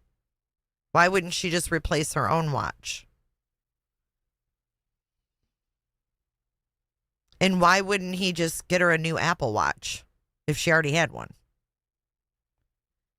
Right. The guy who can't be trusted with the important stuff is buying watches for someone who had the money. It doesn't make sense.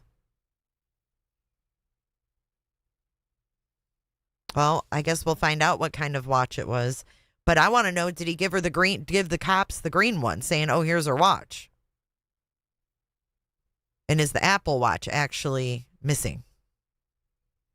Royal Bahamians, shall we say, seized some things, as you would in a police investigation when you're doing a criminal investigation. When they went on board Soulmate, they got a watch.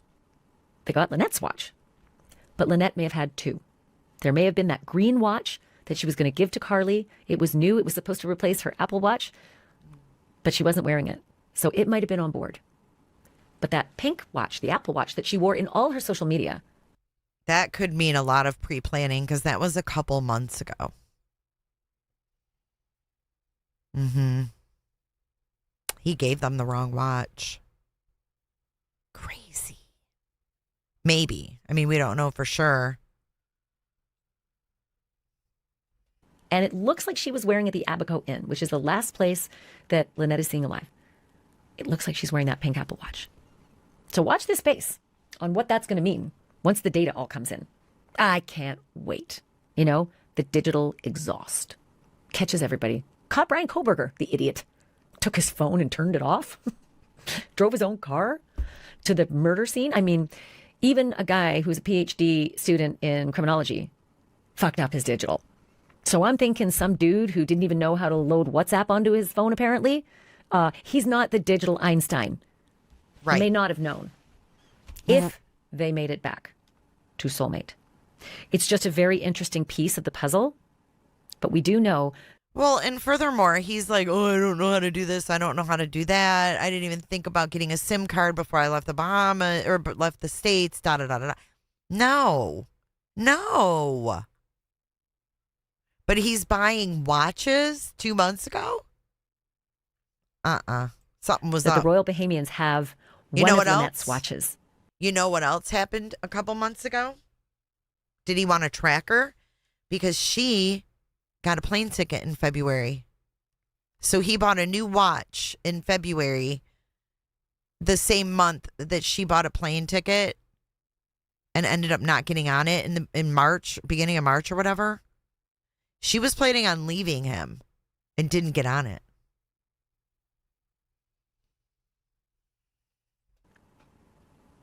Do they have the green one that was new, that was sitting on the boat because Carly didn't take it home with her? Or do they have the old one, the pink one, that was on her wrist just before Brian says she disappeared? Before I go on, I have one more thing I need to tell you about in this episode. Brian got himself a new lawyer. a Michigan lawyer from Grand Rapids. And she did an interview with ABC in which she said that Brian never hurt Lynette. No matter what Lynette's daughter and Lynette's mother, no matter what they say, Brian never hurt Lynette. Well, guess what you're about to hear? You're about to hear an interview with one of Lynette's dearest friends since 9th grade. And guess what?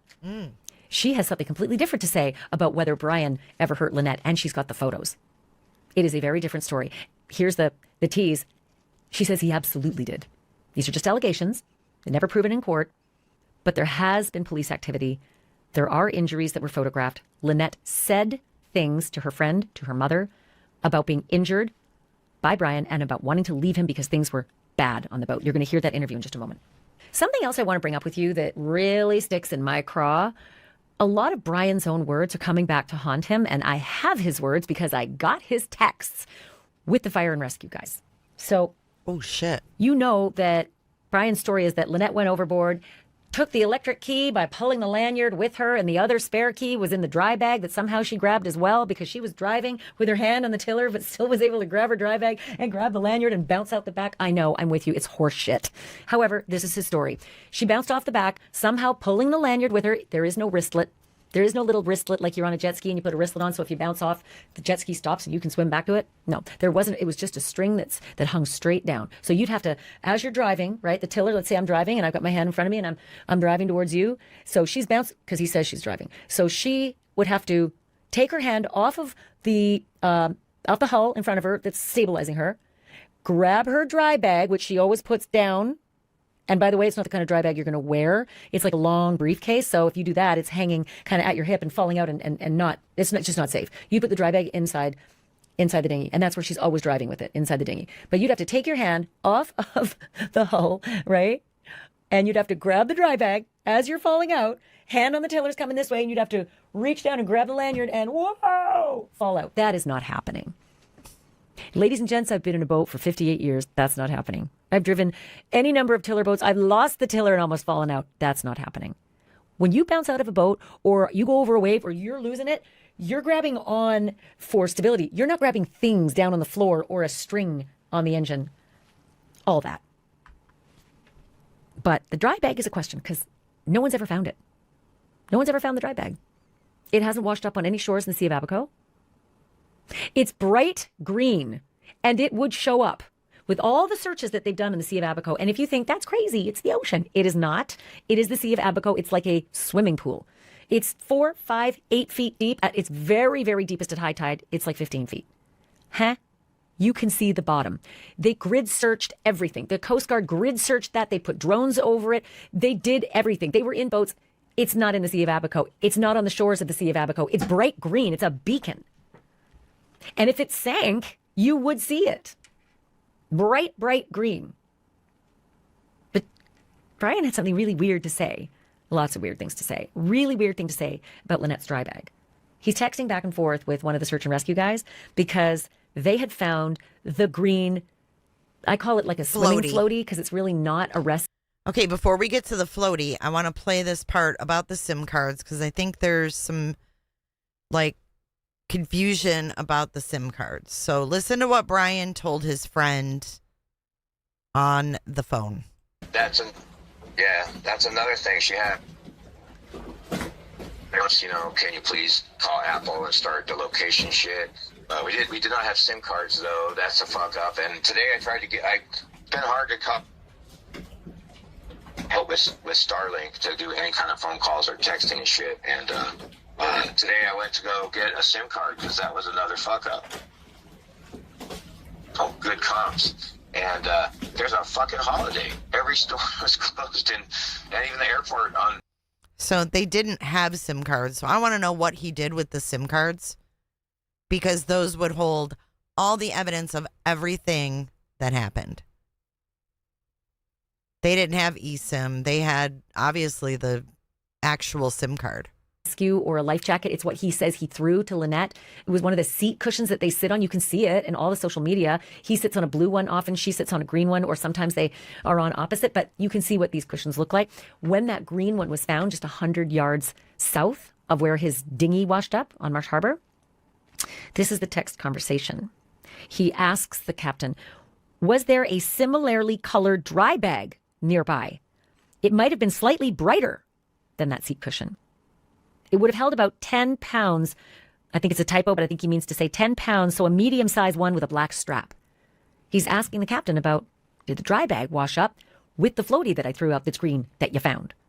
And the captain, well, he's not a captain. Brian's mistaken. He thinks that this fire and rescue guy is a captain. He's not a captain. And he kind of wondered why he kept calling him a captain, but he thinks since he welcomed him on board at one point of the search and rescue boat, maybe Brian got it in his mind that he was a captain. But anyway, this was the response from fire and rescue representative. I came and retrieved it just now. Brian then says, and this is key, wasn't there a subdivision or half a dozen houses back there? What? What are you talking about? What? I'm talking about finding the dry bag. Was the dry bag next to the green floaty? What? But now you're talking about a subdivision where there's half a dozen houses? I need to hear that again. What the fuck?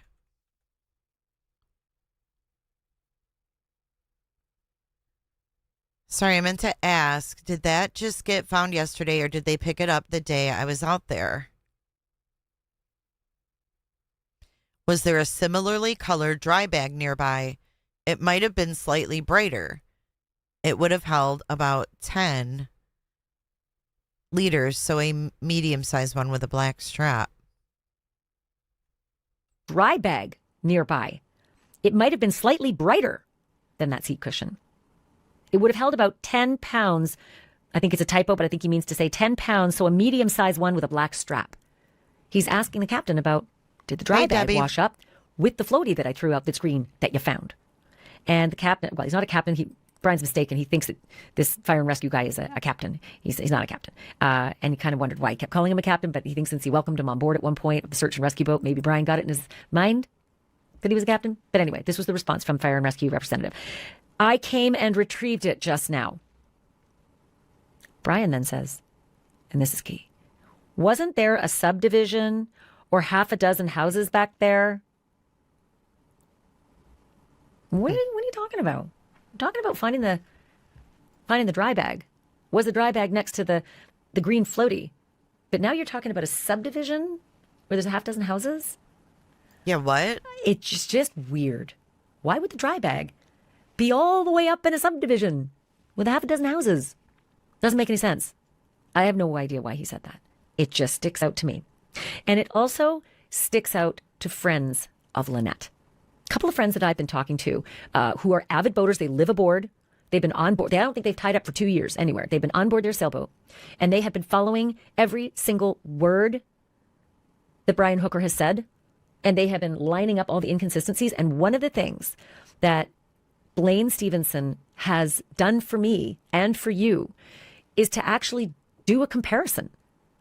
Roll up a dry bag with your phone and passports, because this is what Brian says Lynette had in her dry bag.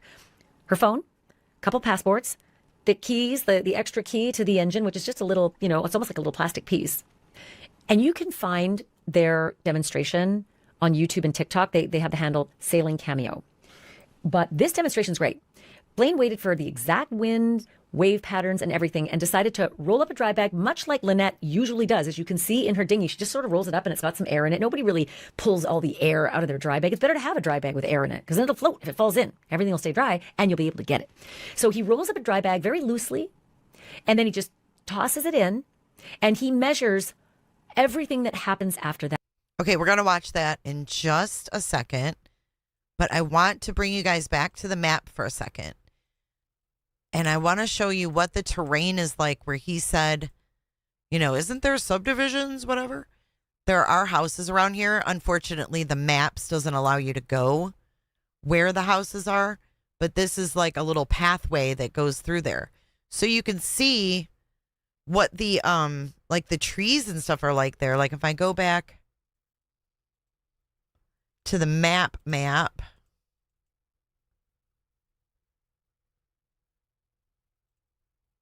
Shit. Not what I meant to do. But this is right off the beach here. If you go up this way, we're going towards the water. I think they said the dry bag was found in Aunt Pat's Bay, right? Why did I highlight your name? Because I'm just pinning random comments. What kind of land wildlife is out there? That's a good question. Thanks for subbing up, Mo the Law.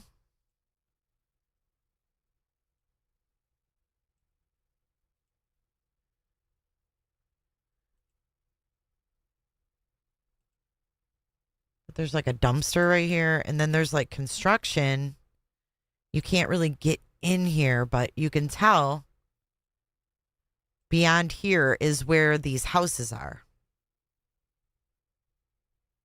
No, it wouldn't be easy to search. That's what I'm saying. No, they didn't find a dry bag. I meant the floaty device. Sorry. I think this is the area, though, where they found it. And this house is being worked on. And then if we go, how do I get back? Oh, like this. If we go back out here, this is Aunt Pat's Bay right here.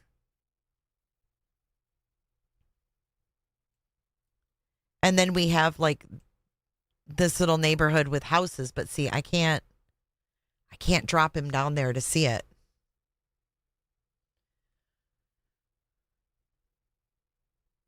Let's see if we can go right here. Yeah. Okay, we can kind of see here.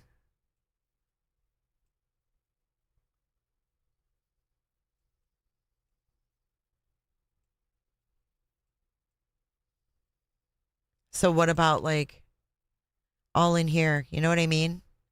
How do we know? How would he get her there, though? That's the thing. We got to remember that, you guys. He would have to carry her body, and that would be a task if we're all putting her on land. I already went to the Cuda. I was already there. The Thirsty Cuda. We already did that. It's right here.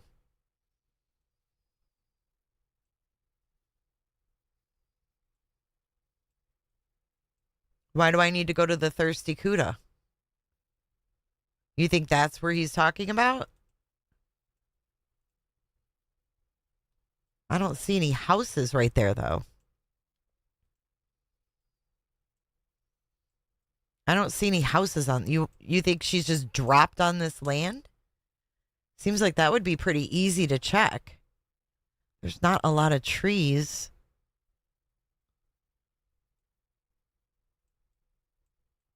I mean,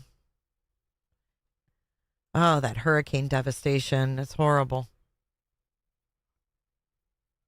I mean, I suppose, but it's just not very wooded. I just don't see him taking her very far.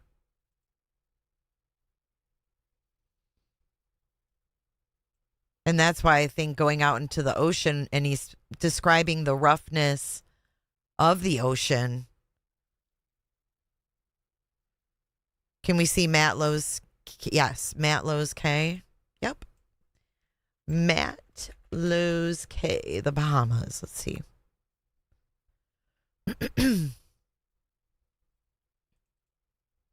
Okay, so let's see where we are.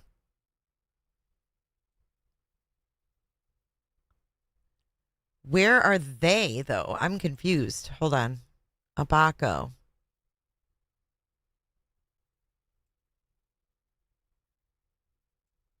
Why would she be way up there?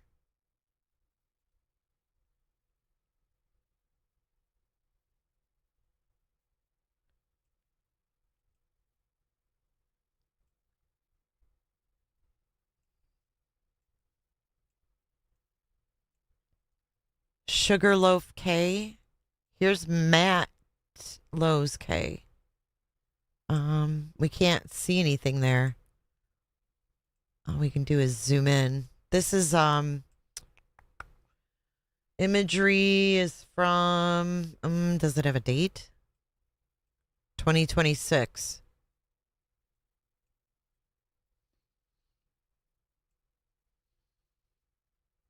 What did Lindsay say? I haven't looked at chat. The swimming cushion was found on Marsh Harbor, like 150 yards from where Brian washed up. Oh, damn. Really? Okay, we'll come back to that in a second. I didn't know it washed up on Marsh Harbor where he was. I thought it washed up where they supposedly were. What the fuck? Okay, you guys, now we need to get a visual of this, okay? So here's Elbow Key, right here.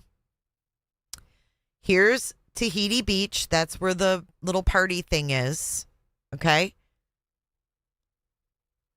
This is Marsh Harbor over here.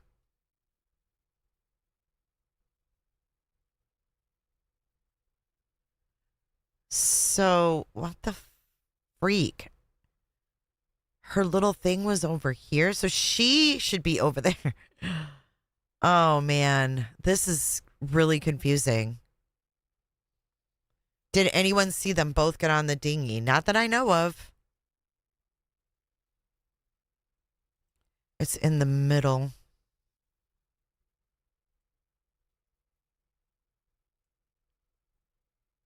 Isn't this it right here?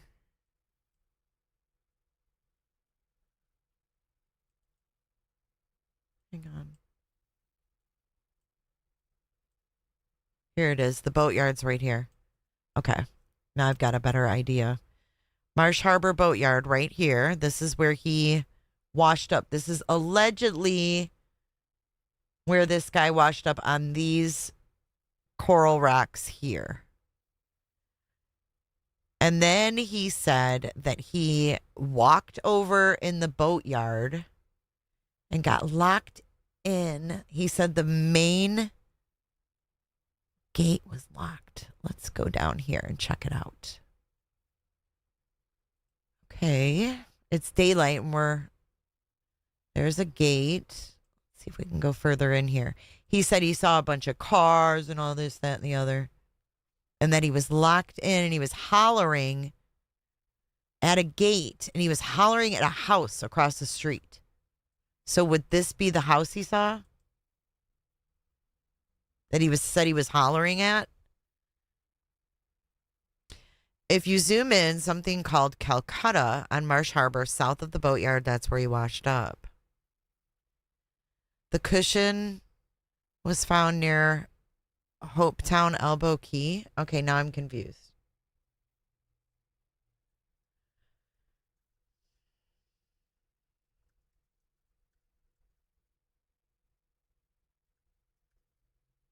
Lindsay said, I promise it was found on Marsh Harbor. She was there. I thought it was found over on the other side, too.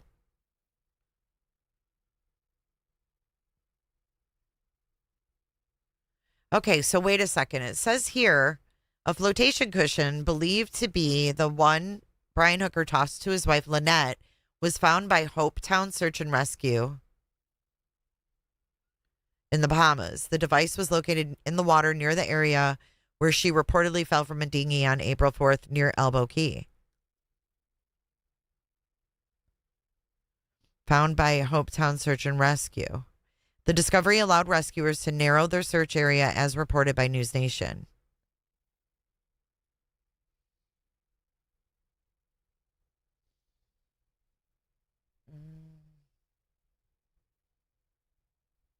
You guys have a picture of it, though.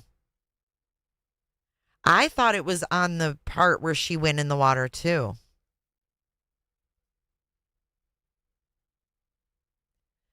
Let me pull up the News Nation article and see what this says.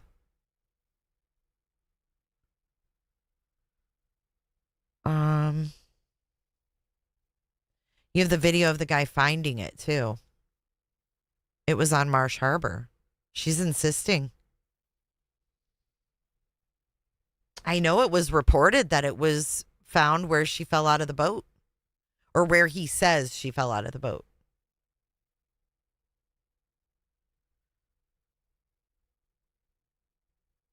Let me see. I'm just scanning this.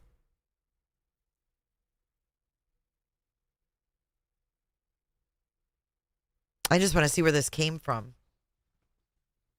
It was found by the Hope Town Search and Rescue. Yeah.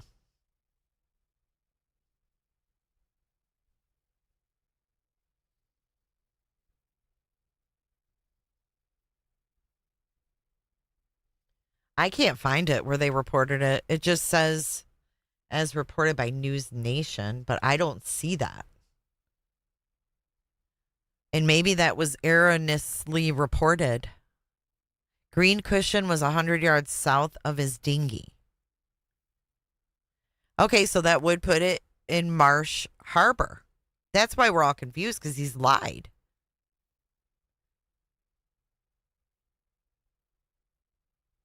I remember hearing, Kane's mama says, I remember hearing a report. It was 150 yards from where he washed up. I thought that was odd. Yeah, Hopetown Search and Rescue, not by Hopetown, the city. Okay, that clears it up. So this is Marsh Harbor right here. And this is the boatyard. And he says that he was locked in. He couldn't get out. You mean to tell me a Marine couldn't climb this fence? Are you fucking kidding me? There's not even barbed wire. He couldn't hop this fence to get help. Fuck directly off, dude. He could have climbed over that gate.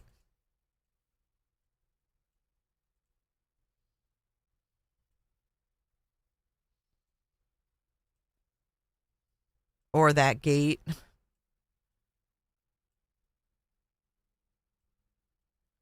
So he stood there hollering at this house here, thinking they were going to hear him. Someone needs to check around here, I would think. This is pretty desolate. He knows there's a house here. And then he said a car. Yeah, there's like a house. I don't know if that's a house. Maybe like townhouses or something. Anyways, he said that a car stopped, opened the door, looked at him, and kept going. I love you too, Auntie Cheryl. I'm sorry, I'm really immersed in the map. I'm not looking at chat right now. But then again, if he put her on land, you guys, he's not going to just carry her this far. There's no way. Look at the Bahamas. Look at Google Maps Street View Project. The Bahamas. He's not going to carry her this far. I don't see it. But he landed up somewhere around here and says he walked.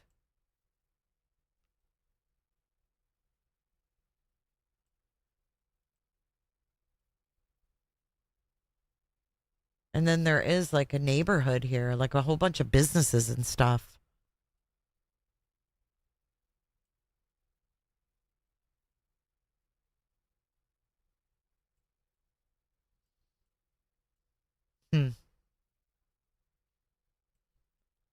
Nothing he says is true. Here's Calcutta Drive right here.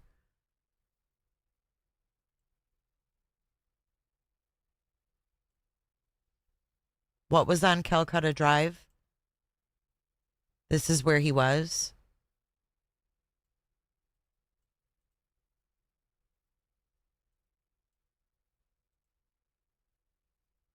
Oh, that's a welding place. Do these places have cameras?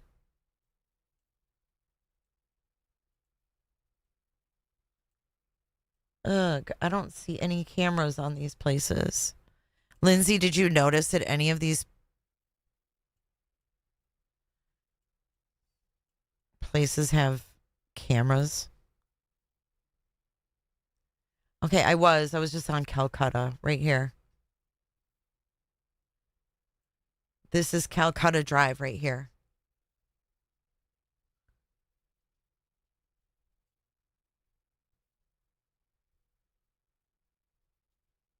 It goes into this welding place. And right into the boatyard. See that?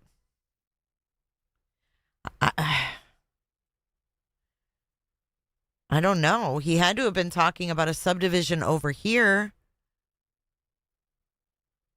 because that's where the freaking flotation device.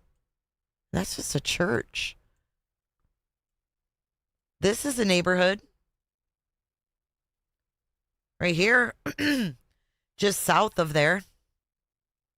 Here's Calcutta, and here's a little neighborhood right here. There's the Abaco Asian Market. They had a video out of the search. We got a cooter chat from Nick. Look at us studying the maps. Love you, Jay. Winking face emoji, kissing face emoji. Thank you, Nick. I know, look at us mapping it. Marcy says he took it all to the deepest part of the water and dumped it overboard. Thank you so much for your cooter chat. Cooter chat. So that's the only neighborhood I can see that is even near there. Because this is all like buildings. Or businesses, I mean.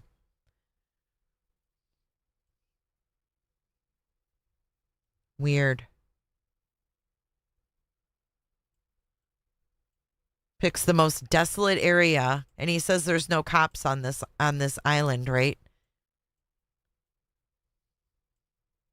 But this is the area he washes up at.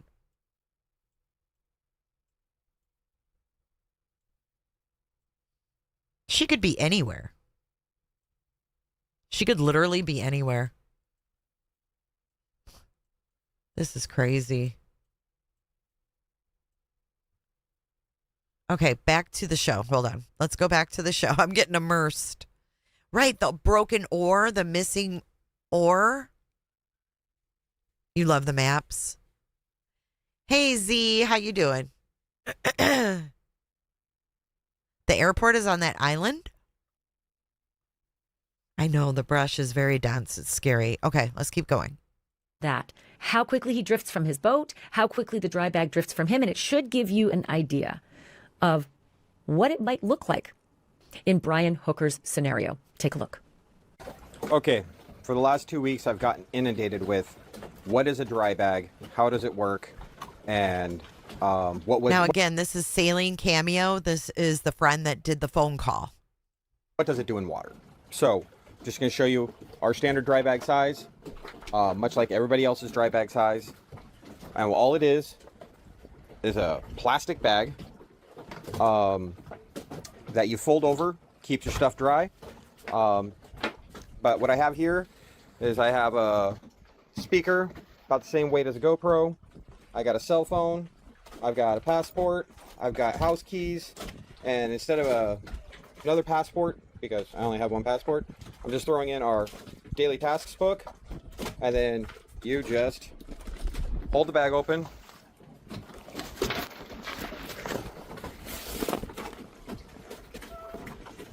Dump your items in, and then what we do is we just fold this over, okay? You fold it over once or twice. I usually just do twice. I know my wife does like 2 or 3 times. I am not that stringent on it. And then you buckle it up like this, okay? I'm glad he did this because I have no idea how these things work. As you can see, I didn't inflate it intentionally or anything. I just let the natural air that fills in around the items you got in your bag. It's kind of limp. It's kind of how we all keep our dry bags. Again, some people fill it up, roll it over 3 or 4 times till it's tight. Other people are lazy like me. I figure for this demo, being lazy is more closer to failure being a potential, but then we're going to show you what it does in the water. It's going to take me a second to get in the dinghy. All right, we're in our dinghy. There's our boat. The wind is coming from the north. The current is coming actually kind of dead right now, but it is coming from the north, and we are drifting slowly away from the boat. And then this is our dry bag, and if we throw it overboard, that's what it does.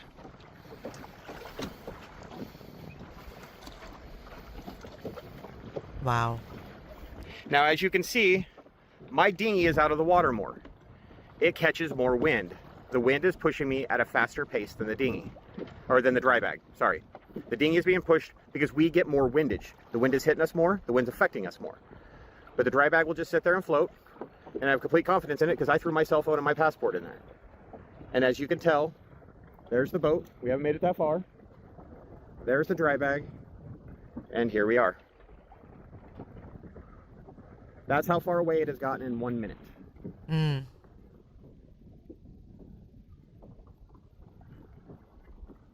One minute. That's how far away we've gotten in roughly 2 minutes. And right now, if I wanted to, it would take me about a minute to take my anchor out of there, throw it overboard. But you can see the distance between my dry bag and my dinghy just based off of windage. Pulling up alongside the dry bag, scooping it up, put it in the dinghy, head back to the mothership. It really is, Hendrix. Then It's we open really the dry moving. bag. Crazy. We unfold it, and if we look in here, we can see a little bit of water got in because I only folded it a couple of times. So that's a little damp. So, people want to know how a dry bag works. That's how a dry bag works. Will I now be folding mine over 3 times? For sure. But it'll even stay afloat while taking on a little bit of water. But it will not float as... And that's why I don't understand, why would Lynette take their passports when they're just going to the bar? You know what I mean? Jay, if you get one, get a whistle. Everyone forgets to have one in case their phone doesn't work and you're alone. That's a smart thing. Fast as a dinghy. Our dinghy takes on so much windage that items floating in the water are affected more by the wind. Super interesting demonstration. My huge thanks to Blaine Stevenson and Sailing Cameo for doing that. Quick word from my sponsor. When was the last time you actually went to the doctor? Not Google. Yeah, that was a good demonstration. Oh, Lindsay, really? Where were you coming from? Where were you going to? Oh my God, the pictures. This message is sponsored by ZocDoc. Buzz, your I want to girlfriend. show you something else now. Woof. And this is rich. You have probably heard the comments that Brian Hooker made on tape, right? Friends? No, I would be more scared to take my passport with me. You know what I mean? Oh, you think it's funny? Yeah. We love seeing freaking Hooker's body. Recording his own words where he's Even being asked, Streamlabs said yikes. Coming from, where were you going to? And he sort of rattles off this big, long answer. And in it, he just kind of rattles off that he just doesn't know the tides and the currents or some odd thing here. This is what he said. So where were you guys coming from and going to? Because that's what I couldn't figure out in any of the Facebook articles I was reading, like how to do a grid pattern search. Like, well, I don't really understand the currents and tides here. I kind of rely on Hopetown. Okay, so. Well, that doesn't really square with Brian Hooker's own words that he wrote to the fire and rescue guys, okay? Sounds to me like with the text I'm about to read you, Brian Hooker knew a hell of a lot about tides and currents. You ready? This is when he's talking to the fire and rescue representative. Right, Leo? About a place that used to be called Matt Lowe's Key. Matt Lowe was an old pirate. Matt Lowe. Recently, Matt Lowe's Key has been purchased and it's under development. It's now called Montage Key. It's beautiful. And at some point soon, it's going to be finished and gorgeous. And I can't wait to see it at that point. But he's suggesting that it's possible some of the things that they're looking for, like maybe the dry bag or the oar that he lost, might have floated towards Montage Key because he thought maybe even Lynette had floated that way, saying almost certainly there's nobody on the key on Easter weekend until maybe tomorrow. It sort of fits with the flood tide till midnight and the ebb tide after, along with that terrible east wind. So you know what flood tides are and ebb tides are at midnight and afterwards, Brian Hooker? You know what that is? Then why did you say to your friend on the recording when he's asking you, where were you coming from and where were you going to? Well, I don't really know the tides and the currents. I don't really understand them here. Bullshit. You know what a flood tide is after midnight and an ebb tide. You know. You lied to that guy when you were telling him all these details. Verbal logorrhea. Check yesterday's episode. It's unbelievable how much this guy said. And when it comes to the wind and the waves and the tide, well, I did a little research and I talked to the best of the best. I talked to these experts in drift patterns, and they've got the gear that tells you everything based on science, not based on. I want to go back to his text for a second. I had a paddle and I purposely tried to steer for that. Okay, so he's talking about Marsh Harbor. I had a paddle and I purposely tried to steer for that because I knew that Matlows Cay is a private resort under construction. How'd you know that? And here is a map you guys can look at while I read this. This is Matlows Cay. This is where he washed up. And this is Matlows Cay. So that's how they... Here, let me zoom in a little bit. I think I've got that right. He washed up down here. Or is this Montage Cay? Hold on. I'm confused. It's called Montage. Oh, there it is. There it is. Okay. There it is. So he washed up somewhere. Shit, now I'm turned around. I'm really turned around. Damn it. I'm sorry, you guys. I'm trying to figure it out. But at any rate, this is Montage Cay. Anyways, let me read this. Okay, so I had a paddle. I purposely tried to steer for that because I knew Matlows Cay is a private resort under construction. Did we check there? And Sugarloaf Cay? Lynette, and this is Sugarloaf right here. Lynette just needed to find land the most, and she may have floated there, but almost certainly there is nobody on the Cay on Easter weekend till maybe tomorrow. It sort of fits with the flood tide till midnight and the ebb tide after, along with that terrible east wind. Thanks again, and I appreciate you. I'll be off in the boat in the morning time with some family and away from Wi-Fi, so may not be able to get back to you right away. But I will as soon as I get to Wi-Fi. I just didn't want to go to sleep and forget this. Oh, wow. He can actually sleep? After, along with that terrible east wind. So you know what flood tides are and ebb tides are at midnight and afterwards, Brian Hooker? You know what that is? You think he Then used why the did motor you say the whole to your time? friend on the recording when he's asking you, where were you coming from and where were you going to? Well, I don't really know the tides and the currents. I don't really understand them here. Bullshit! You know what a flood tide is after midnight and an ebb tide. You know. You lied to that guy when you were telling him all these details. Verbal logorrhea. Check yesterday's episode. It's unbelievable how much this guy said. And when it comes to the... Check yesterday's episode. It's unbelievable how much this... Ugh. He is deplorable. Guy said. And when it comes to the wind and the waves and the tide. Mm-hmm. Well, I did a little research and I talked to the best of the best. I talked to these experts in drift patterns, and they've got the gear that tells you everything based on science, not based on opinion or based on the naked eye. The science of the drift patterns from the night of April the 4th, 7:30 at night, when Brian Hooker says she just bounced off the back in 2 to 4 foot seas and gale force winds. Okay, so here's what I've learned about that from the experts. They have told me that they have run these drift patterns, and with the wind and the tide and the current as it was that night, there is absolutely no way possible, if Brian Hooker is telling the truth and Lynette Hooker went over the back in the place she went over, there is absolutely no way that her body would not end up in the Sea of Abaco, which again is a great big giant swimming pool. You'd see her, right?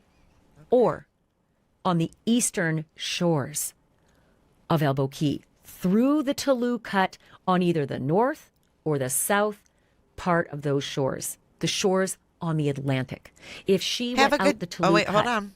Have a good day, Penny. I hope everything's okay. The Atlantic. The patterns would have blown her back onto the shore on either end of the cut, the south end or the north end of the cut. No other place. And if you want to talk about shark activity or anything like that, they accounted for that too. Irish girl. They have the word particle. Some part of Lynette, clothing, body parts, something would be in the Sea of Abaco or would have come up on those north and south sides of the Toulouse Cut. Nothing on found. That Not eastern a thing. shore. where the Atlantic is. So there you have it. The Wow. science, Brian. The science says it's not possible the way you told the story. Her body just wouldn't have completely vanished. At least, not in the water. Which brings you on land. A whole other story. But see, if he would have went out into this rough, I could see where his description would be on point, right? That's on the other side of Firefly, same side of island, just further down. Yeah, it's kind of confusing because it's so small. Oh my God, did you just hear my throat? I'm sorry if you did. Was Lynette buried somewhere? That's a whole other question.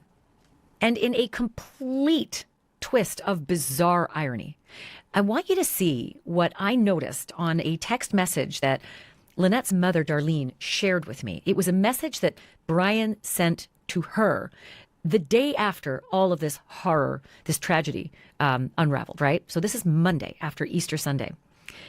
Take a look at his profile picture. I nearly... Wait, what the fuck? Wow. It says problem, and it's like two people yelling at each other, and then it says solved with the sailboat. Yikes. Yikes. If that's not some foreshadowing. On a text message that Lynette's mother, Darlene, shared with me. It was a message that Brian sent to her the day after all of this horror. Oh my God. He sent it to her mother. This is to her mom. And that was his profile picture. What the freak? This tragedy unraveled, right? So this is Monday after Easter Sunday.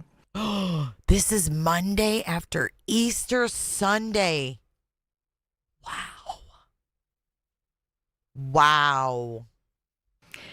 Take a look at his profile picture.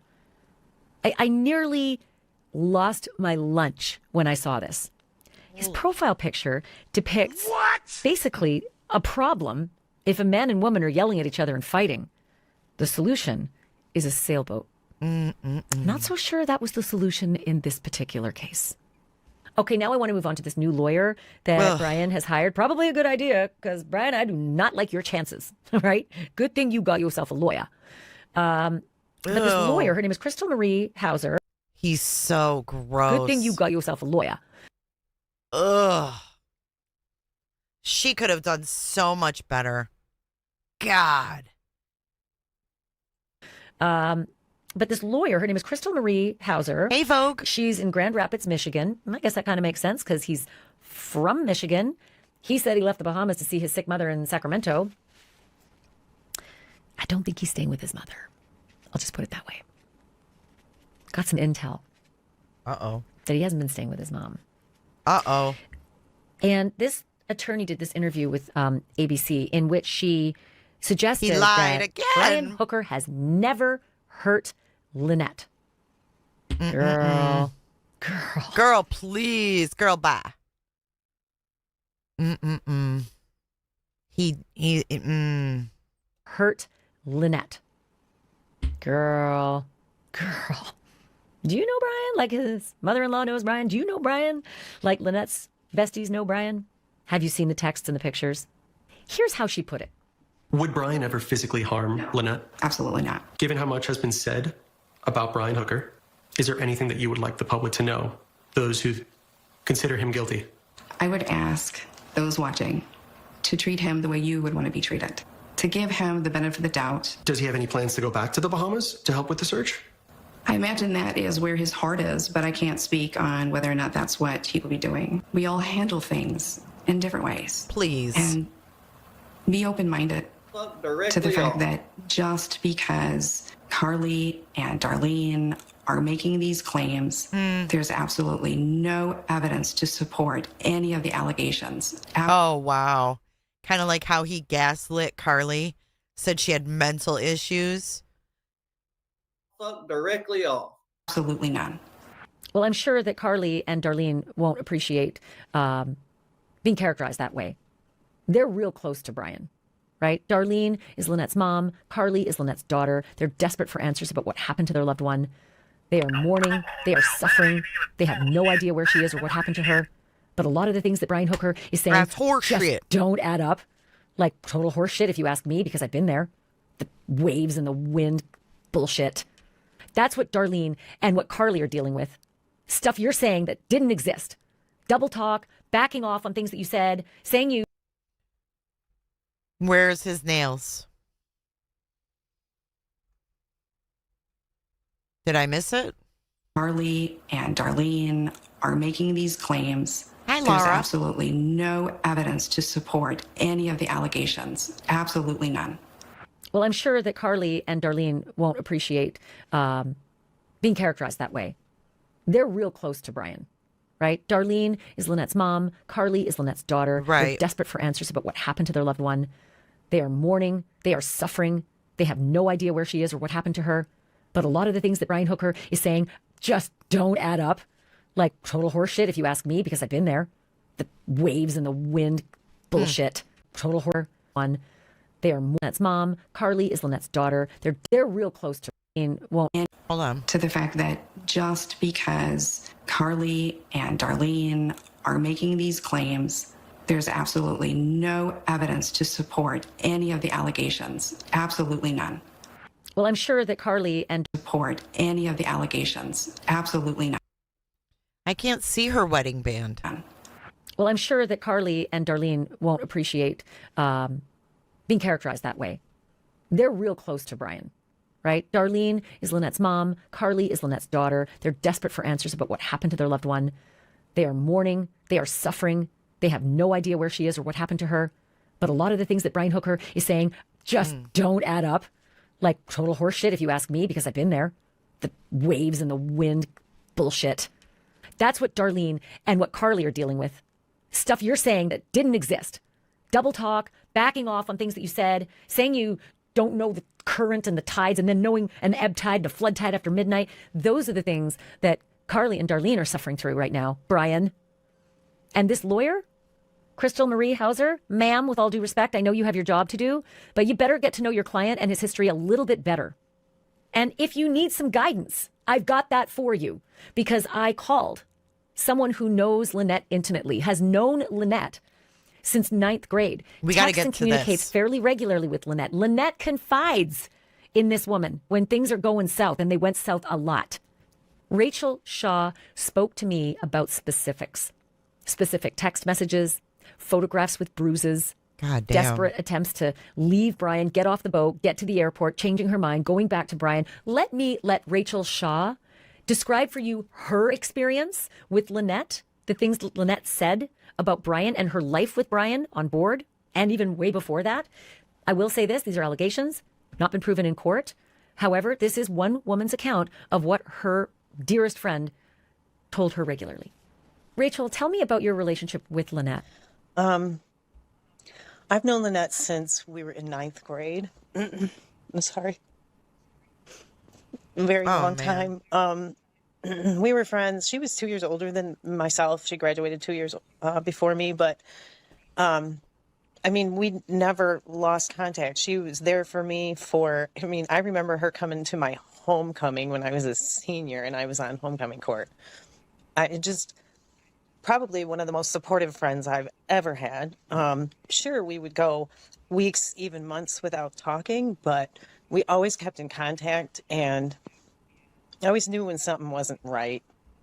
We lived together for almost, I think, a year and a half, maybe 2 years in the early 90s. I was in her first wedding, her first husband. I mean, she's my best friend. I mean, she texted me the Wednesday before she disappeared. I was kind of mad at her. She was like my sister. I wasn't mad at her. I was just a little mad at her.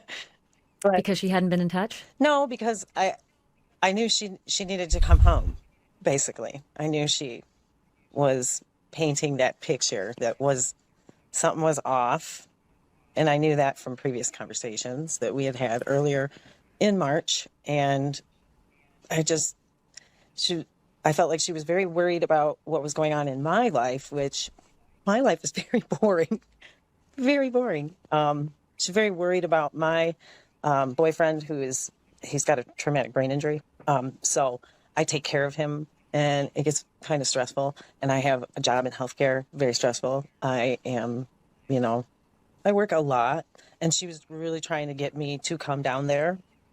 I'm in the process of getting my passport and my real ID, and she was telling me, I want you to come down. You need to get away. You need to take some time off. You haven't had a vacation, and I haven't in a very long time. And I was thinking about it, but then I also knew what was going on, like just prior to that, prior to that conversation. Talk to me more about that, because you said that you knew what was going on. You were kind of mad at her. What do you mean by that exactly? She called me, to be exact, it was I think it was the 12th, because I have a text message that I had sent her right after that conversation. And she was March 12th? Yeah, just this last March. And she was upset about things that had went on, and she was on a limited amount of time because Brian was out paddleboarding, and she had sent me a message saying he's out paddleboarding, so I knew I had to call. Excuse me. That's a lot of times how I would know I needed to call. Okay. So we were talking about maybe him having, oh, that's a bad freeze frame. Maybe him having, a little something. He'd go out paddleboarding by himself. And he's out paddleboarding, so I knew I had to call. Excuse me. That's a lot of times how I would know I needed to call. No, I have it sped up on 1.25. Because, she needs to talk now because she's alone. And I knew there was no privacy. And I wonder how often she was alone. See, she's making it sound like there was no privacy. I don't think it was a side piece. I think he's just a dick. Like Scott Peterson had a side piece. I just don't, not being in this close of quarters, I just don't think so. But that's just me. I don't think he had side piece. I think he's just a dick. She couldn't really just call me, She couldn't just jump in the car and go to the store and make a quick call. So in any case, she had called me and she had told me about some things that had happened. I think they were in Florida, and it was something to do with their grandson telling them something in confidence, and Brian wanting to keep a secret, and Lynette thought the grandson's mother should know. And she said she told the mother, and it was a big to-do. I mean, to give you exact details, I know I was working while I was listening to that conversation. And I was like, what are you talking? And she said, we had been drinking a little bit lately. And I said, no, that's, no. She said, I know, we're quitting again. We just can't drink. We just can't do that. And, things get really bad when we drink. And I said, I don't think it matters either way. But in any case, she said things are bad, really bad, and I need your advice. I said, well, Lynette, what do you want? What do you need advice on? And she said, I'm 10 minutes from the airport. I said, get on the plane. And then she was on her way to the plane, she said, and she 10 called minutes from the airport. That's what she said. That's what she said. We always, that makes sense. Code. Honestly, and I said, I'll tell you what, where that boat was moored, all she needed to do was get to the dock, and it is about a 10-15 minute taxi. Right. And I also knew that. But in my mind, I'm going to say I didn't know that until after the fact. But I had said, well, get on the plane. That's my advice. Get on the plane. If things are that bad, if they're getting the way they were, you get on the plane. And in any case, she didn't. The next day, she texted me a picture of her dinner and said he made dinner. And I was very upset and did not text her back because I was like, well, if things get as bad as they were 2 years ago, you're going to be sorry. And unfortunately, that's the information that I had sent you, the pictures. So what happened to you? Wow, that's a lot. That's a lot. She was, a lot of you guys pegged it too. She was going to leave.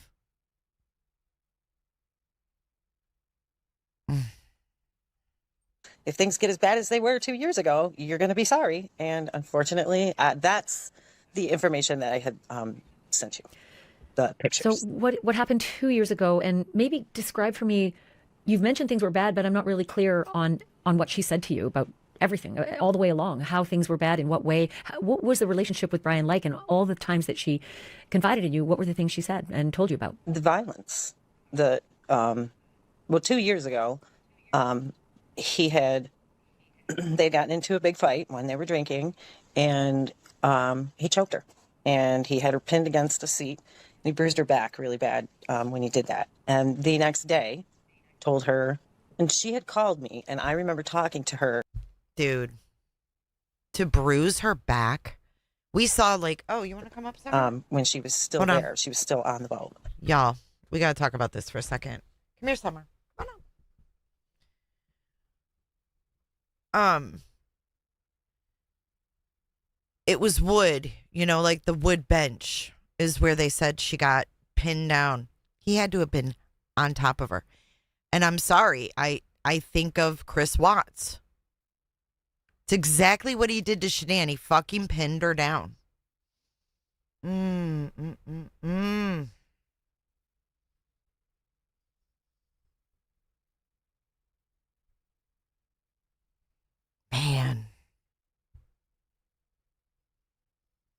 And he said he just couldn't let go.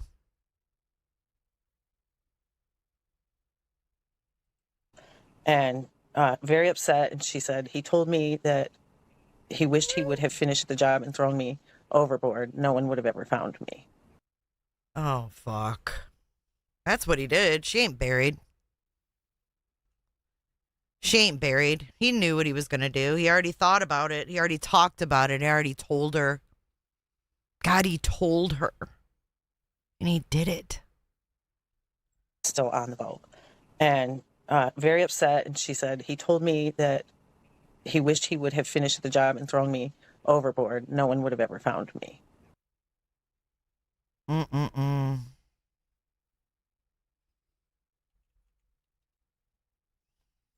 And she had called me, and I remember talking to her when she was still there. She was still on the boat. And very upset. And she said, he told me that he wished he would have finished the job and thrown me overboard. No one would have ever found me. Did she text it, or did she call you and say that? She called me and said that. She called me and said that. She did not text. She barely texted any of this stuff because she was so private. And in a way, it's hurt her, at this point, because she didn't. She kept things so, and she would always say to me when she was on the verge of leaving, I'm so embarrassed. And that, I think, is why she kept things so under wraps. Dude, if anybody's listening that feels embarrassed, don't ever feel embarrassed, because you didn't do anything wrong. There's nothing for you to feel embarrassed about. Oh, breaks my heart, man. It's because she was so embarrassed by thinking that she had failed in some way. This is embarrassing. Did she call you about other times and describe other instances of violence? There was the time when she ended up having to go to jail.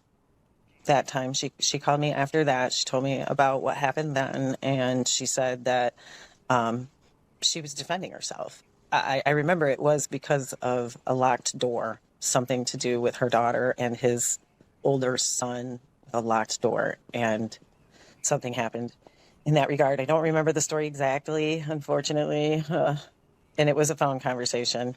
And then there was another incident she had called me about. Well, just to clear up that last incident, she was arrested because he had the version that I have seen and been told about from sources was that she was arrested because he had blood in his nose, but she had marks that came out later, and they never charged or prosecuted this case at all against her. Mm-mm. Yeah, she dropped it. They dropped it. It was a drinking fueled part. It was a drinking fueled fight, and she had said it's the alcohol. She would tell me that before.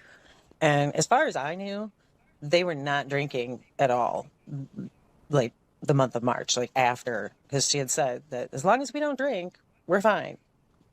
What was the next episode that you were about to mention before I jumped in? Sorry. That she told you about? She had told me about. So that is like a huge, that right there is a huge red flag. As long as we don't drink, we're fine. dude. Right there, you should be able to have a cocktail or two and not fucking fight. Like there's something wrong there. You know what I mean? And I have a feeling Lynette probably wasn't the aggressive drunk. Portable Regulation Studio. How are you this afternoon?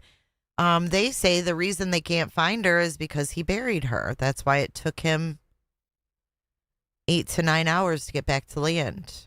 So you're going with the well, and the nails, right? As long as we don't drink, we're fine. But yeah, we're floating bar. It's Tahiti Beach. Cool people. They love me and Lynette. They think we're fucking awesome. Yeah. Him getting into it with his oldest daughter, Jessica. Something happening. And I don't remember what that was centered around at all. I just remember that he had to go to court for that a lot. And she was very stressed about it. And at the time, you know, she supported him and she kept a lot of that under wraps. But I didn't find out about that, like the actual physical acts that happened until he did it, until 2 years ago. So when... And it's a long time ago. This is the incident that went to before a jury. The jury acquitted him, but there was an allegation that he had choked out his 12-year-old daughter, correct? Yes.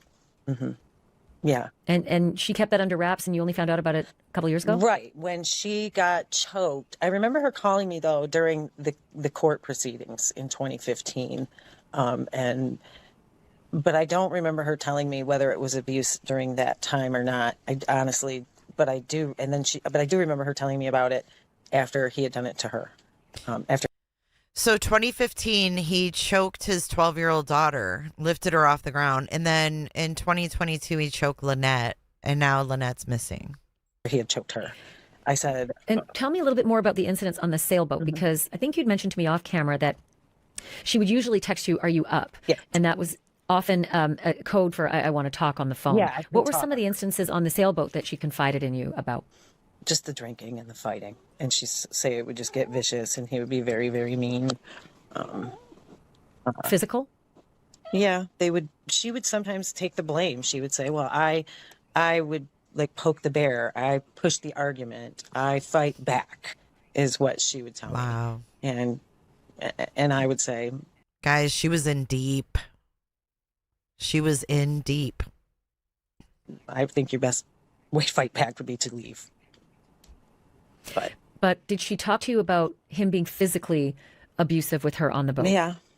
Yeah. Me too. What would she say? She definitely told me about the choking, and they would like throw things at each other, stuff like that. I mean, the only one that sticks in my mind very clearly was the choking. That was it. And describe what she said about that. She said he choked her to the point to where she thought she was going to black out. Oh my God. You're going to chew through that cord. She said... He choked her to the point where she almost blacked out. When you black out, like... I think she said he choked me to the point to where I felt like I was about to black out, and then he released me, and the next day said, I wish I would have finished the job and thrown you overboard. And I said, you have to leave right now.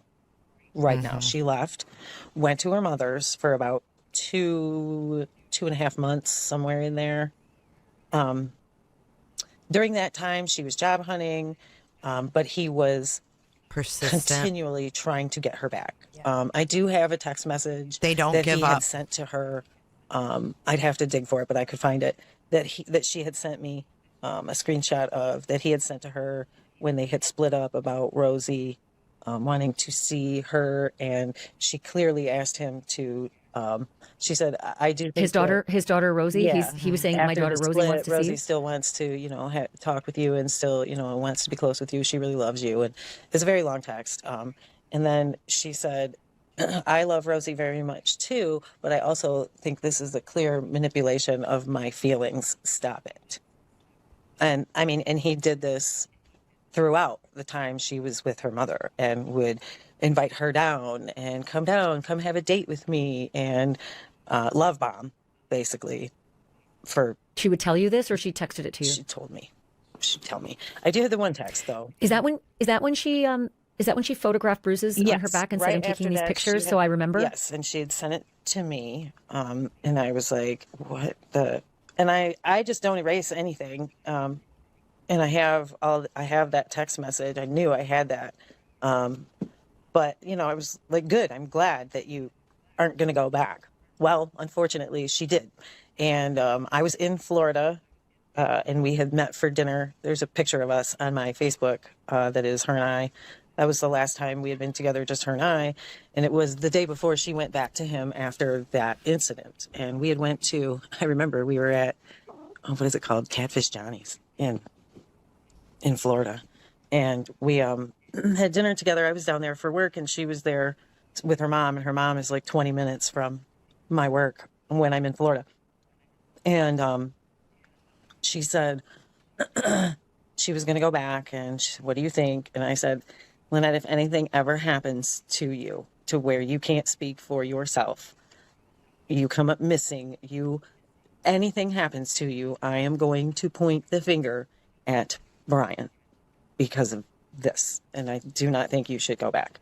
But if that is what is going to make you happy, I support you in your decision to try again." And, I'm sure there were several more incidents that we know nothing about because, again, she was so private. I know that even from living with her. She was so private. She confided in like nobody. And I didn't tell anybody because she trusted me.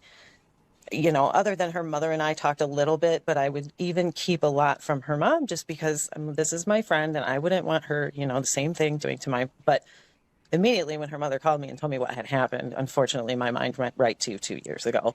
And when I told her that, and the next day, I had called her when I was back in Michigan, because that was my last night in Florida. I flew home to Michigan, and my boyfriend had another accident while I was gone, or when I got home, and I was on the phone with her. And she said, "By the way, I told Brian what you said about you're going to point at him if something happens to me." And he said, "That's fair." She told you that's fair? He said that's fair. Oh my God. Mm-hmm. Wow. Yeah. And again, you said to your friend Lynette, if something happens to you and you turn up missing, I'm going to point the finger at Brian. If you turn up missing or anything happens to you to where you can't speak for yourself, I'm going to point the finger at your husband, at Brian. And she told him I said that, and he said that's fair. And I'll never forget it because it sent chills down my spine. And that was 2 years ago. And I was like, yeah. What are your thoughts about Brian's newest lawyer, who has apparently been retained in Michigan, saying Brian has never hurt Lynette?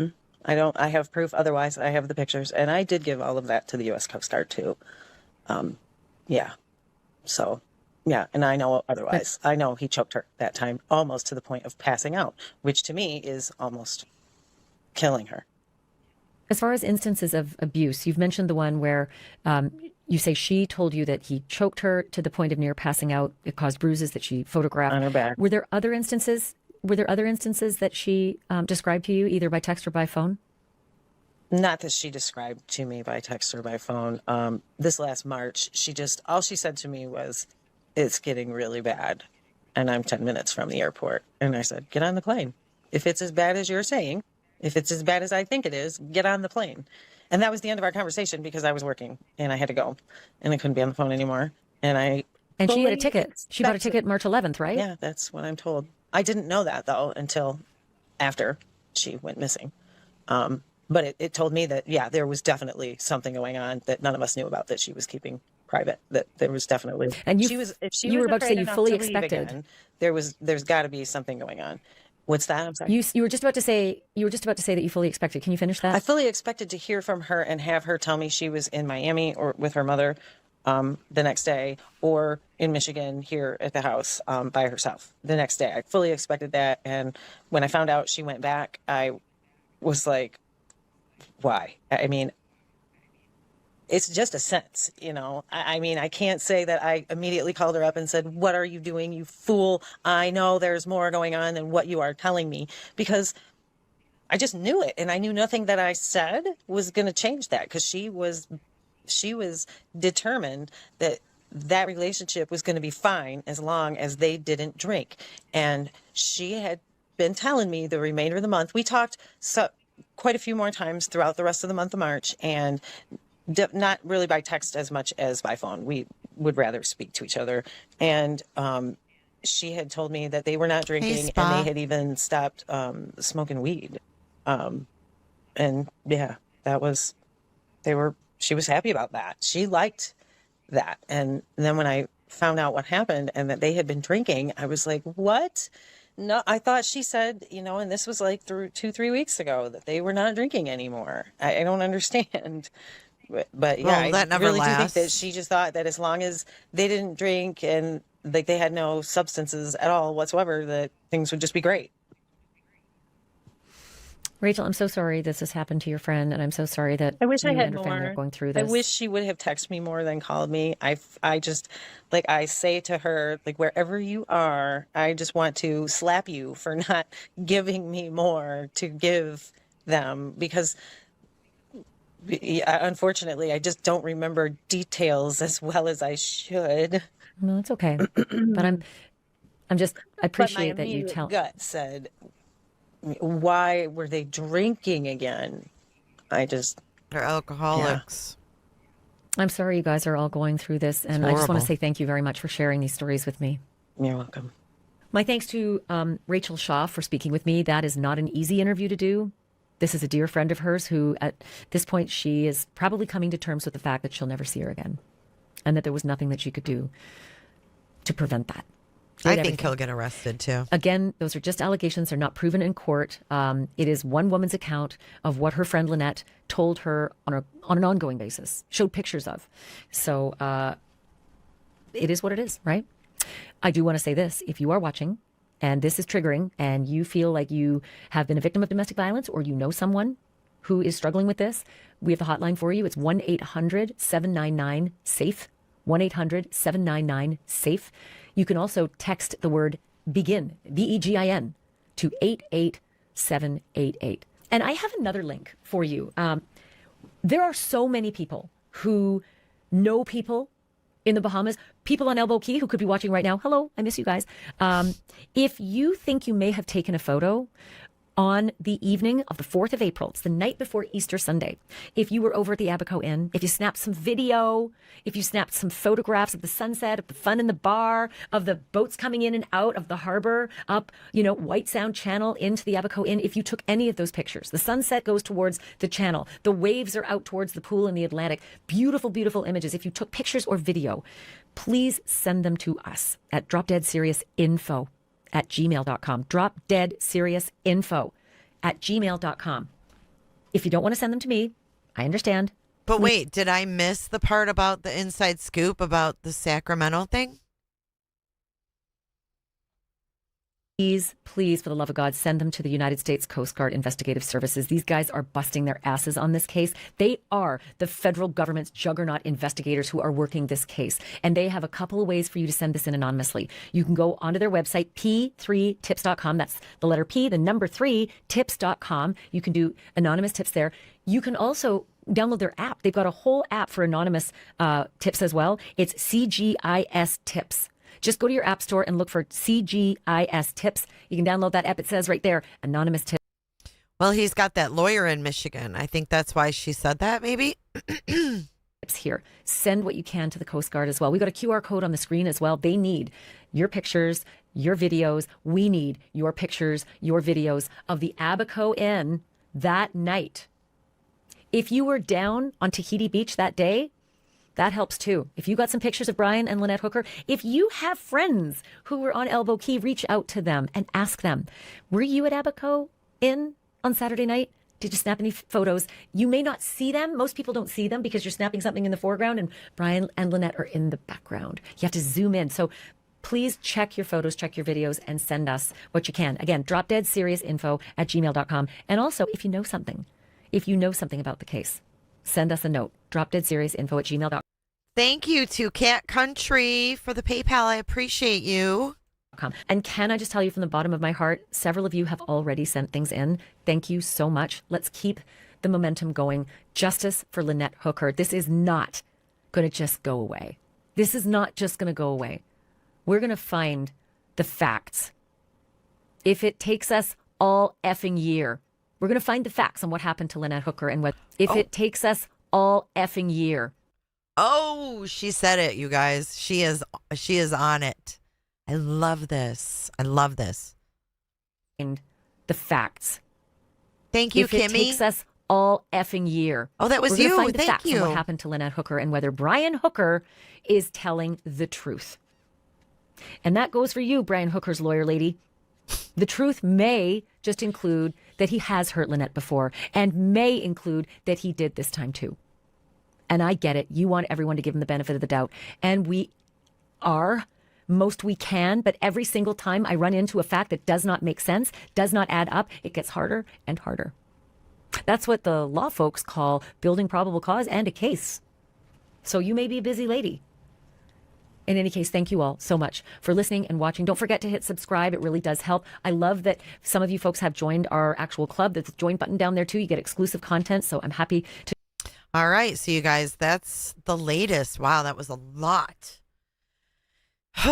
Okay. So the friend, extremely, extremely sad. It sounds like the friend kind of had the same tone as the mom. The mom was like, I knew I was going to get this call one day. And the fact that Brian choked her and said, I should have finished the job and thrown you overboard and no one would find you. Sounds like he knew what he was going to do. And I think when men have that, like, he actually came so close that she almost passed out. And then from there, it would have been just done. You know, she would have been dead. And it tells me that he's actually fantasized and probably seen that in his mind. And I think that's exactly what he did. Thank you, Shortcake. Thanks for all you do. We all love you. Thank you. Thank you so much. All I ask is that you hit the like button. I feel it too, Kimmy. I'm here if it takes all year as well. But hey, I'm going to wrap this one up. We've got a big show tomorrow. You guys, the FBI is on fire. Literally. Kash Patel, fucking mess. We're going to go over it because it's going to be Freaky Friday tomorrow. FBI Friday. Hot mess. I wonder if construction sites on private land was checked. I'd love to know that too, but I don't know how to find out. You know what I mean? Like the Bahamas police don't give any information. But thank you guys for sticking around for the updates and the little nuggets in the beginning. But I will see you guys tomorrow at 12:30 Eastern. And we're going to talk about these weird Lego videos. Have you guys seen the Lego videos from Iran? Put a 1 in chat if you've seen the Lego videos. I'm shook. I'm absolutely shook. It's going to be Freaky Friday. The Iranian Legos. I was like, what is going on? Is this real life? Peace out, Cub Scout. Thank you, Evelyn Pickwick. Grandma. Yeah, we'll go over it tomorrow. We're going to go over all that stuff. Should I redirect you guys? So you don't forget? I thought maybe I set it up already, but I didn't. Let me redirect you. Kash Patel exposed. Kash Patel is suing for $250 billion. A magazine. We're going to go over it all. All of it. Thank you for joining. All I ask is that you hit the like button on your way out and subscribe if you like what you see. Thank you for watching. I also have a secondary channel, Every Day with Jay, where we do commentary, opinions, reviews, and space nerd stuff. And that's Every Day with Jay. I just put the link in the chat. I will see you guys tomorrow. Have a great night.